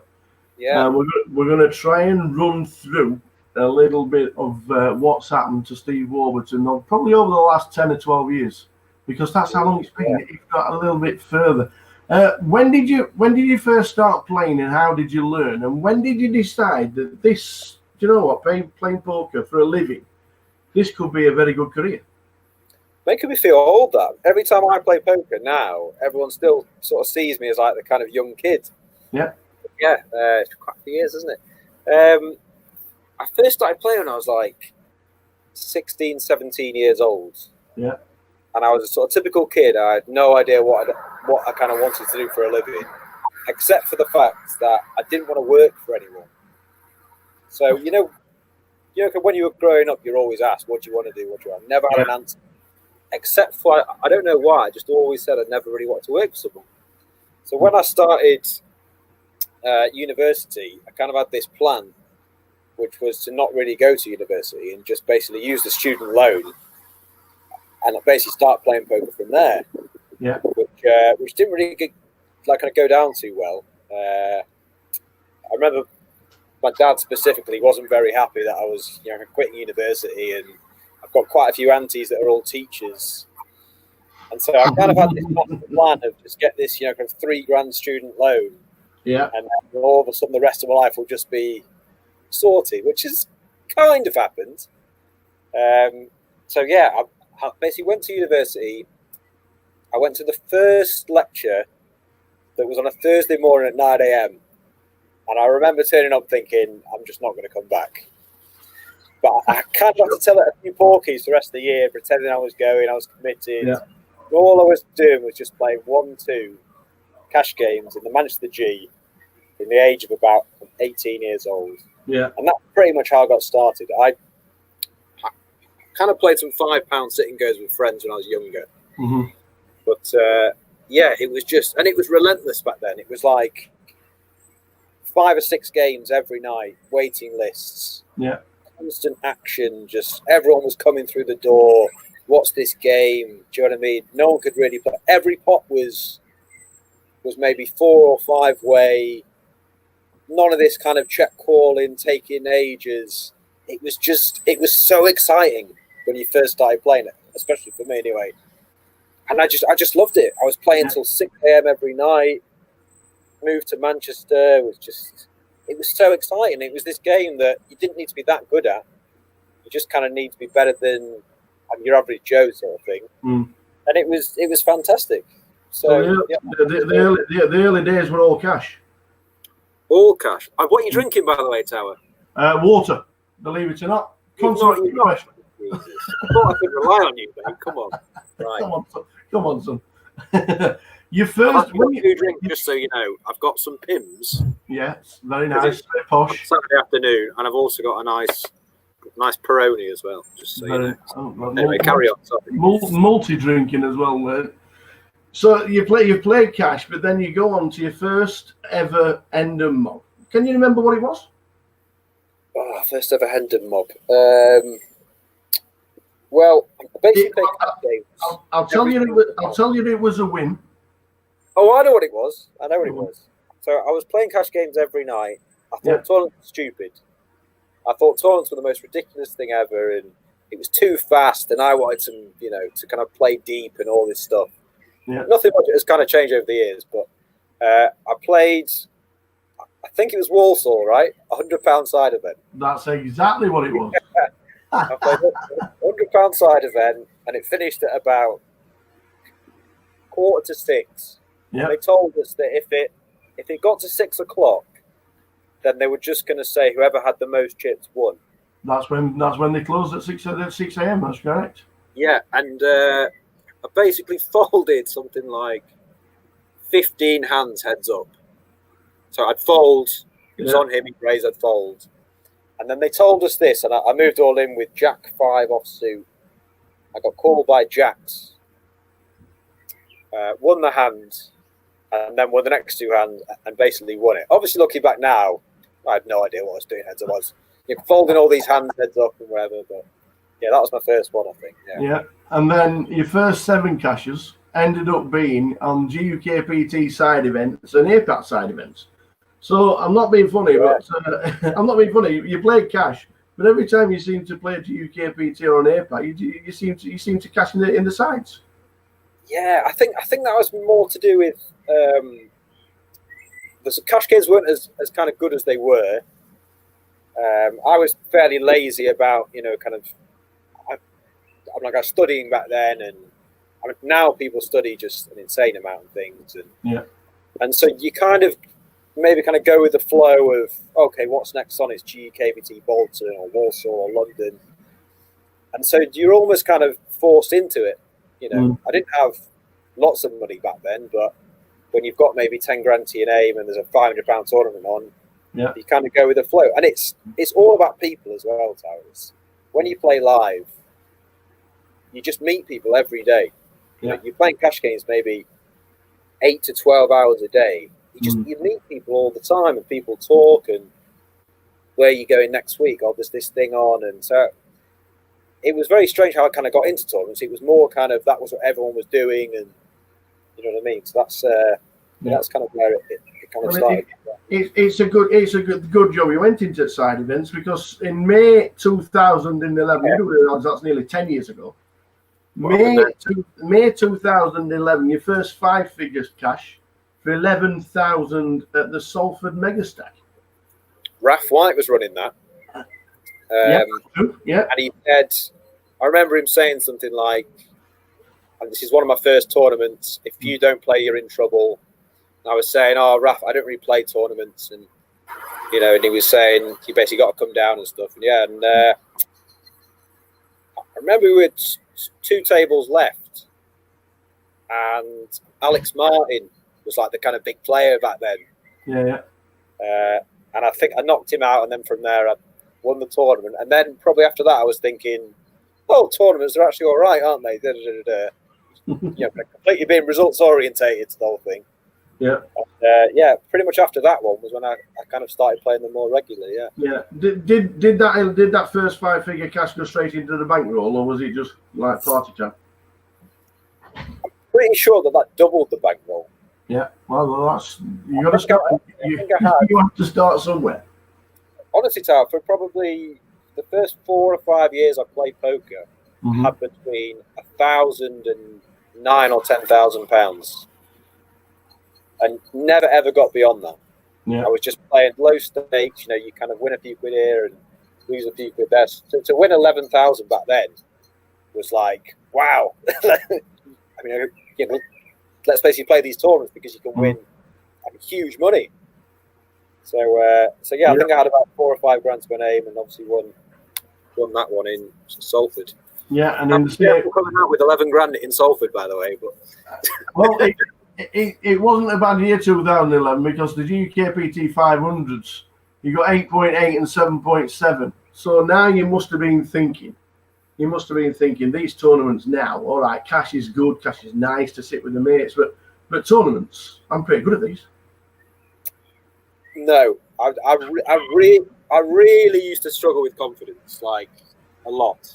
I'm not saying I'm super confident now, but I was always very aware of what was happening, and I saw these guys win, and rather than looking at results, I was more looking at the hands they played, and I was thinking, well, if that guy had lost that hand with 15 left, he would have won that tournament. It would be something like ace queen against ace king, and he basically hit a queen or something. So I feel like I've always been quite level-headed when I kind of win or lose, and so I never really got carried away with what was happening. And I would say that I definitely put more effort in, and I maybe respected them more as a thing. So like the next few years, I was obviously more kind of focused and taking it more seriously, definitely. Well, it's been an interesting start. We'll be back with Mr. Steve Warburton very soon in the next episode of An Hour with the Tower.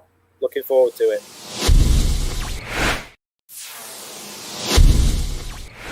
So back with An Hour with the Tower with the fabulous. Can I just lean forward and show everybody that lockdown's not been favourable for most? Mate, this is 4 months. 4 months of no haircut. So we went to where did we go? We went to Hampshire. It was me, Little Dave, Jake Fish.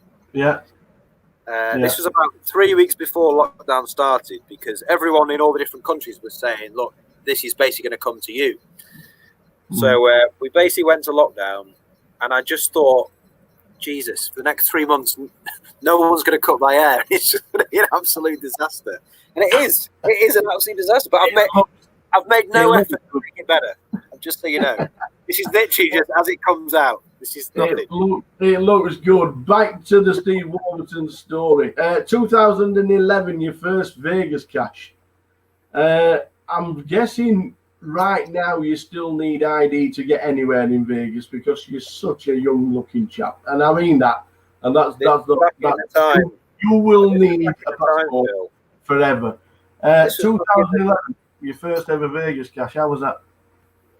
Well, I mean, this was back in the day where if I basically walked around the Rio, not playing a tournament, and was just, kind of looking for a friend or something, I used to have security guards march round all the way around and come up to me and just ask me for ID. And every time I'd say, I'm not gambling, and they'd just say, I don't, because they're really strict. Massive clubs over there. Yeah. And the amount of times that happened, so I never set foot after that. Probably it happened like 4 or 5 times.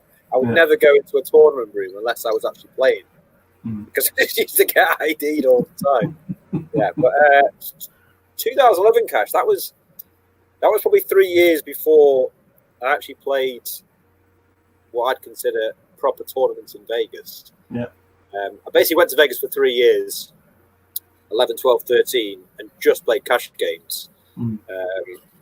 And I was very hypocritical in terms of everyone I spoke to. I'd say, why are you playing tournaments? Stupid. You should play cash and all this stuff. And then in 2014, I think I played the main event, and that's when I kind of really got hooked as well. So I think that 2011 one was just a random rogue cash, which is probably why no cashes from that until 2014. No, we're not going to start with the rub downs at all in the slightest, but it is part of history. Go on. Your biggest ever shot at the time was a 5K buy in the EPT London. Oh, disaster. Unfortunately, disaster. Unfortunately, the crowd would have been cheering, roaring, and shouting and whooping because everybody's made the money. Because Steve Warburton became that unfortunate bubble boy. I've never ever been backed. I'm really proud that I've never kind of borrowed money. I've never been backed. But that was the first tournament that I sold action. I sold 50%, and it was I think it was my first 5K. And so, I mean, I'm really competitive anyway, but to let someone else down, that's just, I hate that. And so I think when we were about 15 off the money, I basically made the mistake of messaging everyone that had backed me and said, I'm 15 off the money, I'm all right in chips. And then I kind of dwindled down, and on the bubble I had, you always remember the hands you lose, don't you? Of course, yeah.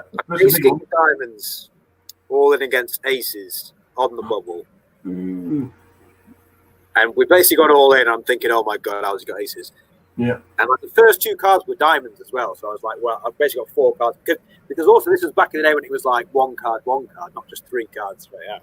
Yeah, yeah. So I basically bubbled, and I was in the very far end table of the room. Oh, marvellous. This is a huge, huge room. And the second the river card comes down, there's guys on the mic saying, congratulations, you're all in the money. And people used to get a lot more excited back then as well. Yeah. I'm not joking, Tower. That was the longest walk of my life. Everyone was high-fiving. Congratulations, you've made the money. I had to shake 3 people's hands on the way out because they thought I'd made the money. So I was just going with it. I got all the way to the end of the room, and one of my pals, he told me that if you finish on the bubble, you get a free for next year. So I'm thinking, oh, great. I marched all the way back, found the TD, and he said, oh, no, we stopped doing that last year. Double bubble. So I've had to do it twice. I've had to walk to it twice. Oh, dear. Get out. I'm going to ring everyone and say, sorry, Yes. you bet on your money. So, Yeah. you know. But a couple of years later, you went back to London 2013 and you actually cashed. We ended up 22nd, Redemption, kind of. which is Yeah. pretty deep. Just under 20,000. Was it annoying not to go any further in the tournament, or was it one of those where we've just experienced a bubble a couple of years ago where everybody's opening you and you didn't want to be in that circumstance yet again? Yeah, I don't know. That was a weird one. I kind of felt like I was going to final table. Mm-hmm. And then, I just kind of lost a few key hands. And also back then, you kind of get very carried away. You know, when there's 30 left, you're so convinced you're going to do well. And yeah, it's one of those. I was kind of happy that I obviously didn't bubble and I went deep. But I was kind of disappointed to not final table. Well, you started travelling about a little bit, and then obviously the year after GUKPT Manchester, you ended up chopping it with Rhys Jones and Simon Dedman. That was a good one. That was a good one. 39,000 for finishing third. And I actually remember. So do I. You actually remember you said that you'd cry if you won it. Yeah. I remember it like it. I think you would have. I think you would have done, because I think Manchester's your home, isn't it?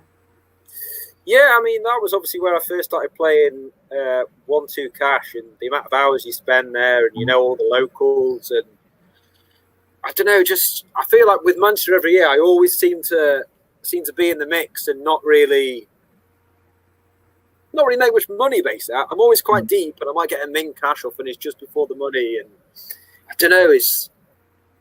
I feel like 5-6 years ago as well, I got way more into tournaments in terms of I'd be like so invested mentally and emotionally that I remember on that last night, it was probably day 2, whatever it was, just speaking to you, just thinking, if I actually finally do this, I'll be so overwhelmed. And yeah, and it was more as well, like I've always felt like I need to kind of prove a point, maybe to like my dad, like my family. You would also, because you've been at the EPTs and because you started travelling around playing tournaments, people started pointing and saying, that's Steve Warburton. This guy's pretty good at tournaments, you know? Yeah, that was a bit weird, because I'm a sort of guy who's always like feet on the ground, and I don't really get like startled by people, and so like for people to say that, I was a bit just like, well, I've kind of been doing this every day for a few years, and do you know what I mean? I haven't really changed, and you didn't notice me then, sort of thing. So I was a bit kind of weirded out by it almost. But I mean, that interview though, I remember it well, and it's slightly cringy just thinking about it. Watching. But yeah, and I think I actually like fell on the floor or something, didn't I? Yeah. I think I was like, oh god. Yes, and finally for 2014, before we end this section, the World Series, we end up cashing in a side event for 3.5, but that wasn't the highlight. No, because we went and played the main event. And do you know where he finished? Will it always be etched? I know it was under 300. 182nd. Yeah. Out of 6,682. It was a good one because it was my first one. Yeah. It was the first time I'd ever played the Bane. I went really deep with my good friend Tim Hickling.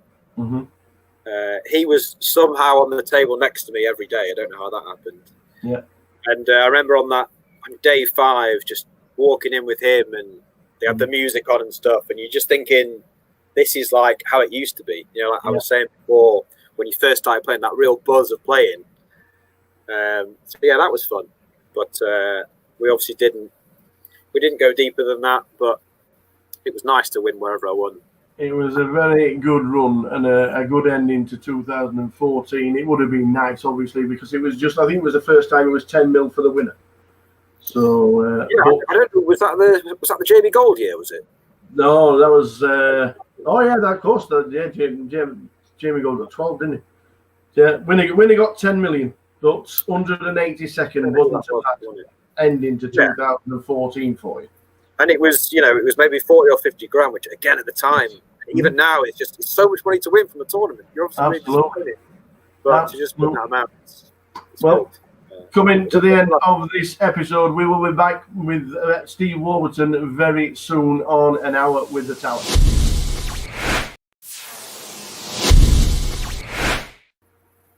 back with Mr. Steve Warburton for an hour with the Tower, and we've moved on to May 2015 and the WPT Amsterdam.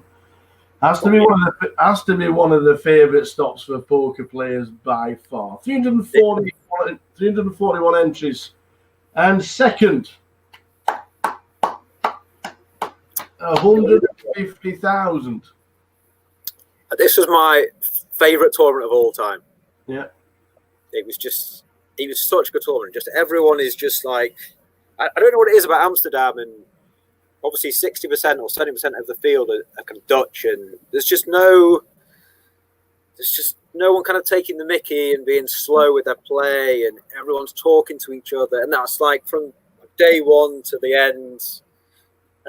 It was just a really fun tournament, and I felt like as well it wasn't a tournament where it was, just winning flips the whole way through. It was like a really good structure and stuff, and yeah, it was just a really fun tournament, and it was obviously my biggest score at the time. A lot of my best friends were there at the time. Again, it was just an obscene amount of money. It was just like so good. We had a fantastic few days afterwards. What was the party like afterwards? So good, Tower. It was just so good. It's just like I'm honestly, I'm such an old man. After about 4 or 5 hours, I'm just like a backache and I want to go to bed. But when you've just got like pure poker rush adrenaline, it's just so good just to go out and you just like, yeah, it's great. It happens very rarely to win a tournament, but yeah. It was a great effort. Then you go on to party poker high roll, another second, and you lost to Alex Golder, but you're good friends with Alex. Yeah, sure. What did you? Was there a lot of chatting when you were heads up, or was it like enemies at the table and then shaking hands and a bit of a cuddle afterwards? We were talking about this recently, actually. This is when Dusk Till Dawn had basically banned you from making a deal. Yeah. And I remember we basically went outside to just have a chat. And Simon Trumper came out. He literally just tapped me on the shoulder and he just said, if you make a deal, you're barred from like DTD for life. And I was like, okay, just outside. So yeah, we weren't actually allowed to make a deal. And yeah, I don't think I actually won a hand heads up. Alex won. He was like typically smug about it. And, yeah. As long as you're still friends, that's all that matters. Yeah. As long as you're still friends. But the biggie, in 2015, we head up to Barcelona. We play another EPT. We have 1,694 runners. There's nearly 10 million in the prize pool. Yeah, it's big, yeah. 1,070,000 for second. Ridiculous, isn't it? I'm going to obviously this is one of the moments I always remember while watching a live stream for one of the first times. Watching this, because obviously we all remember the chop. But what was it like at the final table, knowing what was at stake? There's a lot of money. Yeah, I mean, I've never really talked about it. Like, obviously it happened, and people congratulate on the money and stuff. But I've never really talked about like the whole thing. I mean, I remember the night before I even entered, I was like pretty sure that I was just going to quit the game because I'd had basically a couple of years of thinking I was doing well and kind of knocking on the door and stuff, but just never actually making any money, essentially from it. And I was just completely over it, to be honest. And so I kind of went into that tournament and played, I don't know, maybe what you describe as like really badly, because I just didn't care. Do you know what I mean? And I was just doing all these ridiculous plays and like ridiculous bluffs and ridiculous things, just thinking, well, this is probably my last one ever. And if I think someone's not got a good hand, I'm basically just going to put them to the test almost. And so there are so many hand histories in that tournament where I'm just completely putting it off, never getting called. So I was never, in a situation. I think there was like one reported where I like 5-bet or 6-bet that and that's a jeans guy. He plays like PLO online, and there's just this like ludicrous hand history where I've like 3-bet and jack 3 off, I'm 5-bet, sorry, and he's called and it's come like king 6 deuce, and he's checked and I bet and he's folded, and I've shown it for some reason which I never ever do, and I'm just looking back now, just thinking there was just so many hands like that where I was just like, well, let's just try and win it or not. And obviously, so lucky to actually go on and chop it and things. Yeah. And the final table was just loads and loads of fun. Well, it was also famous for a rowdy rail. Super rowdy rail. There was obviously the hand where John Joander's folded kings pre, which would have basically knocked me out if I'd not hit an ace. I had ace king suited. I think it was 7 or 8 left. Yeah. It's gone like open 3-bet, 4-bet from the small blind. I ended up jamming because we'd basically just been for dinner, and he was basically saying something along the lines of, "There's 3 short stacks. The money jumps are big. Yeah. We kind of don't need to get involved." And so from that, I kind of took it as, right, you're not going to want to kind of get in some huge kind of confrontation pre-flop. And so I was pretty confident he'd fold queens pre. I would obviously never have done it if I knew he had kings, because no one folds kings pre.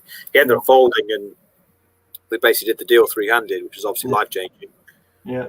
But yeah, I didn't really feel much pressure because I just had this mentality of like, I don't really care. And it was a really strange tournament, to be honest. And I really kind of wish now I played every tournament like that, because it was almost just like no fear. Do you know what I mean? You just didn't really care what was. Yeah. And you're doing a deal for 7 figures, and you get one guy to pick to negotiate just to make sure you got the right deal. And somebody walks on stage with 2 bottles of beer in his hand, and he's like, "Yeah, well, it's only 7 figures." Yeah. Because it was either Fraser Mack, yeah, who was very notorious at the time for doing every deal, wasn't he? He was always there, kind of, or it was Feraldo, who I kind of knew but didn't know as well as I know him now. And I remember Toby Stone came up and he said, "You're only allowed 1 person to come in up and kind of helping you." And Fraz Mack was like, "Right, yeah, it's me, innit? It's me." And I was going, Feraldo, I'll take you, which was probably a mistake because Feraldo was half cut, wearing a hat, holding beers, as you say. But actually, he was really good because you basically only get a couple of minutes. Yeah, I was completely lost in like the whole what was going on. And he was very just like, you need to do this, this, and this. You shouldn't do this. And he basically gave me some really good advice, actually. And yeah, from there onwards, I think I said something along the lines of, "Well, we don't have to deal. I don't care about the money," which is a complete lie. I was desperate for a deal. I just literally just wanted to do it. And I was like, "Oh, well, if you guys want to do a deal, up to you. I'm not bothered about the money. Just trying to get more money out of it, obviously." And then as soon as it was done,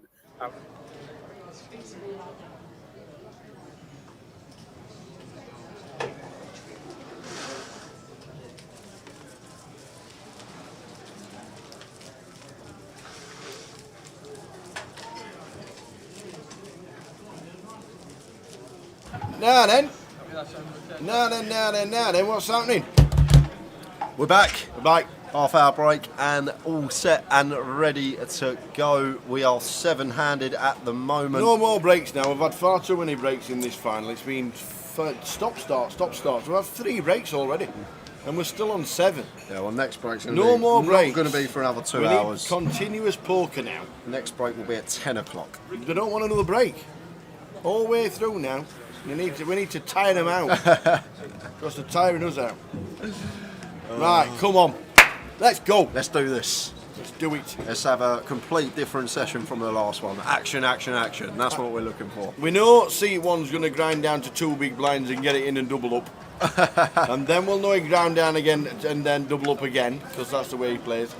Jack is just sitting there because he knows he's got a lot of chips and he's pretty confident he's the best player at the table.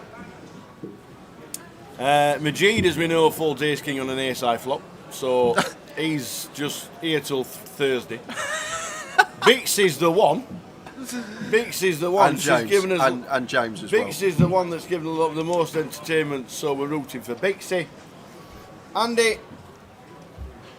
Adam Bromley is Been steady. he has been very steady, so no fireworks from Adam just yet. Elliot Morace, we know he can do it because he's won the Goliath before. And James Williams. James Williams is 20-1. He's now one of the chip leaders, and chip counts will come round all the players. So we are now ready. Yeah, still 7. But yeah, we've started at 12 o'clock.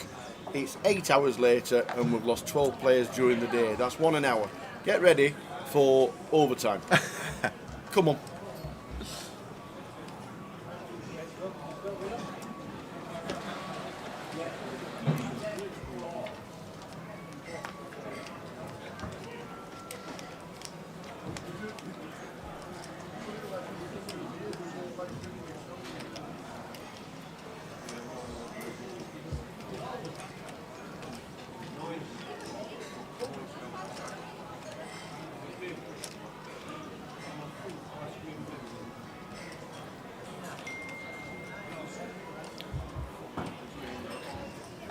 So, off we go.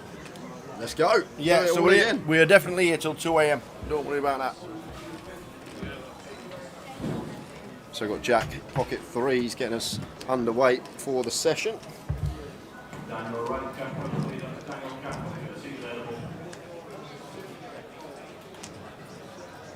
So average stack now for 7 players left, everybody, is 22.5 bigs.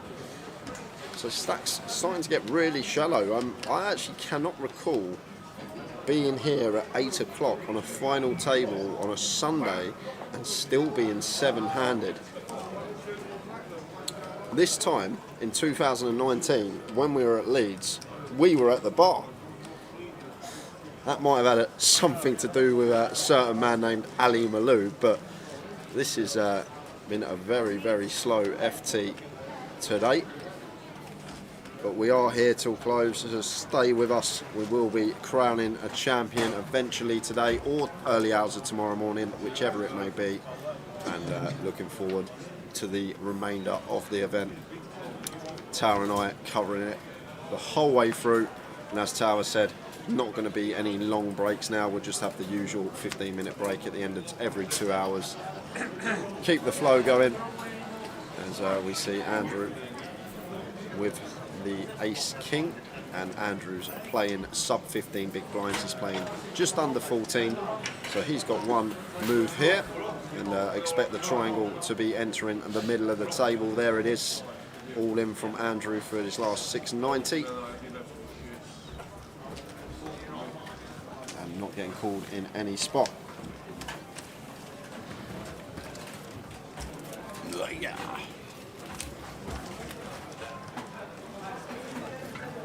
Oi oi, Saundala is in the chat.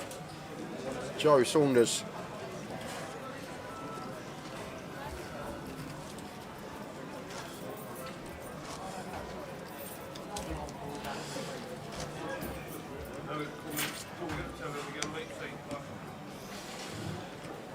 Dying profession what Joe does.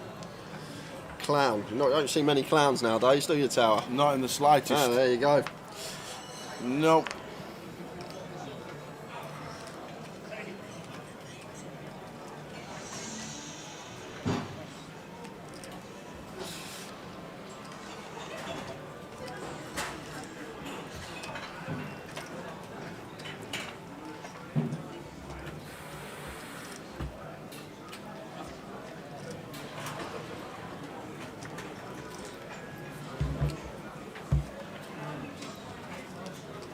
So folded to Adam on the button, makes it 105.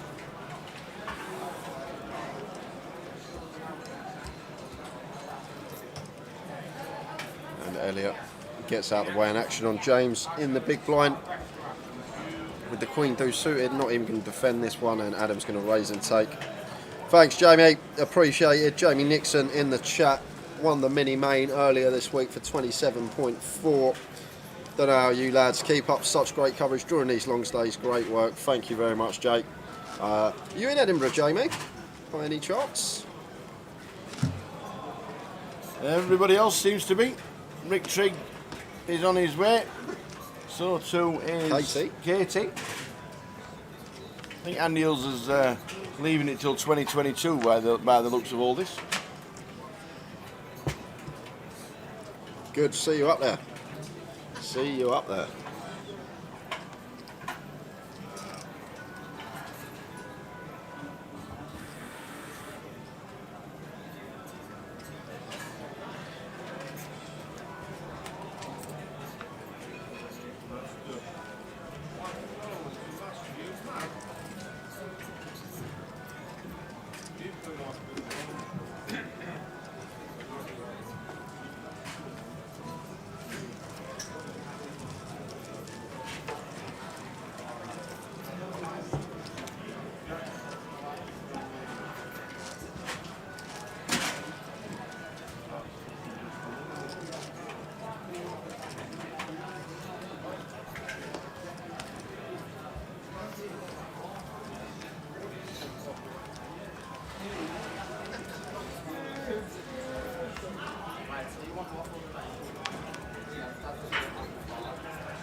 So we're on 7. So Andrew completing in this morning with a 9-4 of diamonds, and Jack going to check his option with the 9-7 suited.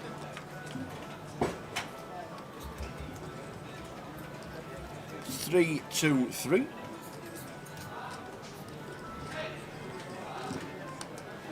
Now Andrew going to come in for a lead, and Jack just gets out the way. So nice little pick up there from Andy. And there's the chip stacks. It's definitely shortened up. And look at this, 37 bigs, the biggest stack.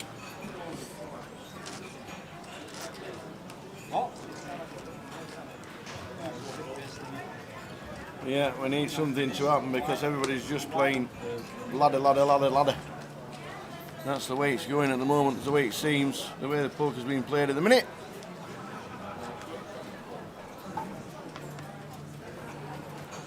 But there's chunks involved because we're playing for a lot of money. And it just is what it is. So Elliot opening ace-9 in the hijack. Andy with ace-king here, tower and 16 big blinds. Only one thing happening here. He's had it twice in 5 hands, and this one's going to be going in as well. There's a triangle.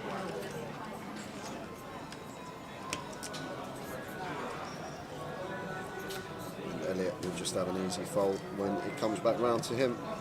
I'm not going to be calling this one off, and he's been playing fairly snug. We don't expect him to shove ace-8 here, or worse.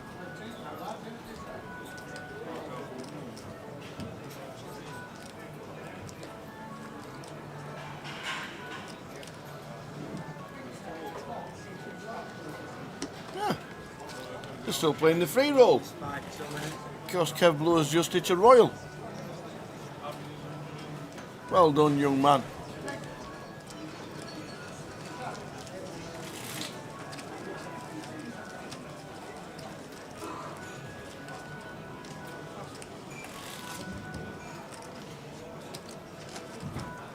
Evening, Eddie. Eddie Johnson. Is that Eddie One Push? It is the one push. Oh, the the one man, the push. myth, the legend. The One Push.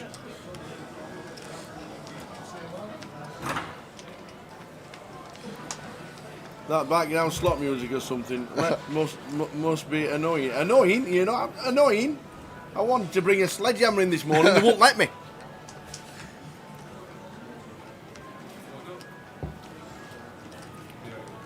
Is there only one in Scotland this year? There's only ever one in Scotland, GUKPT, and it's Edinburgh. And yes, it's next week. Shortened down version of the festival because of the restrictions still in Scotland itself. Wow, Majid just shoves on Bixie there with 5 deuce, blind on blind. Okay.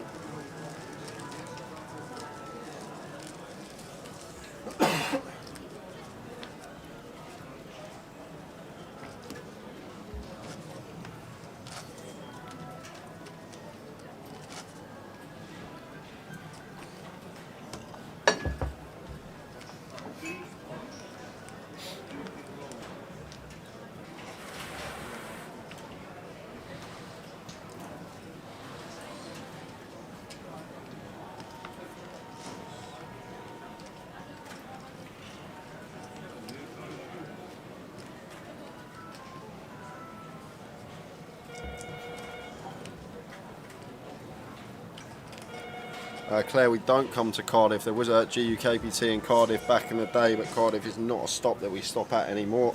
Unfortunately not.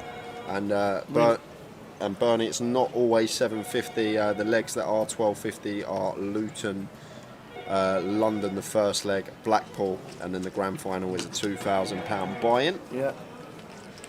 Manchester also a 1250 buy-in.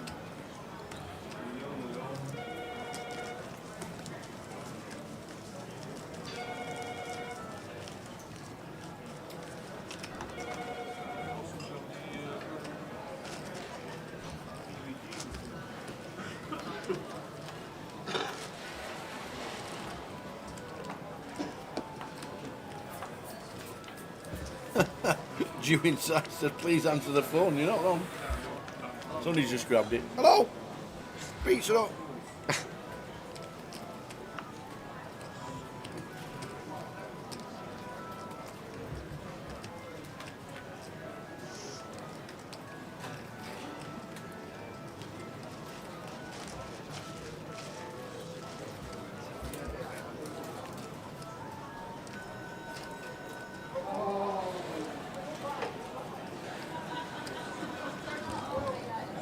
So Jack folded to him on the button, raising, sorry, in the hijack. There's a button in front of him. Just the logo on the table. And Elliot moves all in with the ace-10 over Jack's open. But look how tight this is now, Tower. This is anyone's. Absolutely anyone's. Nobody's took a lead in the slightest. They've all just folded the way to 700 at the minute. If Elliot, who is the short stack at the moment, doubles up, he becomes chip leader. That's how close this is. Yep.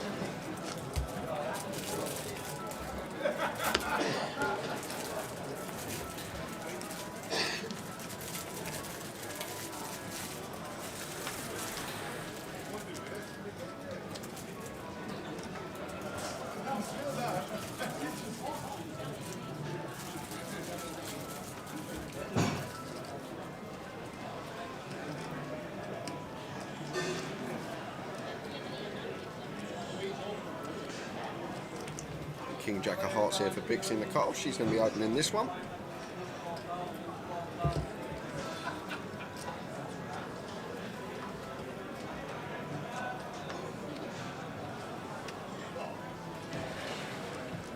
And James got the kings. I'd love to see a flat here, Tower. Mixing it up. We'd like to see it. We're coming straight in for free bet. Got the chips. All the chip counts underneath all the players as we're going round, Alex. All the chip counts are bang underneath. They're all exactly correct. What? What's happening here? Uh-oh. Wow. Oh, my days. James Williams looks like he's just been handed an absolute gift. Bixie 4-bet ripping the King Jack of Hearts. I don't actually mind it. But No. Unfortunately for her, she's ran into the Cowboys. 28 big rip. And she's ran straight into it. And James, that is it. Got a fade. Running jacks or running queen 10. Running nines for a chop. Oh, imagine. This would be highlight rule of all time. Oh, paint. It's the wrong Queen paint. of spades, and we're going to lose Bixie. And James, just like that's got 3 million. Bixie just ripping in the King Jack of Hearts. Wow. Very unlucky. Could have made a lot of hands fold on this final table, that is for sure. The way the table has been played, a lot of players with no hand or a marginal hand would have got out of the way. For her, James Williams has the Cowboys. So Bixie is our 7th place finisher for 7,200.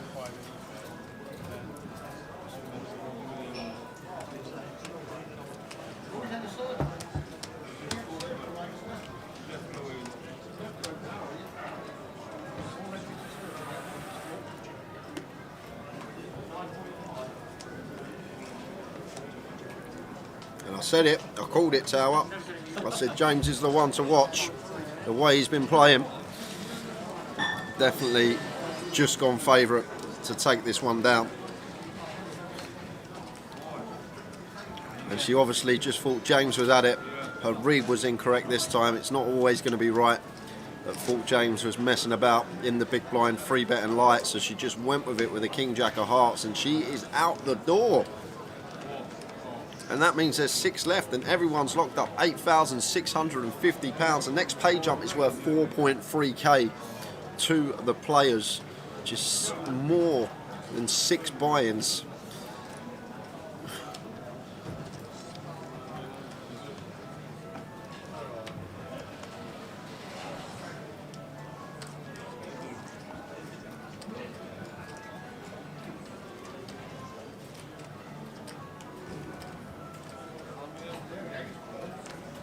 Got Elliot, ace-8 on the button, just moves in.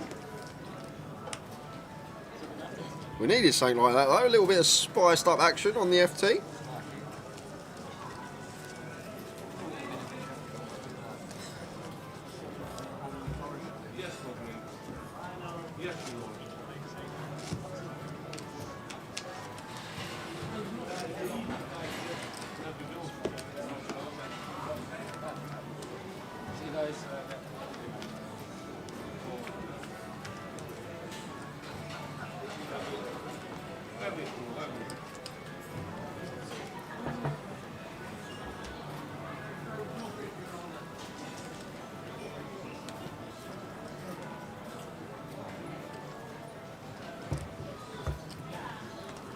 Got Majid opening, not opening under the gun. Oh, what timing as well. Adam here with the aces. I'm going to make it 105, and Elliot folds the 5s. Could have potentially ripped that for 20 bigs as well, but as I said, it's going to be a lot tighter play going on now. Ladders are getting more significant. Yep. It's over a 4k ladder just for waiting for one more person to bust, and then look how steep it gets near the top. 72k going to one of these 6 that are sat here. James is our chip leader. He's played very well this FT. I think thoroughly deserved chip lead at the moment. Obviously had a little gift gift there from Bixie, but credit for Bixie actually going for it. Bit of aggression, no fear.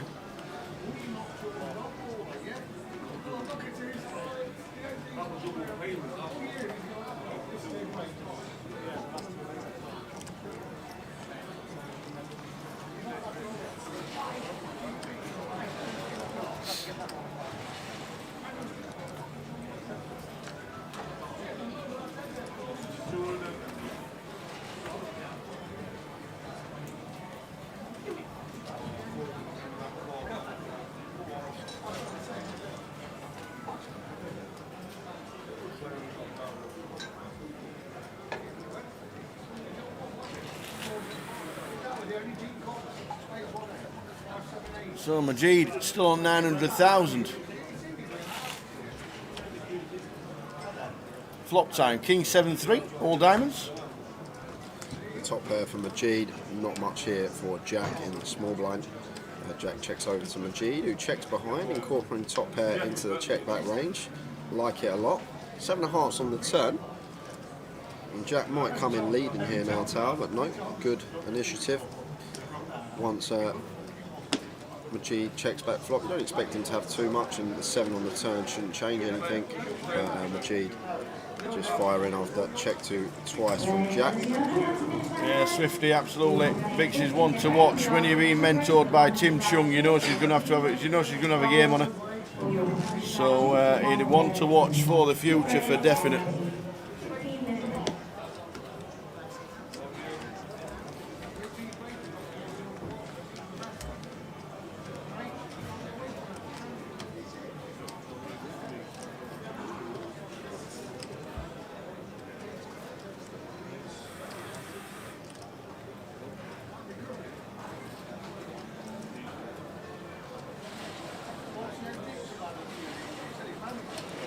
James opening the hijack now with the King 10.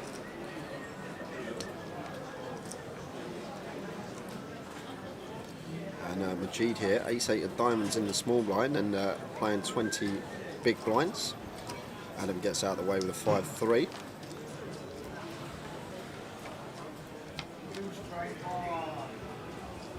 Ace deuce 5 is the flop.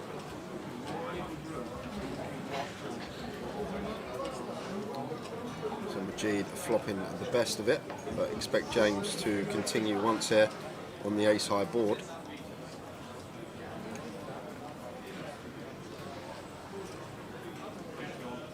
Don't need to go too big here. Like this is fine. 75k quarter pot, and then Majid just going to call.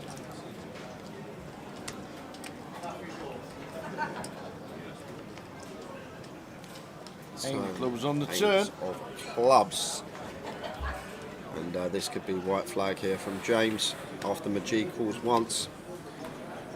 We'll have some suited ace-x in there. Pocket fives and pocket deuces a thing as well. Sort of part of his range that he's calling that we might be able to fold out with double barrels, like 6s, 7s, 9s, 3s, 4s perhaps. But you're thinking about a small blind calling range against our open. There's going to be plenty of suited ace-x in there, but he's going for it again here, James. Lining up the double barrel, and Majid turning top 2 is going to be loving this one. And if we're Majid here, just want to flat, want to keep James's bluffs in there, but nope, opting to come in for a raise. It looks like, because we've got to think from Majid's perspective, what's James supposed to have here? So he's open pre, he's going to have in the hijack with his stack, he's probably going to open ace-5, ace-deuce suited, and then ace-king, ace-queen, all the aces, all the ace-x are going to be in there. So we have these hands pretty locked from our perspective, and Majid just rips it all in. And the thing is, we need to understand as well our image at the table. We're not going to get James to call off with like ace-king or ace-queen in that spot. He could probably hero fold that. So I think it's going to be a lot better for us as Majid to flat in that particular scenario. But there was a lot of chips in the pot, and just wanted to take it down perhaps with the money that is at stake. Maybe didn't want to get dicey and flat and play some rivers. Just happy to take the pot down there. Hurricane Higgins on Twitch, yeah, £750 buying re-entries, not rebuys, but more or less the same kind of thing.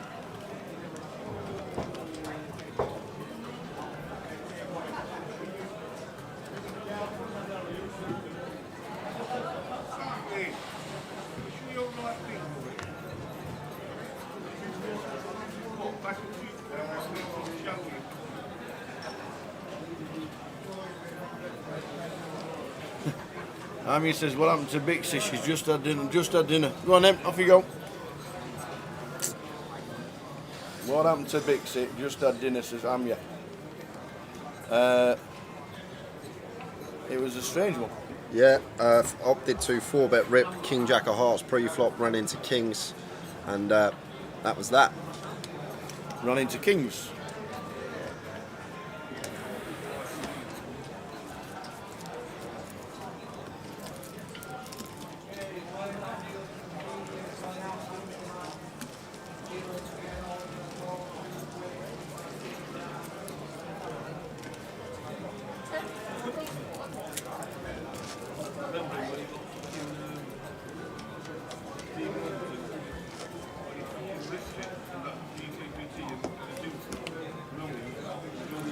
What's going through Jack's mind?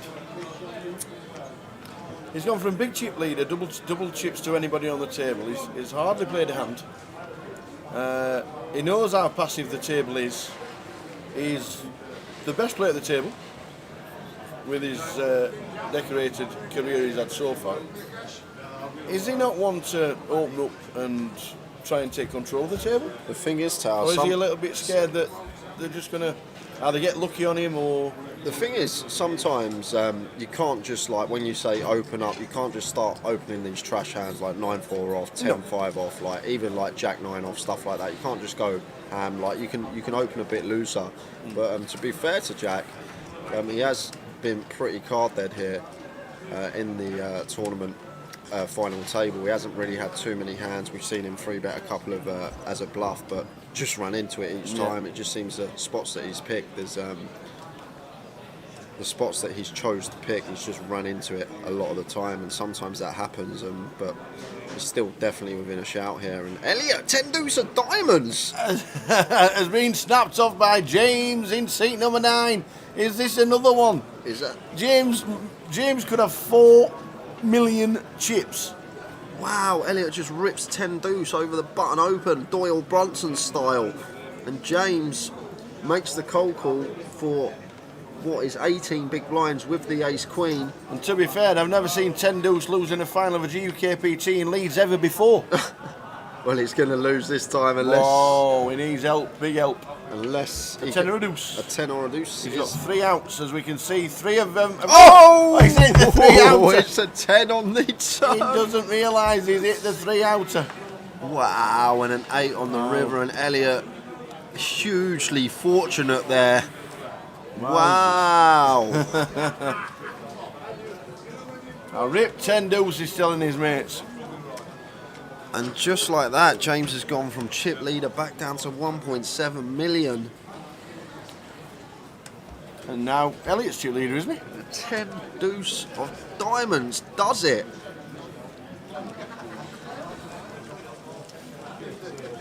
I think Elliot's now chip leader. Right, a smile from Elliot. He looks over at his mate, gives him a little smile. Absolutely.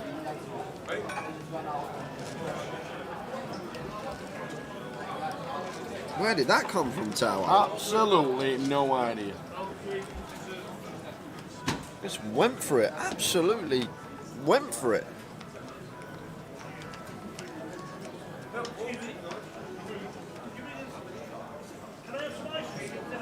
Bernie, if you know Elliot and you know he's going to win this hand.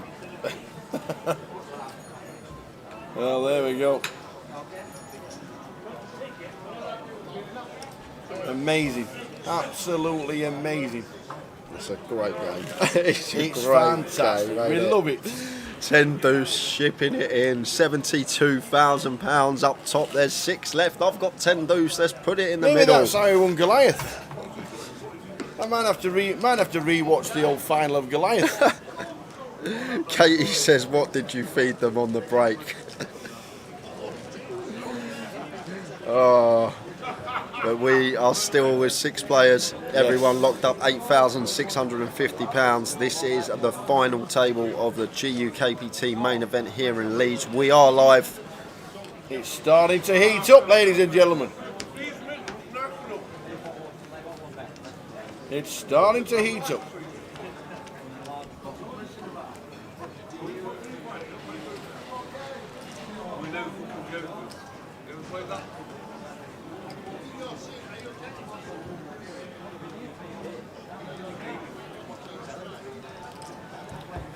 So we've got Adam in the hijack, finds kings, just wants to be opening this one. Yeah, Adam's just sat back and watched all proceedings going on.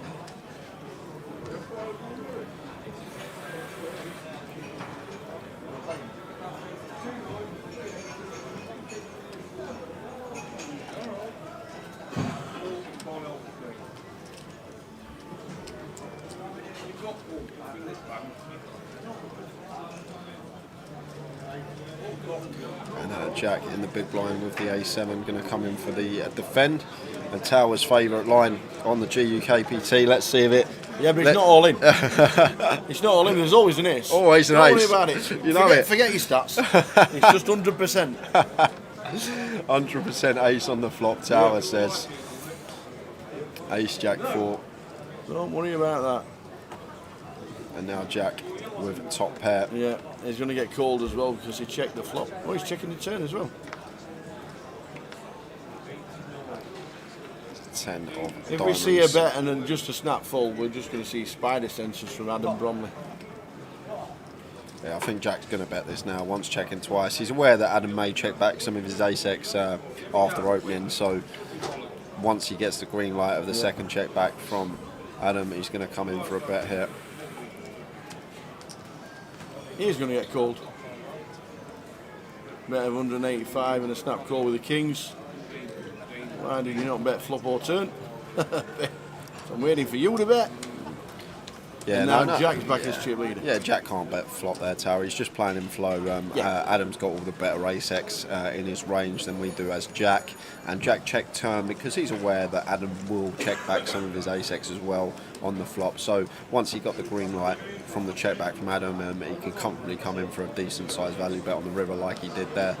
Played the hand perfectly fine, both players. I don't think Jack's got 2.7 million though. In fact, he hasn't. That chip stack's well done.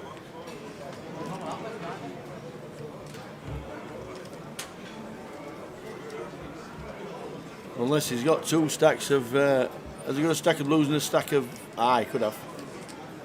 That could be right then. Could have a stack of blues and a stack of reds behind him.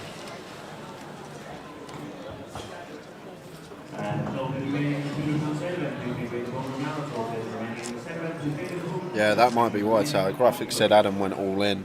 Oh, did it? So it might have gone down as Well, we'll get an all in and a call. But we'll get that rectified for everyone as soon as possible. Yeah.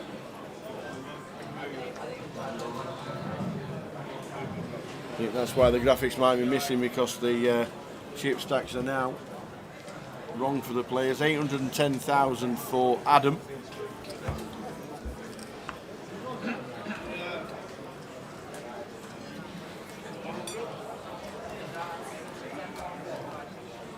So Jack 10 for Andy on 800k. They're going in the muck. Yeah, should be opening this one as Andy. Yes, we've got 19 big blinds. Sorry, 16 big blinds. Yeah, Maybe Jack's not. back down to 2.2. Yeah, maybe not actually. Andy off 16 bigs with a Jack 10 there, the way he plays. Not choosing to open in that one. And that's the thing, stacks are just so shallow because of how this final table's played. The blinds have finally caught up with the players. And Majid here not going anywhere with a Queen Jack of diamonds. He'll be making the call in position, you expect. Chef Brad is seat 1, the guy who folded Ace Queen yesterday. Note the 2 people that folded Ace Queen yesterday in them 2 spots were the first 2 people out today. They were.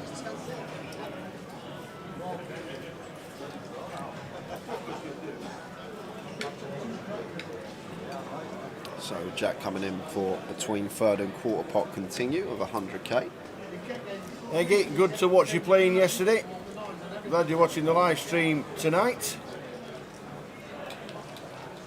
And no float from Majid, and Jack just takes that one.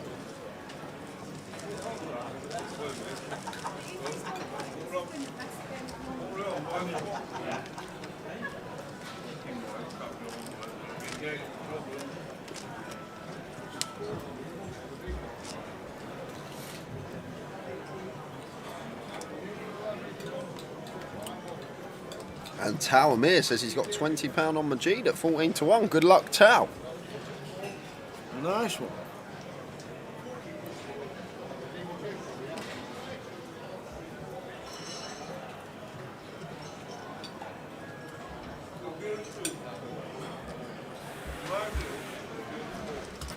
So James opening the King Queen in the hijack, and action going to be on Jack and the button. He's got 87 of diamonds, definitely a playable hand. The thing is that stacks are fairly short now, but him and James are working with 34 big blinds effective, so Jack's happy to call and play post flop in position.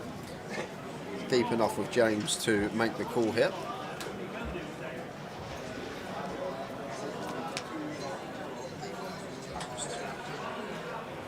King 9-8.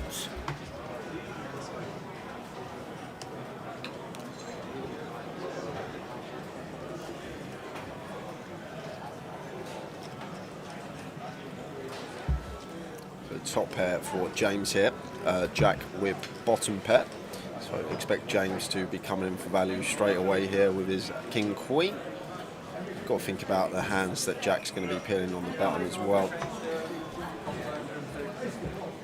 So looks like continue for 175 into 325. We've opted to go just over half pot here as James on the King 9-8 2 spades. Jack with bottom pair, some plausible backdoors and position. First is this sizing tower. I think if James opted for third pot or a little bit smaller, we might see Jack call here in position, but against this particular size he might opt to let this one go, but he's going to make the call. And now we've got 675 in the middle, an effective stack of 1.4 million, working with just under over 2 SPR, 4 of hearts on the turn, and now James with the king queen. This shouldn't change anything at all, this brick 4. Jack's not going to have any hands like king 4 here, so if we had the best hand on the flop, we're still going to have the best hand here on the turn. Going to start trying to get some value from some worse king X. Ace king's going to 3-bet us pre, so a lot of the time here we're just going to be good with our king queen.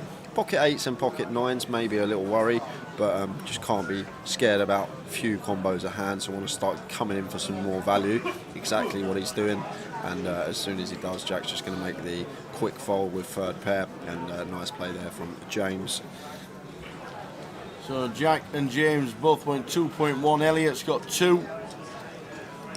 Adam's dropped down to 710.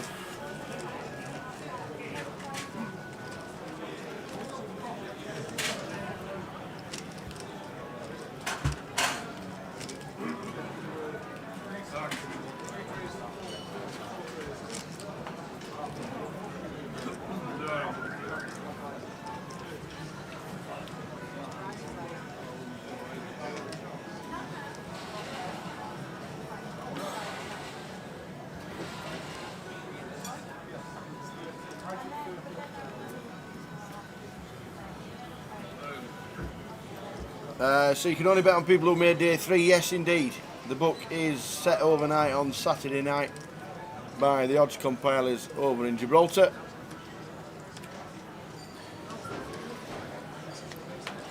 When do you guys stream next? We will show you where we stream next. Where are we going?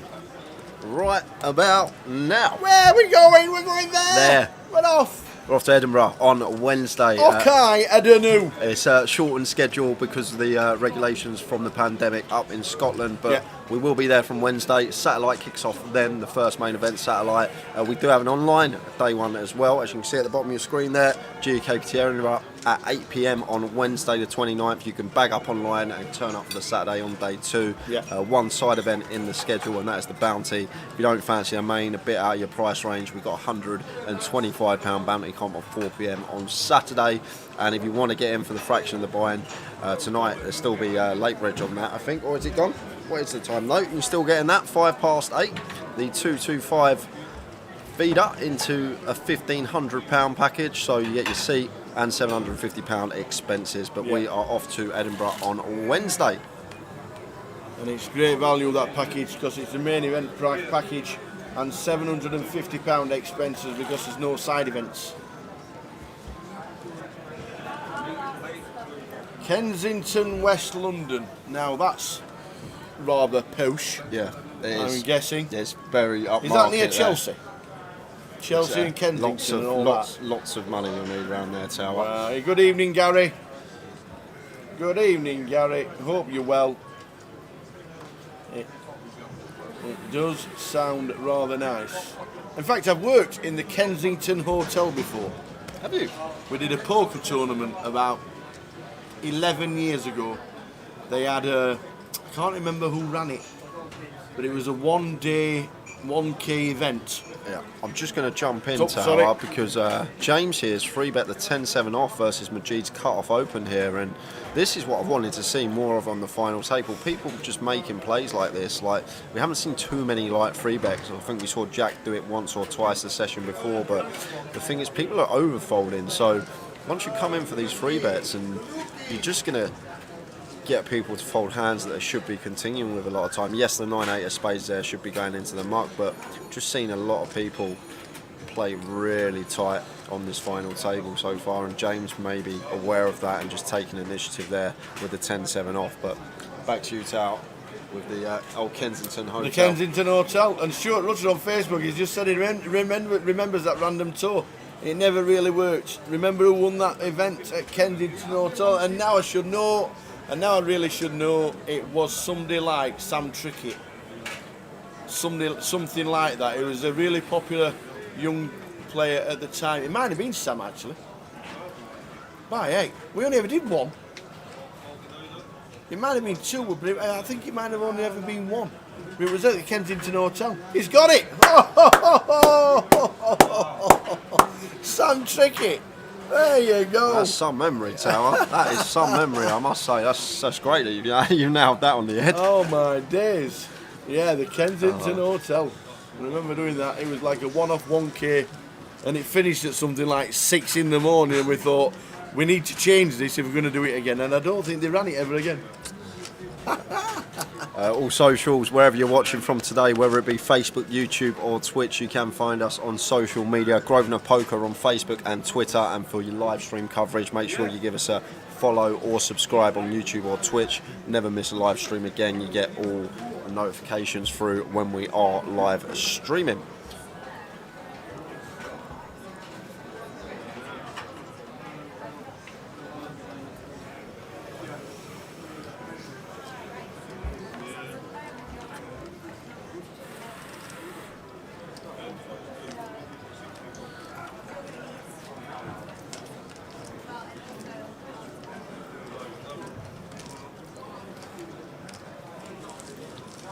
Buster, no, there's no guarantee.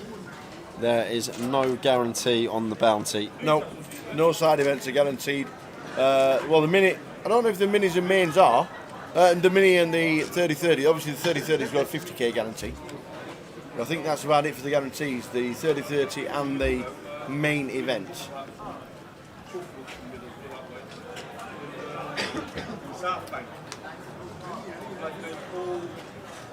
Yeah, 2009. Wow. I'd like to say I remembered it well. I do. I now vaguely remember bits of it, but I mainly remember it because of the finishing time, which was ridiculous.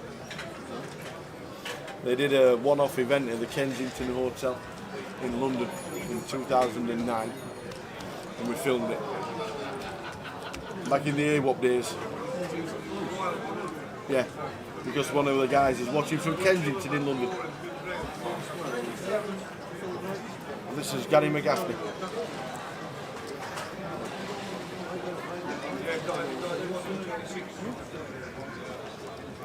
It's private game central around there though, Andy. Is it? There's loads, literally. It's literally. How is seat 1 missing hands? Because he's having a smoke, or he's having a talk to his friends, or he's wandering around the room, or He's looking for ladders. yeah, well, yeah, he's found it. He found it about 12:30 this afternoon. He's looking for ladders. He does not want to play.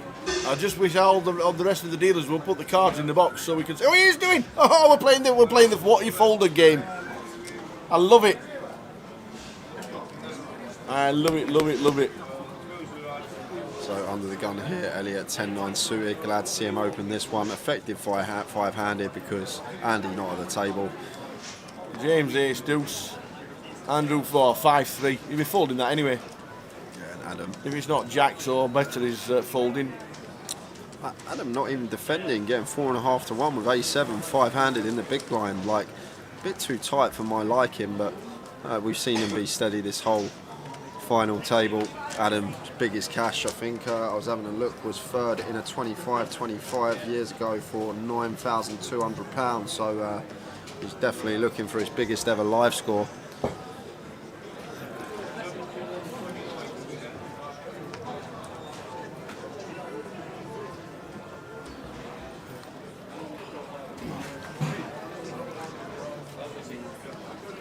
Gary's positioned here for work, and the James Bond World premiere is at the Albert. Ah, exactly. Of course you are. You're off to the premiere of the James Bond film at the Albert Hall. Yes, you are. I hope that's fantastic, by the way. I hope you have a fantastic time at that. But yeah, the Kensington Hotel. Remember that. Starting to come back as a memory.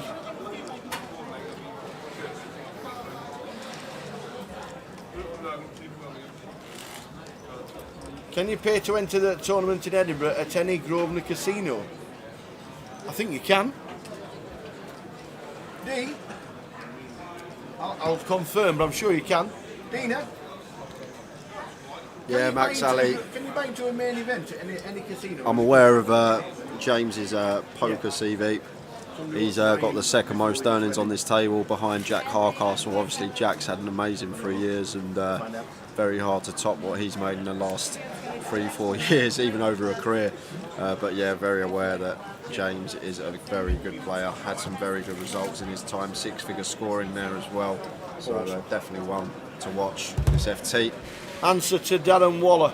Yes, you can buy into Edinburgh from any Grosvenor casino. Go to the cash desk. They'll send an email to Edinburgh, and that will be confirmation for your buying. And then if you do want to check with the club that they've got the email maybe 24 hours later, I know email should only take 10 seconds, but I'm just saying. But yes, always if you feel like just clarifying for yourself, ring the club and say, have you got my email? And when they say, yeah, we'll see you in Edinburgh.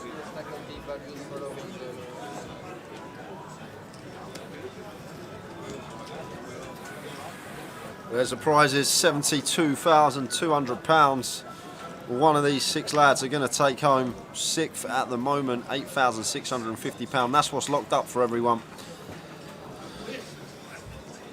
Yeah, I know Northwest. I'm very aware of who he is, and definitely James Williams was one of my picks for this FT. I know Jack come in with a chip lead, but I did mention if James can get going, that he'd definitely be a force, and we've definitely seen that from how he's played on this final table. Hey, oi, oi. Joe Beavers watching the live stream. How you doing, Joe? How are you doing, Joe? How's the new venture going, by the way? I've seen you stood at Ascot with James Sims, and you had Fraser McIntyre helping out the other day. What's that all about? We do expect complimentary tickets to Royal Ascot via Mr. Andy Booth at cardroomdirect.com. We wouldn't say no. Wouldn't say nay.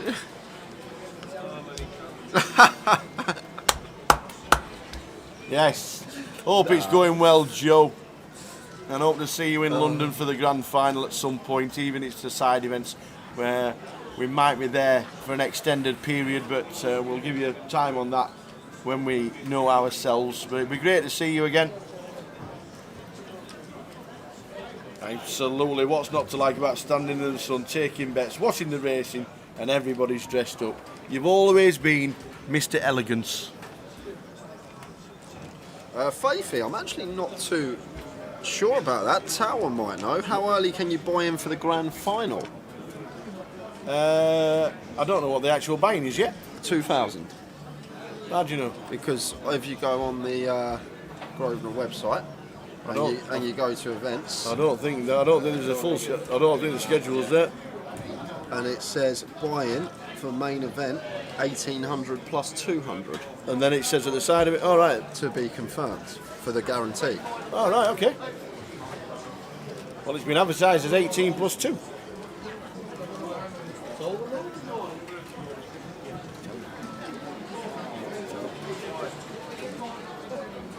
I'm just going by the site. Yeah, the site says it 18 plus 2. I'm actually not too sure if you can buy in today. Maybe ring up the club, or if you're in London itself, nip in and say, can I put a deposit down for the grand final? Gary McCaffrey, if it's midnight, I feel like we've got lucky, because this, and I'm not being, we're all not being funny. Andy's not leaving. Andy's obviously turned his electric off at home. He ain't got any petrol in his car, and he's not going anywhere. So Jack and Elliot both flopping top pair, 8 on the turn, doesn't change much. A C4's changed countries and it's still 600.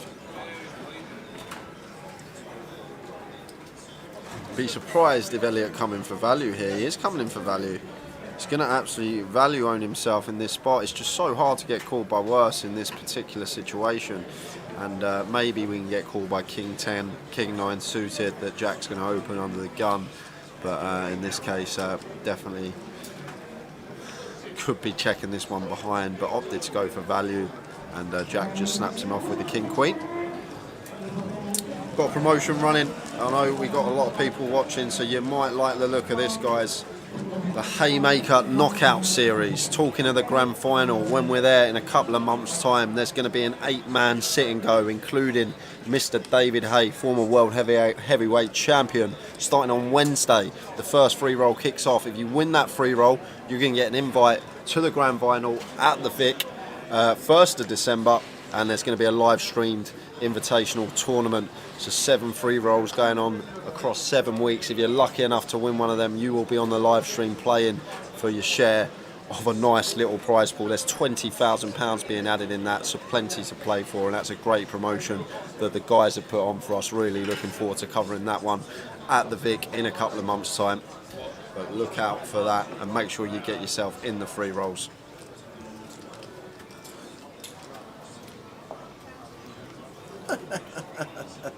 English Cat says shout out to Joe, Ned and Frankie the dog. Hey, Frankie the dog. Good evening, Joe, Ned, English Cat and Frankie.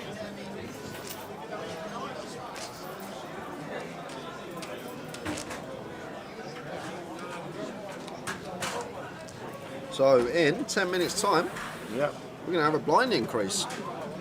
Wow. We're going to be playing 30k, 60k, six-handed. 30k, 60k, 600. So, yeah. If any one of these players says that was a crapshoot, I shall tick a baseball bat. So there's about to somebody. there'll be 135 big blinds in play then, Tower, six-handed. So average stack's going to be around 20, 22, 23 big blinds still. Yeah. But we're...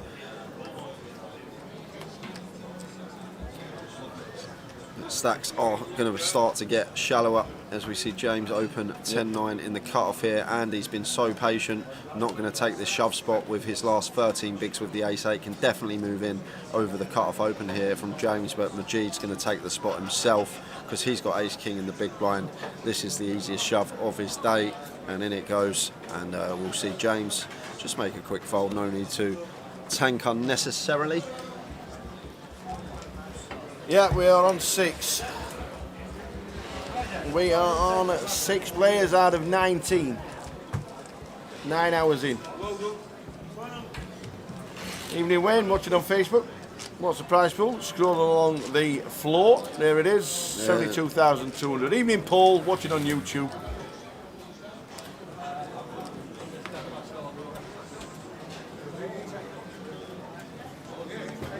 So that's what everyone's playing for. Coming across the bottom there, it is chunks of money for a 670 buy-in.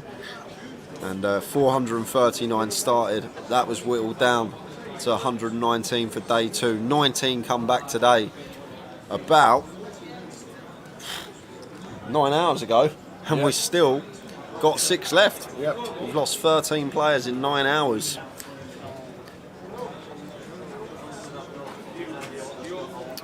So Jack on the button, Queen 8 suited here. Still chip leader is Jack Hardcastle. And Jack just opts to move all in here for effective, which is 20 bigs. And he's going to take that one down. Fine from Jack there. Effective stacks 20 big blinds. Adam's actually really short with 9 bigs, so perfectly fine for him to move in with a Queen 8 suited, picking up blinds and ante. And for all your social media, guys, make sure you give us a follow. Facebook, Twitter, Grosvenor Poker /GUKPT on Twitch and YouTube. On both of those, you can hit the subscribe or the follow on Twitch, so you won't miss a live stream again. Whenever we go live, you will get notified.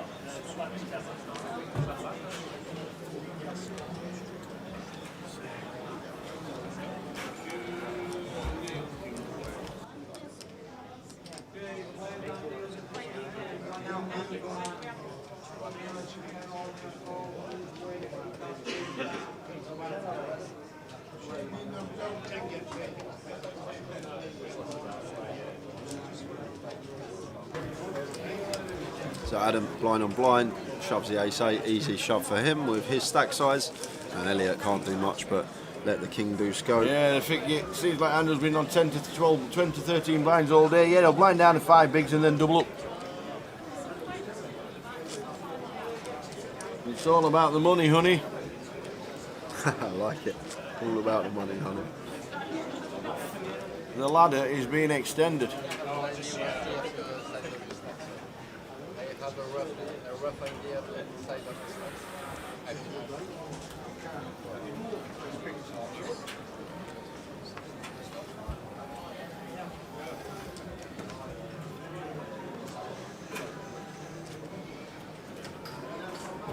So King 10 of Hearts for Andy here. He's playing 13 big blinds. We're 6-handed. You'll see some players move in here, but I'm not sure. Oh, he is. I'm glad to see it. He's been playing very tight, but I'm really happy to see him shove this hand, Andy. Definitely want to be moving in. He's been fairly tight this FT, but glad to see him shove this one. And folded round to Adam on the button. He's asking for a count. Are we asking for a count with 4 deuce, or is he asking for a count before he's looked at his cards? That was weird. TV time. It's called. He's had enough today. They've all had enough today. There's not many lads from Burnley get on telly. Even though he now lives in Leafy Lytham. Yes, Ben, Bixie is out as soon as we got back after the last break. Third hand or fourth, maybe even fifth, but it was right at the start of the session. We had Bixie open the King Jack of Hearts in the cut-off. James come in for a free bet out the blinds. Bixie just 4-bet, ripped the King Jack of Hearts, and James had pocket kings and nigh on flopped her dead. So that was Bixie heading to the route. She come 7th, but we're now 6-handed. Bixie took home £7,200. Great run from her. She was the last lady left in the event. Jack, our chip lead up, ace-10 suited under the gun. Makes it 100. And Adam letting go of the Jack-10 suited. And Elliot, 30 bigs here with King-Queen on the button. And coming in for a free bet here. Big fan. I haven't seen enough of this on the FT. These free bet bluffs. Really nice to see. King-Queen incorporating it in. Really good hand to do it with. Removal purposes makes Jack's continue range some of the strong hands less likely because of our particular hand. Ace King, Ace Queen, Queens and Kings all less likely because of the hand that we're actually holding in this spot. And we have position on the opener. Understand that Jack doesn't necessarily need to be near the top of his range to open. So Elliot taking advantage of that, and it's actually nice to see. I like seeing stuff like this on stream, not just players playing near the top of their range, mixing it up. And action back on Jack, who is going to make the pill here with the ace-10 suited. And it's heads up between these two. We've got 6, 7, 5 in the middle. Elliot working with less than 2 SPR. And off to the flop we go. Queen, 3. Well, that's not a bad flop for Ellie, baby. When you free bet the King Queen, snap checks it back. Bit of deception. Any ace on the turn? No, it's nice. A deuce. Yeah, so Jack's not going to stab at this here. Tower. Elliot snap checked that back as well, and Jack I think is going to understand that Elliot will have some like 10s, jacks, kings and aces that will check this flop, and he's opted to check it back twice here, Elliot. So not looking to go for any value. Maybe he thinks checking it back twice he could potentially get Jack to think he had a hand like ace king and bluffed it on rivers. But Elliot now comes in for the bet. Jack knows when he's giving up. Takes it down, and yeah, Jack just not taking the bait there. And Elliot, nice hand from him. Happy to see the free bet, like the sizing, like the hand selection. But it just absolutely smashed the weld out of that flop. Can I give a shout to Sabine and Fuzzy, who was loving the stream. Great work once again to Shane McGrory. Nice one, Shane. Glad you're watching on Facebook and enjoying the live stream. Good luck to Brommers, says Donna, and yeah, not the worst idea to get an exact chip count if you can't see the chips from straight across the road. Totally agree. Totally agree. We were only jesting regarding the TV time. Is there a guarantee on the grand final in November? Going off the turnouts thus far, the turnout will be high. It does say on the website that the grand final buy-in is 18 plus 2. So 2,000 buy-in for the main event. That would be a, what, £500,000 guarantee maybe? That's just me guessing. But I'm not too sure. But it is down as It is down as a 2,000 buy-in on the website, so we'll give you more information as we know it. How did the seniors finish up? I don't actually know. There's 9 left. There's 9 left in the seniors. They've obviously gone, the Orlix is working, so they're all still awake. 86 runners in the seniors. No action for the Queens there of Adam. And 63 in the 200. And 23 left in that. So all 3 events that started today are still going on. And this is going to be the last hand of the level. Then we will move into, I don't know what level we're on anymore, Tara. No What are we idea. on, 20, 29? We're on level ladder. Level ladder. Any chance of a GUKPT in Walsall next year? Slim. Very slim. Because we are definitely going back to Coventry.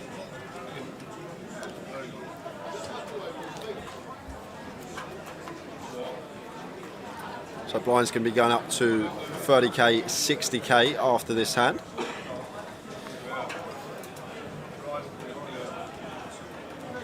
As Andy's got an easy shove here. He's working with 13 big blinds. This is just going to be a slam dunk shove here on the button once we look down at the pocket 9s, and in it goes from him. Jack gets out of the way with a king 3, and Majid's going to do the same with the jack 6. Pick up from Andy. Andy's been in that remit all day on this FT. He's been between 500,000 and 900. Just been bobbing around there.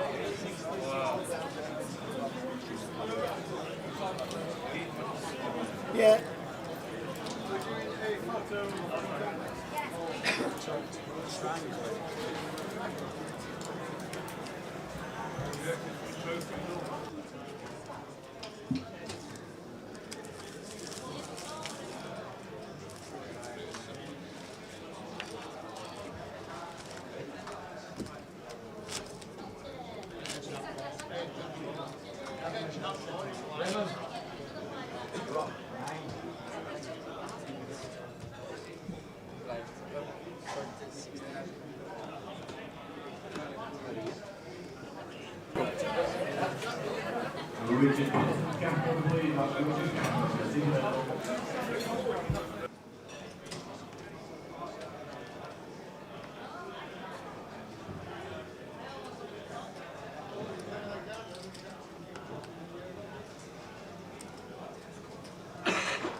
Not much happening in Walsall, unfortunately, around it. No, there's still quite a few clubs in the country that are struggling for staff.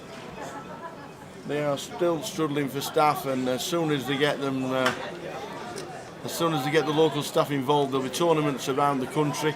We know it's a tournament. We know it's a staffing problem, but we know it's a staffing problem in every walk of life in the United Kingdom at the moment. It's all Brexit's fault. Nobody dare say it, but it's Brexit's fault. 100%. Barry Venison on YouTube asks, who do you think is favourite at this point? Jack. Well, it has to be Jack. It was James for me about an hour ago because he had the chip lead, but now Jack's got the chip lead. It's got to be Jack. So James and Jack probably the 2 best players at this table, both very decorated resumes over the years, and both very, very good poker players. So either one of them 2 would be my pick. So whoever's got the chip lead out of them 2 would be my favourite. It will change from time to time, but it's definitely between either seat 3 or seat 9 for me. And what I've seen from James as well over the last, say, 6 hours or so on this final table, he's played very, very good. He's not afraid to put the money in. We've seen some 3-bet bluffs, some double barrels, just nice poker, which I like to see, and not scared poker. Just he knows there's 72k up top, but he knows the way he's got to play to try and actually make that his. And not too fussed about the ladders, it seems, as we see Jack open the cut-off here with the Jack 6 suited, and we're now playing 30-60. That's why Jack's open to 125. Hasn't changed his opening size. The blinds have just gone up, and Elliot here with the A7 suited in the big blinds going to make the defend.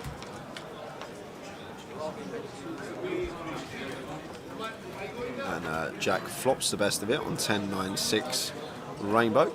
although he may check this one back tower here, simply because this is meant to be a board that's meant to favour Elliot's range more than it's meant to favour ours. Club on the turn, so Jack actually picks up flush draw to go with his bottom pair here now, so probably going to come in for a bet on this particular turn card. Elliot's checked it over to us twice. Our 6 going to be the best hand a lot of the time. Want to deny equity to some overcards, some potential straight draws that Elliot has. Don't want to give him a free one and let him realise that equity. But Elliot is going to call with ace high and a gut shot, and the 2 of clubs on the river completing the flush for Jack.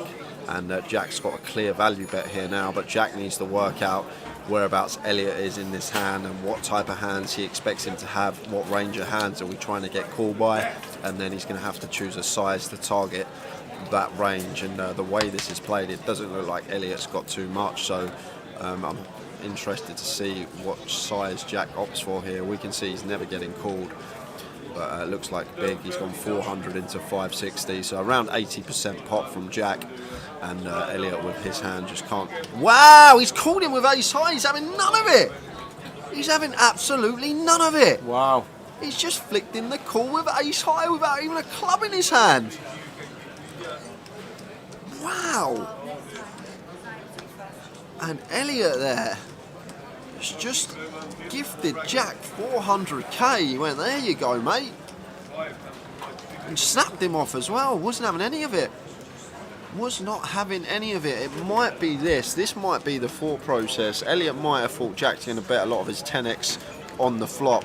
So once he goes bet, turn and river, once the 10 pairs on the turn, he just might have thought Jack's going to be so bluff heavy, his ace highs are going to check back.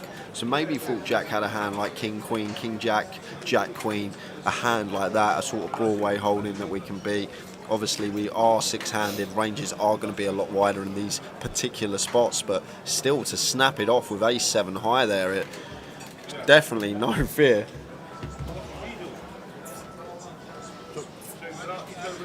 Andy. Andy.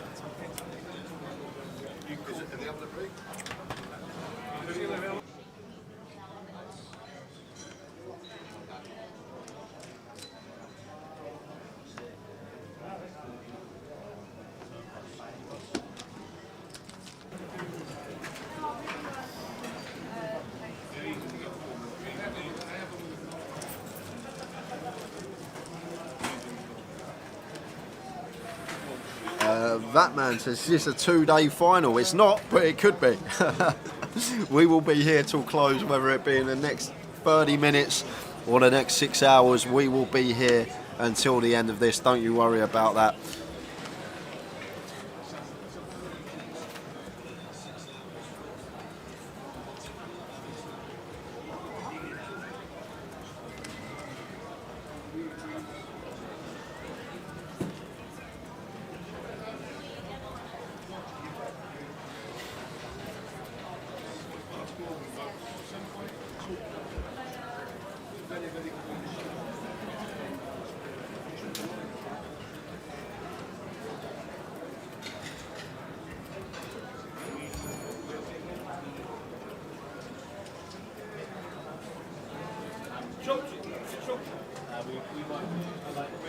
So Elliot, ace 5 of diamonds on the button he would have had, but he's not at the table. Maybe going for a little breath of fresh air, which I don't mind. If you just feel like you've made a mistake, I don't mind missing 1 or 2 hands just to go and get some fresh air, calm down. Emotion's going to be running high, a lot of money at stake, and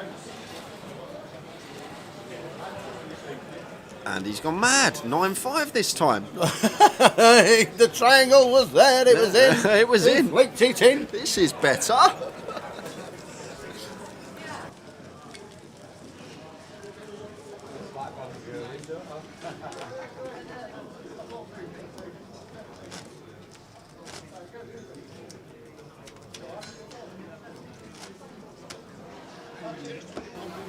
So we're still on 6. Andy, boogie.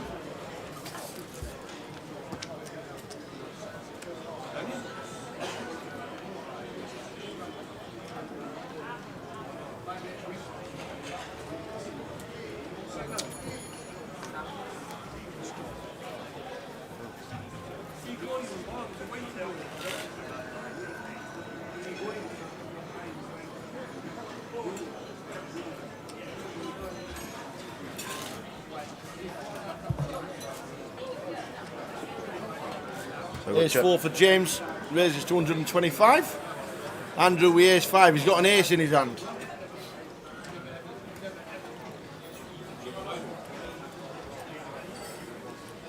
Well, Andy might be thinking, they all keep folding against me, I might go for it again. But this time.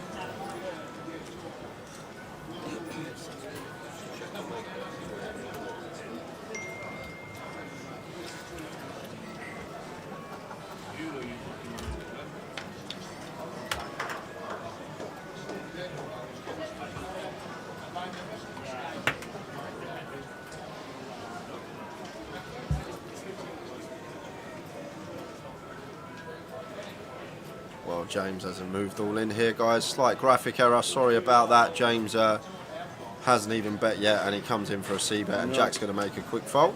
It's been a late night. It has been. It's been a long weekend for all of us, and today has been a real slog.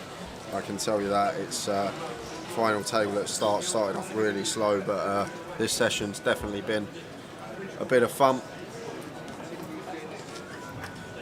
But we're still six-handed. Somehow, it's 9:10 on a Sunday, and we are still six-handed.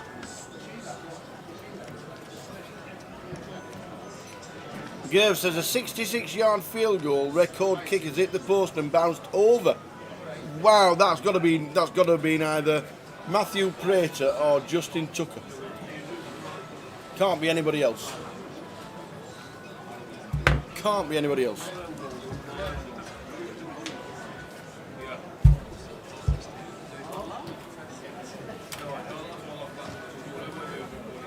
Andy on the button. He's not there, so he's not on the button. Andy missing yet another hand.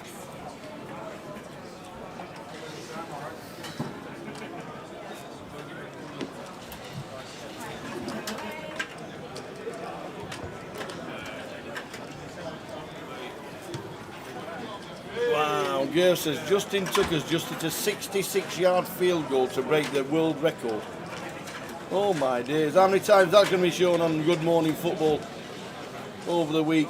Kay Adams will be going mad. It's bounced in. Wow. Oh my days.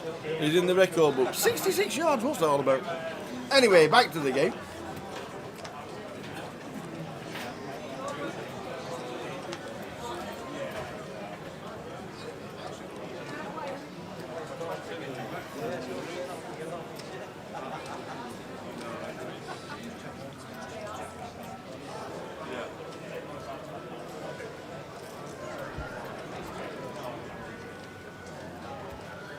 It's been a long time since we lost Bixie.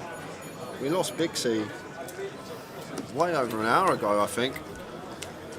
She busted at the start of last session. And still, Yeah, that was about 7:42. Yeah, 90 minutes ago.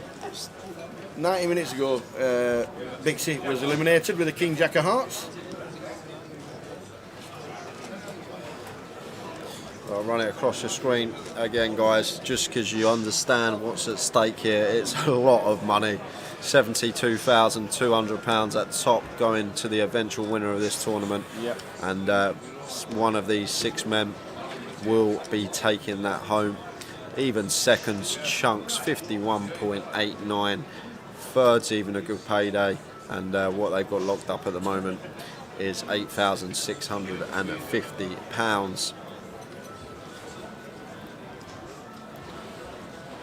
Yeah, it is over 90 minutes since Bixie was eliminated in 7th.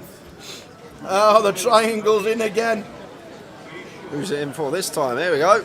Andy with the King Queen suited. I'm having some of that. Yeah. We'll get it through with my image. Thank you very much. And now I got $1 million. Well, 15 bigs. It's an easy shove for him. Nice to see him moving in with that hand. Yep. Adam real short here. So, I think a lot of people should be waiting for Adam to bust with the ladders.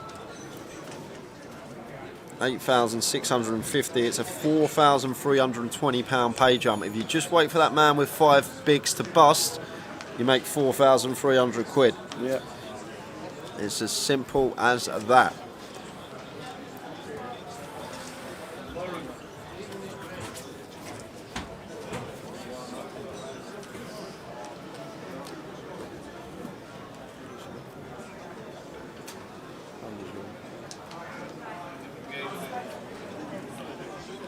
folds round to the button, and Adam's in with the King 9 and gets that one through.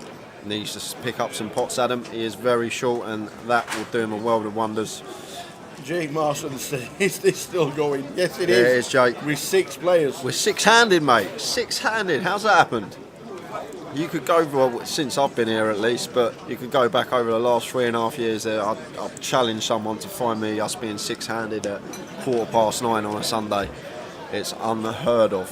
But what it does mean, there is chance of influx of bust-outs. Stacks are going to get shallower as the blinds do go up, and at the moment the average stack is just over 20 big blinds, so we've got to see something give eventually. Absolutely.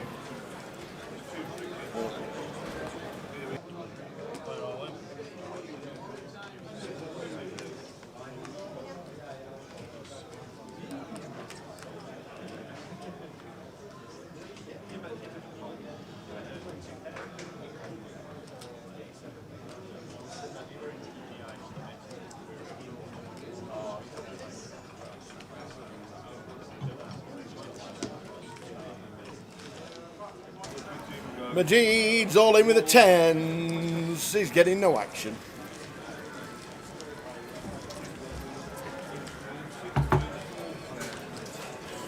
Jake's is seeing it too. Yeah. Come back at 2 and see us. We'll still be here, Jake.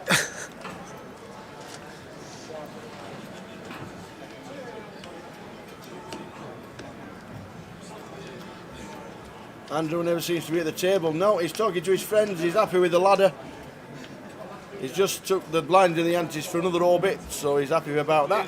And then he'll just carry on talking to his mates. To be honest, the last 2 times he's folded to him in the small blind, he's just shoved. He shoved the 9-5 suited, and I can't remember the other hand, but he just seems to keep shoving blind on blind. He won't be with this hand though, with the 10 deuce. Not going to be shoving this one. Oh, he is. He's stuck with it. He's stuck with the strategy. He's worked once. Oh no, Jack's got the ace king. He's told all his mates, come here. He's just pointed to all his friends on the rail, come to me because I've just got a cold and all in. He's just full. All his mates on the rail are now watching. Oh wow. Well, I think it's actually the pot washer and the bottle snatcher. Yeah, it is the pot washer and the bottle snatcher. So the 10 deuce, can it work? Oh, it can! It's working! The old Doyle doesn't lose on it. Doing it again. It's already busted ace queen once, and it looks like it's going to bust ace king. Needs to fade an ace Brunson. or a king. It's a king on the river! No! No way! He was there. He was there. Had to fade 6 outs, and we're going to lose Andy Morgan. When you're running like Jack and you've got the skill as well, you're never losing. We knew it was coming. Adam sat there with 8 big blinds, and we get it in with a 10 deuce. Oh, that is just ICM suicide. But there you go, what can you do? Great run from Andy though, 6th place for £8,650. I can't believe the 10 deuce lost. 6 it in with a 10 deuce when Adam sat there with 8 big blinds. Adam licking his lips. He's just laddered £4,320 from that hand with 8 big blinds. He's just texting the wife, don't forget to order the bathroom suite for tomorrow. I've just ladded up for £4,000. Well, the next ladder's 6k now, Tower, so it's even more. And if we're Majid, Elliot, I am waiting for Adam to bust here. I want that £6,000 in my pocket. Unless I have a monster, I'm going to proper tighten up as Elliot and Majid now, and try and just wait for Adam to get it in, see if he doubles. And if he doubles, then we can start playing our normal game. But it's a 6k pay jump now, nearly 10 buy-ins. And if I am Majid, well, Robbie, 299, another good job, Tower J and the team. Well played, Carpet. Majid's got to fold here, Tower, for that reason. We've got Adam Yes. with 8 big blinds. There's no need to call. Absolutely. He's going ace. Yeah, but we got no. Yeah, we got to wait for Adam to bust A6 off. It's just not going to perform well. We're not going to have Jack in a dominated spot almost ever, and good to just see him understand that. He is on 13 bigs. He is pretty short, but now we've got Adam in the big blind, so. Yeah. Nice one, Robbie. Thanks for the mention. Thank you, Grosvenor, for the £110 ticket. See you next week at Edinburgh's GUKPT, says Robbie. Nice one, Robbie. Well done, Robbie, mate. Well done in the free roll. Prizes coming across the bottom of your screen there. Had a couple of people just ask the payouts. There they are. £72,200 going to one of these 5 men.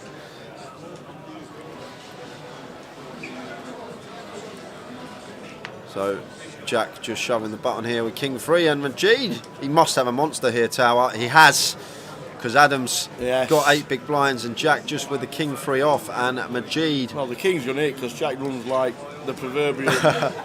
He never misses. He's got the chip lead. He never misses. I'm just expecting it come 3-3-3 to be fair. Well, he's got 71% equity, Majid. Jack going to win this one in 3 times. You've got to understand that. Yeah. We're only going to win it 2 and 3 times as Majid, but we love this spot as Majid. We're Absolutely. happy to get it in, unless it comes King 3-6. Oh, what about both of them? What about King 3? Look at the diamonds. Well, yeah. Oh, tell you what. So diamond or 10 needed for Majid, or he is out the door, and we've lost 2 in quick succession. What is the river? It's a 7, so the King 3 is going to bust the 10s of Majid Nadeem. Majid is our 5th place finisher, £12,970. Everyone locked up £18,850. Adam's sitting there. He's had sub 10 big blinds for about an hour. The wife's just got a 10 grand bonus. He's just won 10k basically, sitting there sub 10 big blinds. Look, he's texting her again. Get them shoes in, love. Absolutely. You know the Jimmy shoes you wanted. well, you're not having them. Adam's just basically made 10k just from sitting there. Oh, wow. Oh. Start engraving Jack's name on that trophy. Yeah, absolutely. We've said that. Yeah. When you play well and when you've got the chips, you always seem to run well, and that's just the way Jack Hardcastle I think is doing. someone's saying about ICM. I think the only 2 players that are ICM aware in this final table, like real ICM aware, are Jack and James. Jack and James, and that's it. And I don't think the players in the blinds are even thinking about that at all. I don't think he's thinking I've got 10s, but I can fold and I can ladder this and whatnot. So it's I think the only 2 players that are real competent with ICM are 1 and 4, and obviously if you are shoving there as King 3 as Jack, I think you don't expect these players to fold them hands. He might have done, but I don't think he does.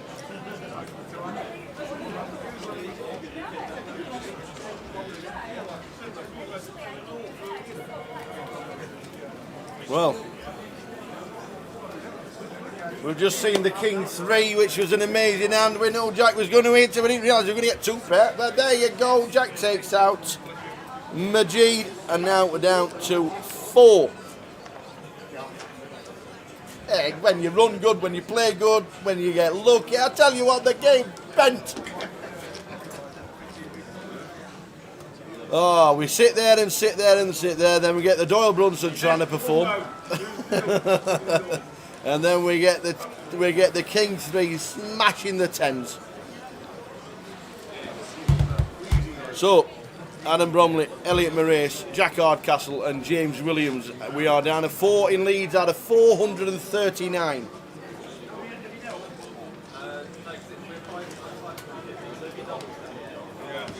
This game's amazing.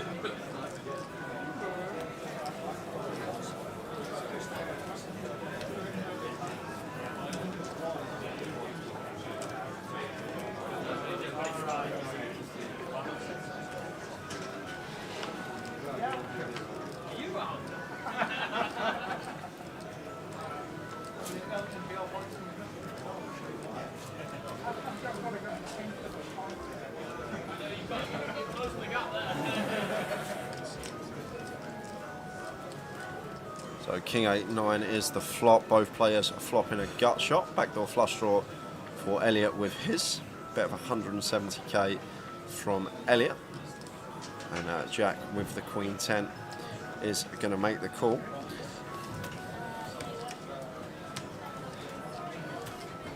Turn. It's the 9 of clubs. Potential double barrel here for Elliot, for turning a straight flush draw and just sitting here with Jack high. Does need to think about the hands that Jack's supposed to call flop with here. Probably not going to be folding out King X four-handed. We're not going to be folding out 9X. But Jack actually now coming in for a lead here. And all this is, Jack recognises that Elliot's going to be checking back his 9X a lot of the time on the flop. If Elliot has a 9 here, but Elliot just moves in the Jack 7 of clubs and gets Jack to fold the best of it. And Adam there with 6 big blinds. And Jack is in the driver's seat.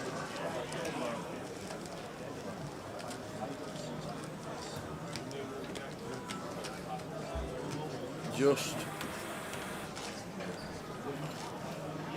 amazing. Oh, it's been great this session. We had the first 2 sessions of the FT. It was a bit slow, weren't much happening, but suddenly there's been just a bit of a boom. Just stuff happening. And it's good to see. Everyone locked up a good amount now, £18,850.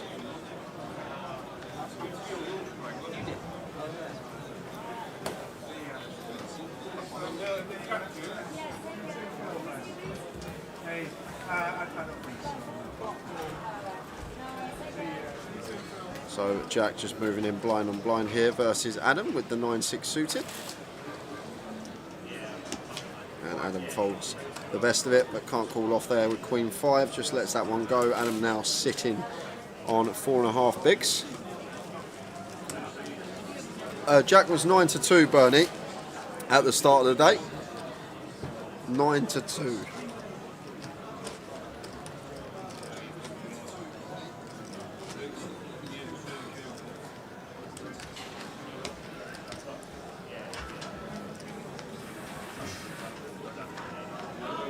Yes, he was favourite. He was 9-2 favourite.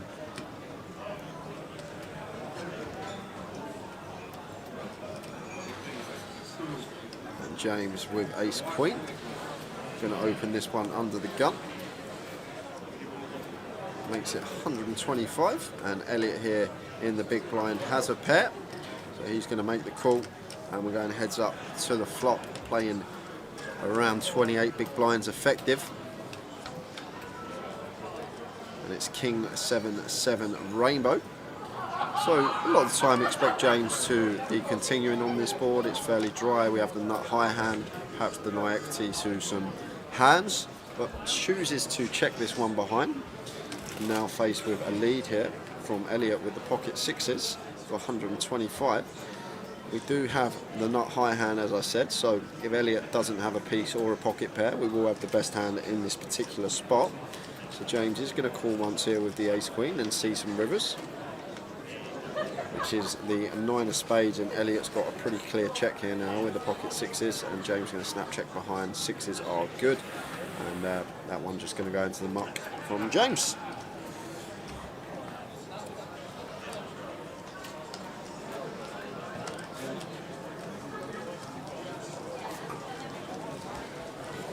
So in about half hour's time, everyone, we will head out on a 15-minute break, just to let you know every 2 hours the players do have a 15-minute breather, and then we'll be back as always with the remainder of the coverage.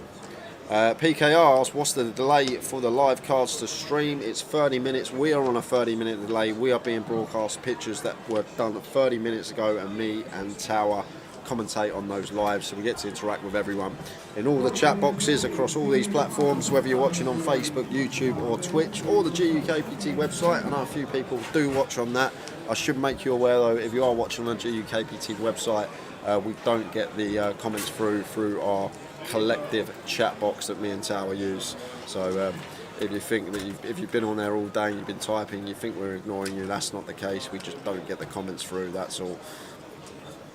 We've got a triangle in the middle. Yes, we have.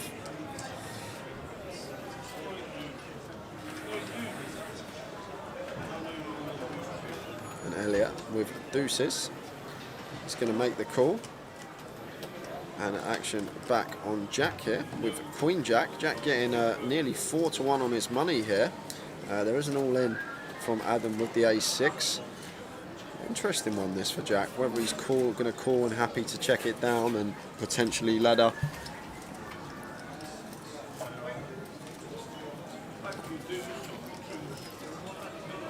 But Jack just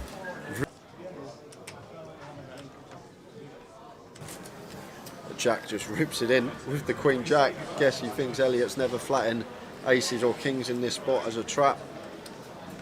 And as well as that, Elliot's just going to fold so tightly. It's simply because of the ladder of 13k.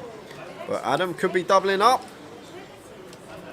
He's on his way to a double, just fading queens and jacks. Yep. Oh, no way, there man. it is on the turn, lady on the turn. We're going to suck out after suck out now. And no ace on the river, so we're going to lose Adam Bromley just like that. We've gone from 6 to 3.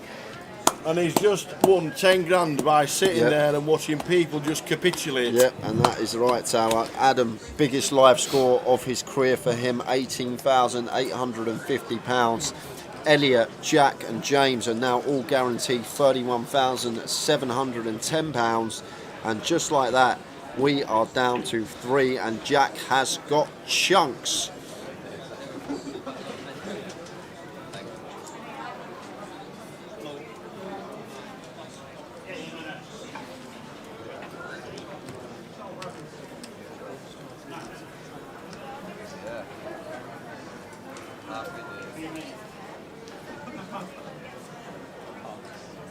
Oh yeah, definitely.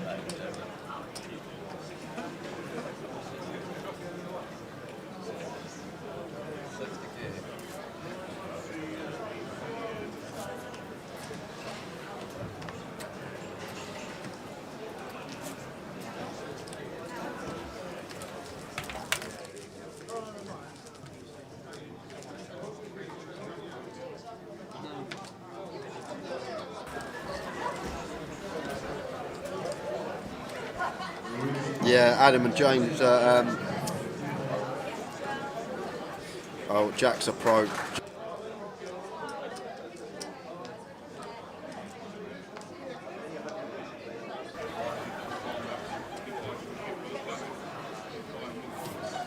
So we got 10-4 on the button here for James.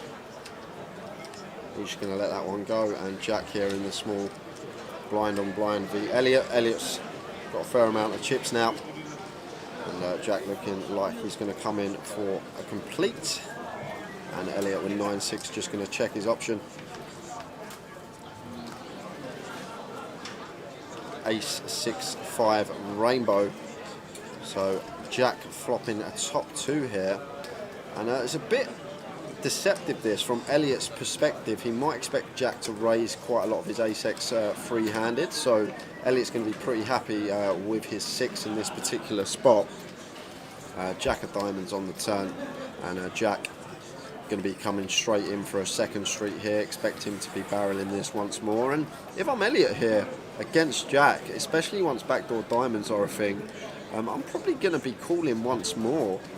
And this is where Jack checks and just proves me wrong, but no, he is coming in for the second barrel, which I like, and going to have a hard time folding this as Elliot here, but does make the fold correctly as well, and obviously just gave Jack credit for the hand and makes a good lay down. It's better than it looks there, guys. Blind on blind, free-handed, flopping second pair and only losing one bet, but Jack continues to chip up and definitely is going to be favourite to take this one down.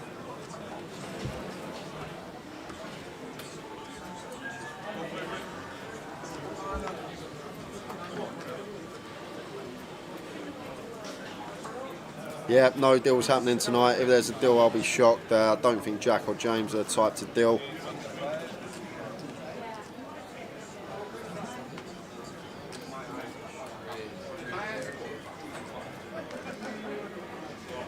So we've got Jack opening the king 4 and Elliot with the ace 5 suited in the small blind. Love to see this. Comes in for a free bet. The only thing I would say, sizing from Elliot here is way too small. We want to be sizing up here out of position against Jack. We want to go nearer the 450 remap as we see the 9-4-5-2 club flop. So Jack and Elliot both catching a piece. Elliot's going to come in for a bet here with his middle pair, and Jack won't be going anywhere with the king 4. Oh, he might be actually against this size. He's bet 3.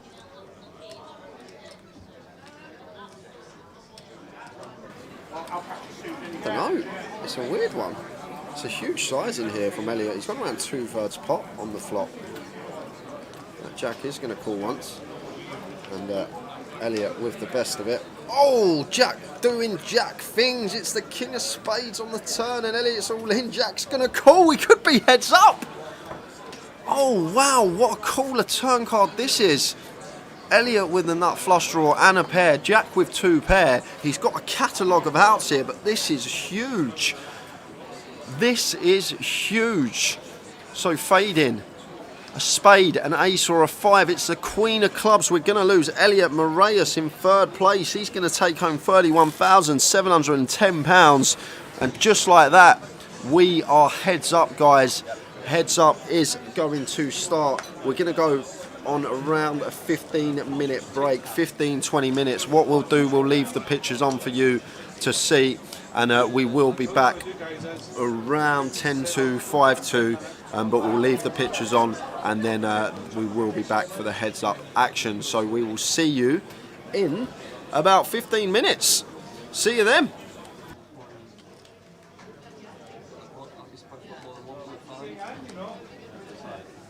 Shall we say play, and if you double, then we look at numbers or something? It's up to you. Quick 10 then. Quick 10 minutes. To arrange the table, okay? Take a gents.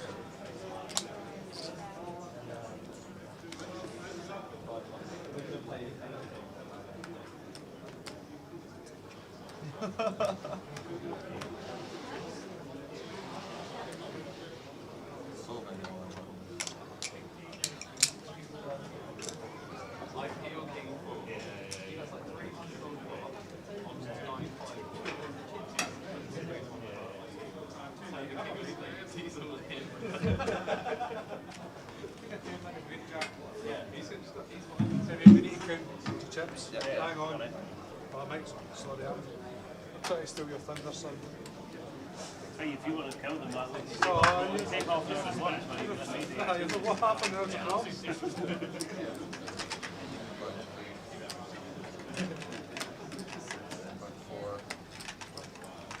1,460,000. It's true, isn't it? Yeah. There you go. 1,400,000. 1,400,060. 1,460,000. 1,460,000. My brain just didn't do that.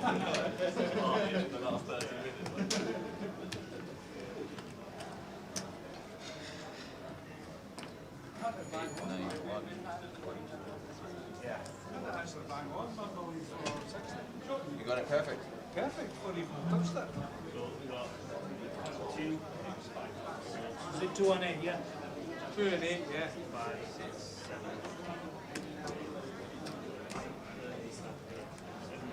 Is that not 2 players? Is that not 4 there? Yeah. 2, 3, 4, 5, 6, 7. 7.1, 7.2, 7.3, 7.3.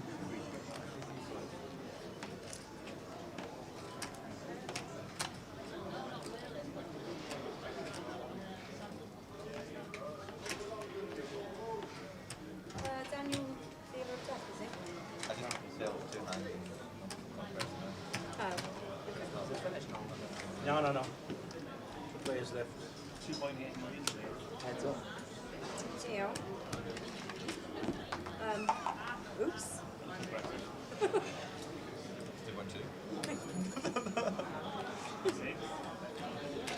Even 8. Wonder ball. You're going to leave it there anyway. We might as well, while we're waiting, we might as well just, although we're on a 15-minute break, we might as well just talk about the 30-30s. I just want to chat. Let's just have a chat, that's all I'm saying. We've got the 30-30s, we're in the oh man, days. What can you say about the last hour and a half? What can you say? But it's good to be in an event like Leeds. As you can see right there, they're the 30-30s that are coming up for the next 3 months. We have got Reading, Leicester and Blackpool. We've got Portsmouth, which has changed from Southampton, don't forget. Portsmouth has changed from Southampton. So it was Southampton originally, and it is now Portsmouth. Bury New Road and Glasgow, and then on the other side of the coin, down in November, straight after Blackpool's GUKPT, we have got Leeds, Luton, Bolton and Edinburgh. So it's a busy old 30-30, but next week, as you can see right there, we're on his way to Edinburgh, and we've got the main event, shortened down version. You will need face coverings during your visit. You don't need to use a face covering sat at a poker table. We don't need to commentate in face coverings, but walking around indoors, you will need face coverings, and restaurants and bars and places still make it mandatory to wear them. So if you are going up to Edinburgh, make sure you do take one just as a precautionary measure. If you don't have to use it, then all being well and good, you don't have to use it. If you do, it's just one of them things, and it's unfortunate. But just please be aware, if you are going up to Edinburgh to play the GUKPT, take a face covering, because you will need it at some point. Hey, Razor Kev, you and Jade are right. So you thought this was destined to be a 1 AM finish? Why? What's happened? What's happened? We've gone heads up, but this could be ours. Two of the best players, James Williams, second in Blackpool before. We've also had Jack Hardcastle, whose final table London. He's had a great 2 years. You just never know. But yes, it's in favour of Jack Hardcastle as we stand right now. So yes, it is one of those. But right there, it's all about the Edinburgh, and there is a bounty on the Saturday night regarding the side events. There weren't any side events to start with, but now there is. So it's confirmed that that is the full schedule, and we hope to see you there. And down there, I hope some of you, or a lot of you, are playing that package, because that package is one of the best valued packages there is. Because it's £750 seats, £750 expenses, because there's no side events to put the money into. So it's the expenses just absolutely amazing. So it is value time. And don't forget the haymaker as we go across the bottom. We're waiting for the final two. The haymaker, free to play, and over £40,000 during the promotion to be won.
So thanks to you guys, everybody in the chats and everybody. It has been amazing. Thanks for being with us. We have loved it. I hope you have too.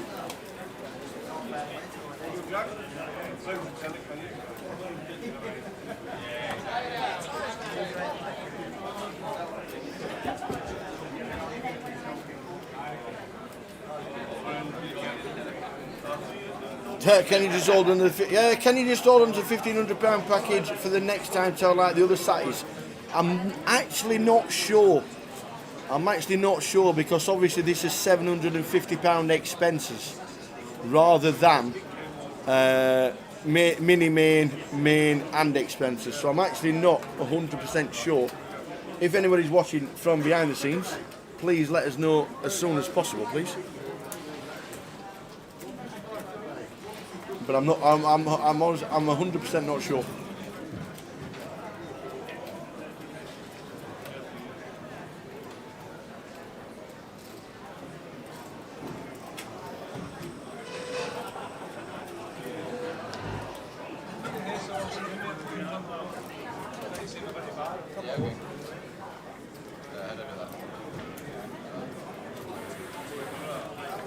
I was about to say, who's that? Come in, sit down at the seat.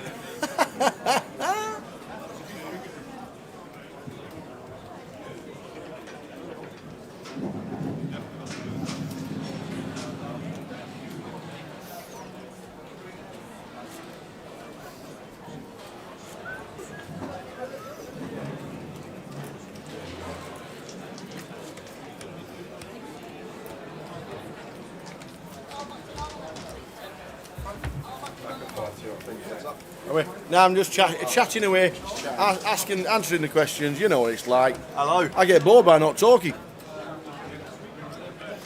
Just run through the 30-30s. I've run through the Edinburgh schedule, and we're doing the Haymaker as well. So. Oh, okay. So heads up. Heads up. We are heads up.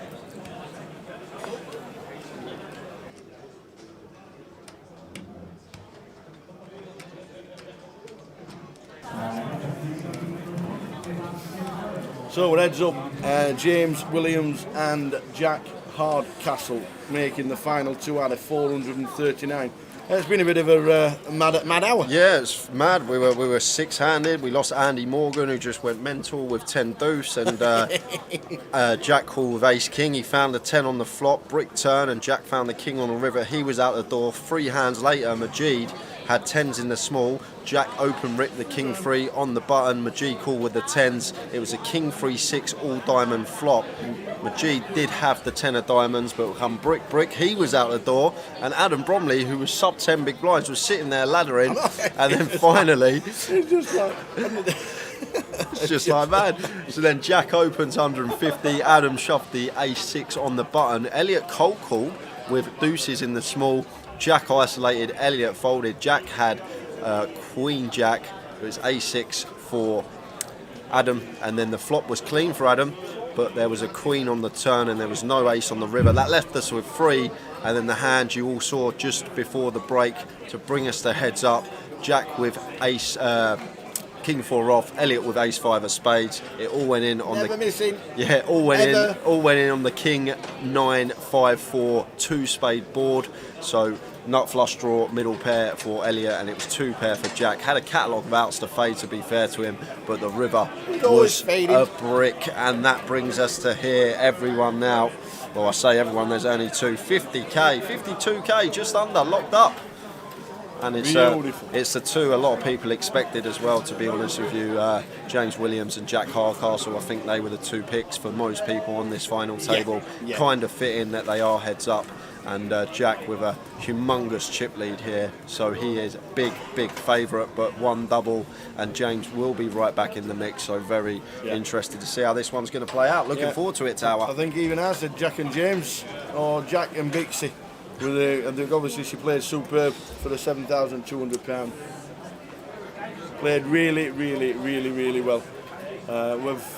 Yes, it went a bit stale. But money does that, like you said in comms.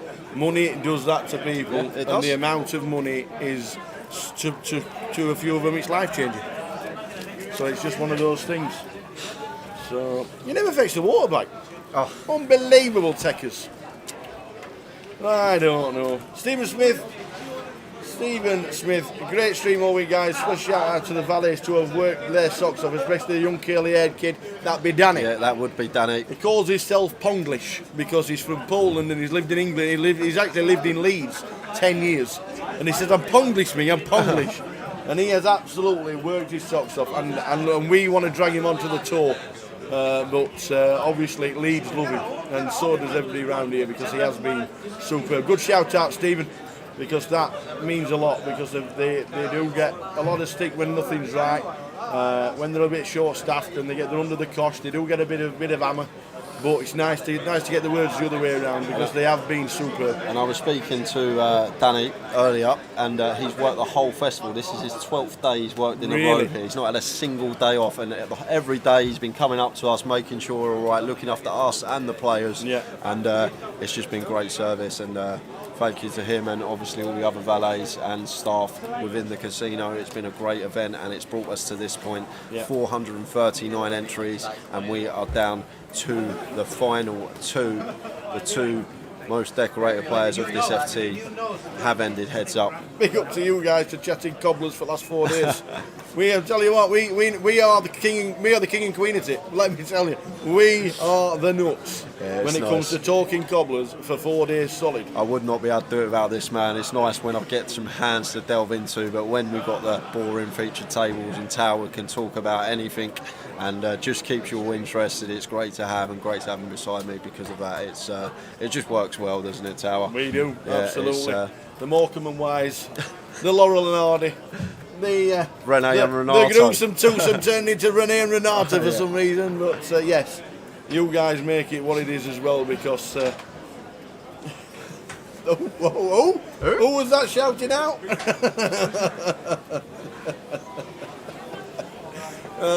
Yes, it's great. We do bounce. We do know, and obviously because Jay's coming to be the analyst, and he's good as good as what he is. It does make it a decent watch, because we can. I can actually be quiet when he's in full flow, let me tell you. And I do have to try and wind him down and slow him down and take a breath. But yes, honestly, it does. It works great. We love it. And I'm just glad you do it in about 4 days' time. Shall we do it again? Yeah, we'll be back. We're not taking any time off. No we're time we're off. walking up to Edinburgh. We're on this way tomorrow morning. Yeah, no petrol, so might have to. Well, that's true. That's true. I think I'm glad we're getting the train this week. With the problems on the roads and the driver shortages and everything like that, then we could have a bit of trouble regarding fuel, malarkey, food. Apparently the turkeys are going to be gone for Christmas. Yeah, it was a short 20-minute break for the players, so we're meant to be back at 5:02. So I think we've got about 3-4 minutes, and then heads up we'll kick off. Yeah. And I wouldn't mind seeing James getting a double up and actually seeing these two battle, because Jack's obviously massive favourite here with the chip lead that he's got in this particular scenario. But they're playing for a chunk of money. It's basically a heads-up battle for £20,000. That's what they're playing for. Yeah. And one of these men will be a new GUKPT champion. And obviously impossible to even imagine there's going to be any kind of, would you like to split it, chop it and slice it down? I mean, not a chance. Jack will have his backers, Jack will have his friends to sort out and stuff like that. And obviously James is probably the same. So it's just one of them where it is what it is, and that's it's massive chip lead for our friend Jack Hardcastle, who is trying to add a GUKPT. He's come close. He's been on final tables. He's got a WPT event he won, didn't he, for 100k? So right. Yeah, they've just announced special visas. Is that their special visas that they took off the foreign workers after we left Brexit? They're giving them back, are they? Oh yeah, that's right. Anyway, I'm not getting into that. I'm loving the poker. I'm enjoying it.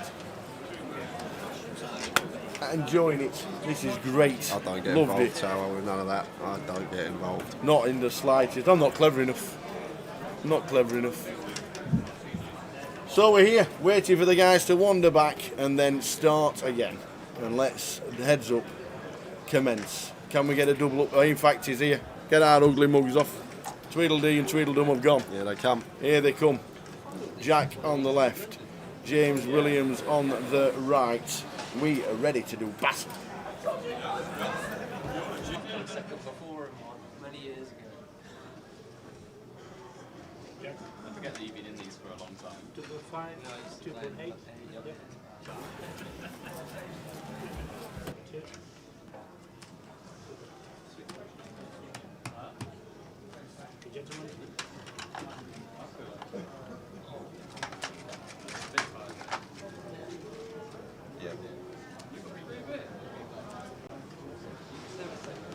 half ante with heads up, and no ante.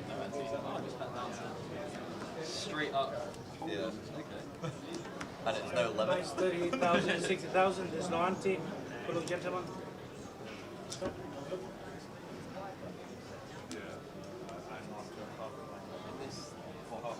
Yeah, 3 and 7. Yeah. And we're off. We're off. So heads We're up. off in a motor car. I know this weekend we've had a lot more new viewers who are new to poker. Heads Up Poker. It's one of my favourite forms. A lot of skill involved. Basically, the way it's going to work, the button's going to be the small blind as well. And Jack here first hand with kings. I'll come back to that. But James is just going to fold to this raise. He's going to limp button and probably fold the 6-4 like that. But the button's going to be the small blind as well. And it's just going to go back and forth. And the way Heads Up is going to work, players are going to be playing a lot wider range of hands. They're going to probably at least be in with 90% of their range on the button. They may opt for a limp strategy, but you're going to see a whole host of hands played here. Well, you at least should do, because it's Heads Up. It's not like full ring poker where you just open a certain range of hands. You're just going to be playing almost any two here. And this is where the skill really comes in. There's a Jack on the button with a Jack 8, opting to a limp. And this is what you're going to see a lot more of that you don't see in full ring poker. There's going to be a lot of limping on the button. King, king, queen.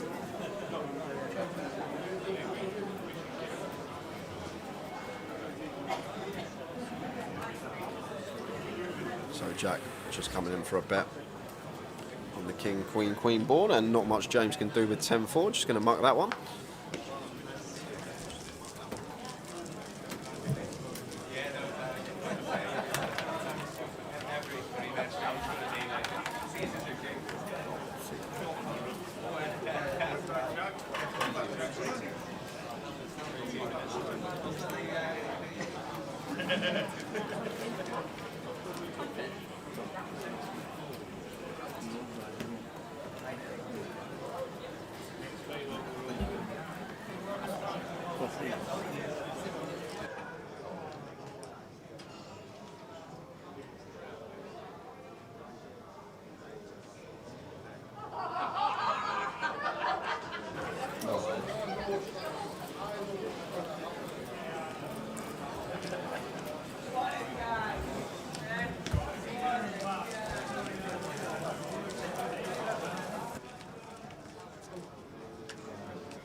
So Jack, after opening button with 8-4, is going to continue here with just 8 high. So it's, pair in Heads Up becomes a very strong hand. Just making a pair is hard to do, and that's why we're going to see James call here with the 9-5. Does have bottom pair, no kicker, but Jack can have a whole host of hands that he's going to be opening on the button, and Jack fires for 90k. James makes the call. King of diamonds on the turn. And over to Jack. Could potentially come in for double barrel. Trying to fold out some 9x and 10x. King X shouldn't really be in there. You expect James to free bet some of his ace X pre-flop, and Jack just going for the aggressive line here. And James sitting there with just bottom pair. Very hard to continue here, and I'd be surprised if he did. And nice play there from Jack.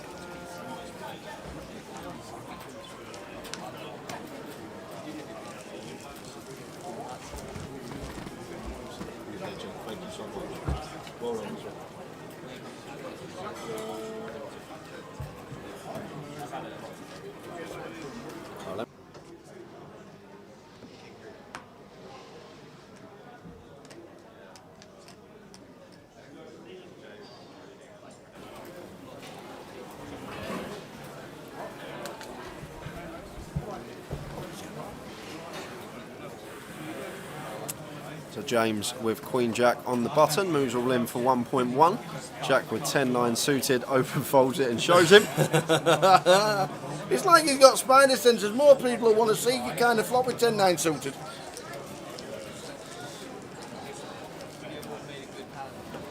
10-9 suited. You want to see a flop. Most people would see a flop with that. It's an all-in though. That's the problem, ain't it, Tal? It's if James doubles his back in it, we can. Jack just knows he can find a better spot to win the tournament.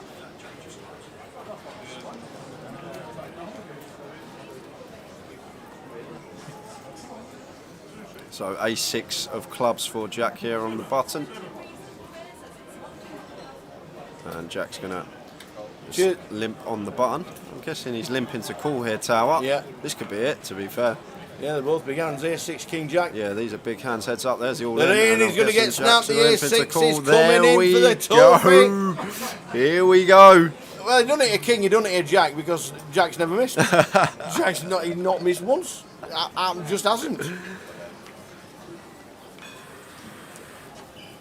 So flop. There's a 6, but it's meaningless. Still fading kings or jacks. Scenario stays the same. No king, no jack, and we have a champion. No 7. king, no jack, and we have Jack as a champion. And the river is a 4. Go and collect your money, Get out of it, ladies and gentlemen. Tower. Get out of it. Go and collect your money, ladies and gentlemen. Well done to Jack Hardcastle. He is GUKP champion here in Leeds. James Williams finishing second for £51,890. Jack is our champion, taking home £72,210. It's been a great event here in Leeds. 439 runners. It's been one of the weirdest final tables I've probably ever had the privilege of commentating on, but Jack was the favourite from the outset and he's managed to close out the job. Frankie getting the trophy ready, all ready for Jack's winner's picture. It's a well-deserved victory for that man there. I know he had a lot of people rooting for him. Tao was just heading out and making sure he's going to get all the interviews done and the trophy presentation. So in about 15-20 seconds time we're going to head over to Tower for the trophy presentation, but thanks to everyone that has tuned in. I'll be back in about 5 minutes with the roundup, but over to Tower for the interviews. Hey, James Williams, second GUKPT. It's been a while for me and you chatting, but well done. Cheers, yeah. I've come second before, haven't I? You have. It's the only time I've ever final table, I know. but yeah, in Blackpool. That's right, a long time ago, but you're back playing poker. Yeah. And you've played such a great game. Thanks. 439 runners, Yeah. one of the big ones. How does it feel coming back to the tables? Oh, it's great. I loved it. Honestly, the banter, the play, everything about it today is brilliant. I've missed live poker, to be honest, because obviously the pandemic ruined it for everyone, really. Yeah, absolutely, yeah. But there's more serious problems going on than poker, so. Yeah, but all the guys are coming back. The fields have been fantastic this year, and just by running a tournament like this, it's just great to see everybody coming back, isn't it? Yeah, brilliant. Seen loads of friends and familiar faces from the tour, and everyone's really nice people. And it was a nice final table. Yeah. You couldn't say a bad word about anyone. Yeah, and the final itself, it was just a little bit cagey to start with, but in the end it just went fireworks and. Yeah, it definitely went fireworks. It started off very cagey, and then I think a few people just thought, I've had enough now, let's just see what happens. Yeah. And there were some crazy hands, as you saw. Absolutely, absolutely. But second out at 439, it's no mean feat. No. Biggest event we've had in Leeds. James Williams, thanks. Congratulations, finish this eight, buddy. Cheers. Top man. Thank you. GUKPT champion. Somebody said to me in the chat box while we're chatting away, GOAT's going to win it. I said he's not a GOAT until he's got a GUKPT. You've got a GUKPT, man. Yeah, no, it was. I just spun around the last hour. Really, I just made every good hand and knocked everyone out. So it's pretty easy, really. Look, when you got the chips, you were obviously favourite to come. When you come into the book this morning, quite a few people had £2 or £3 on you to win it. So I think you were favourite in everybody's eyes for a reason. You've had a fantastic 2 years. We've got a title. Yep. How does it feel with the GUKPT title? Yeah, it feels good. Like I final tabled the one in London. I thought maybe it was going to happen there. It didn't, but yeah, I I played the last few of these things, and yeah, just knew that a run was coming eventually in it. So how tough was it knowing you got all the chips and a lot of chips, and the guys were slowly getting to 15 to 10 to 8 bigs? How tough is it just sat there? not really. That's what that's the best part of tournament poker. You just rip on everyone, so it's not that much of a problem really. The whole week, enjoyed it. I only came down for the main. Yeah. I was. You nearly didn't come, I heard. No, I didn't. Well, I was in Bratislava with a few friends, and then I just came back for the main. So I'm glad I did. Absolutely, we're so glad you did. You've had a fantastic start on this tour, but you've had a superb 12 months, 2 years really. But now you've got the trophy, and now whoever says Jack Harcastle's a go, now you've got a GUKPT. We can say it as well. Part of the resume. Absolutely. Yeah. We're just going to get Frankie with the trophy, so I'm just going to get out of the way. But ladies and gentlemen, can we please have a big round of applause for Jack Hardcastle, champion in Leeds?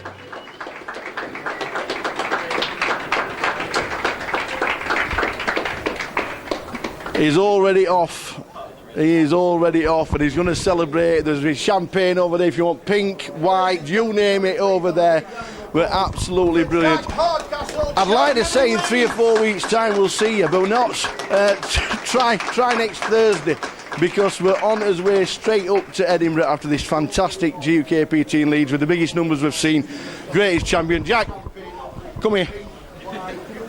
Finish off with you. Fantastic effort. I'm hoping you're going to Edinburgh. I'm hoping we'll see you in 4 days' time up in Edinburgh. Yeah, that is the plan, yeah. Fantastic. From the newest GUKPT champion, we'll see you in like 72 hours. From the tower and the team, ta-ta.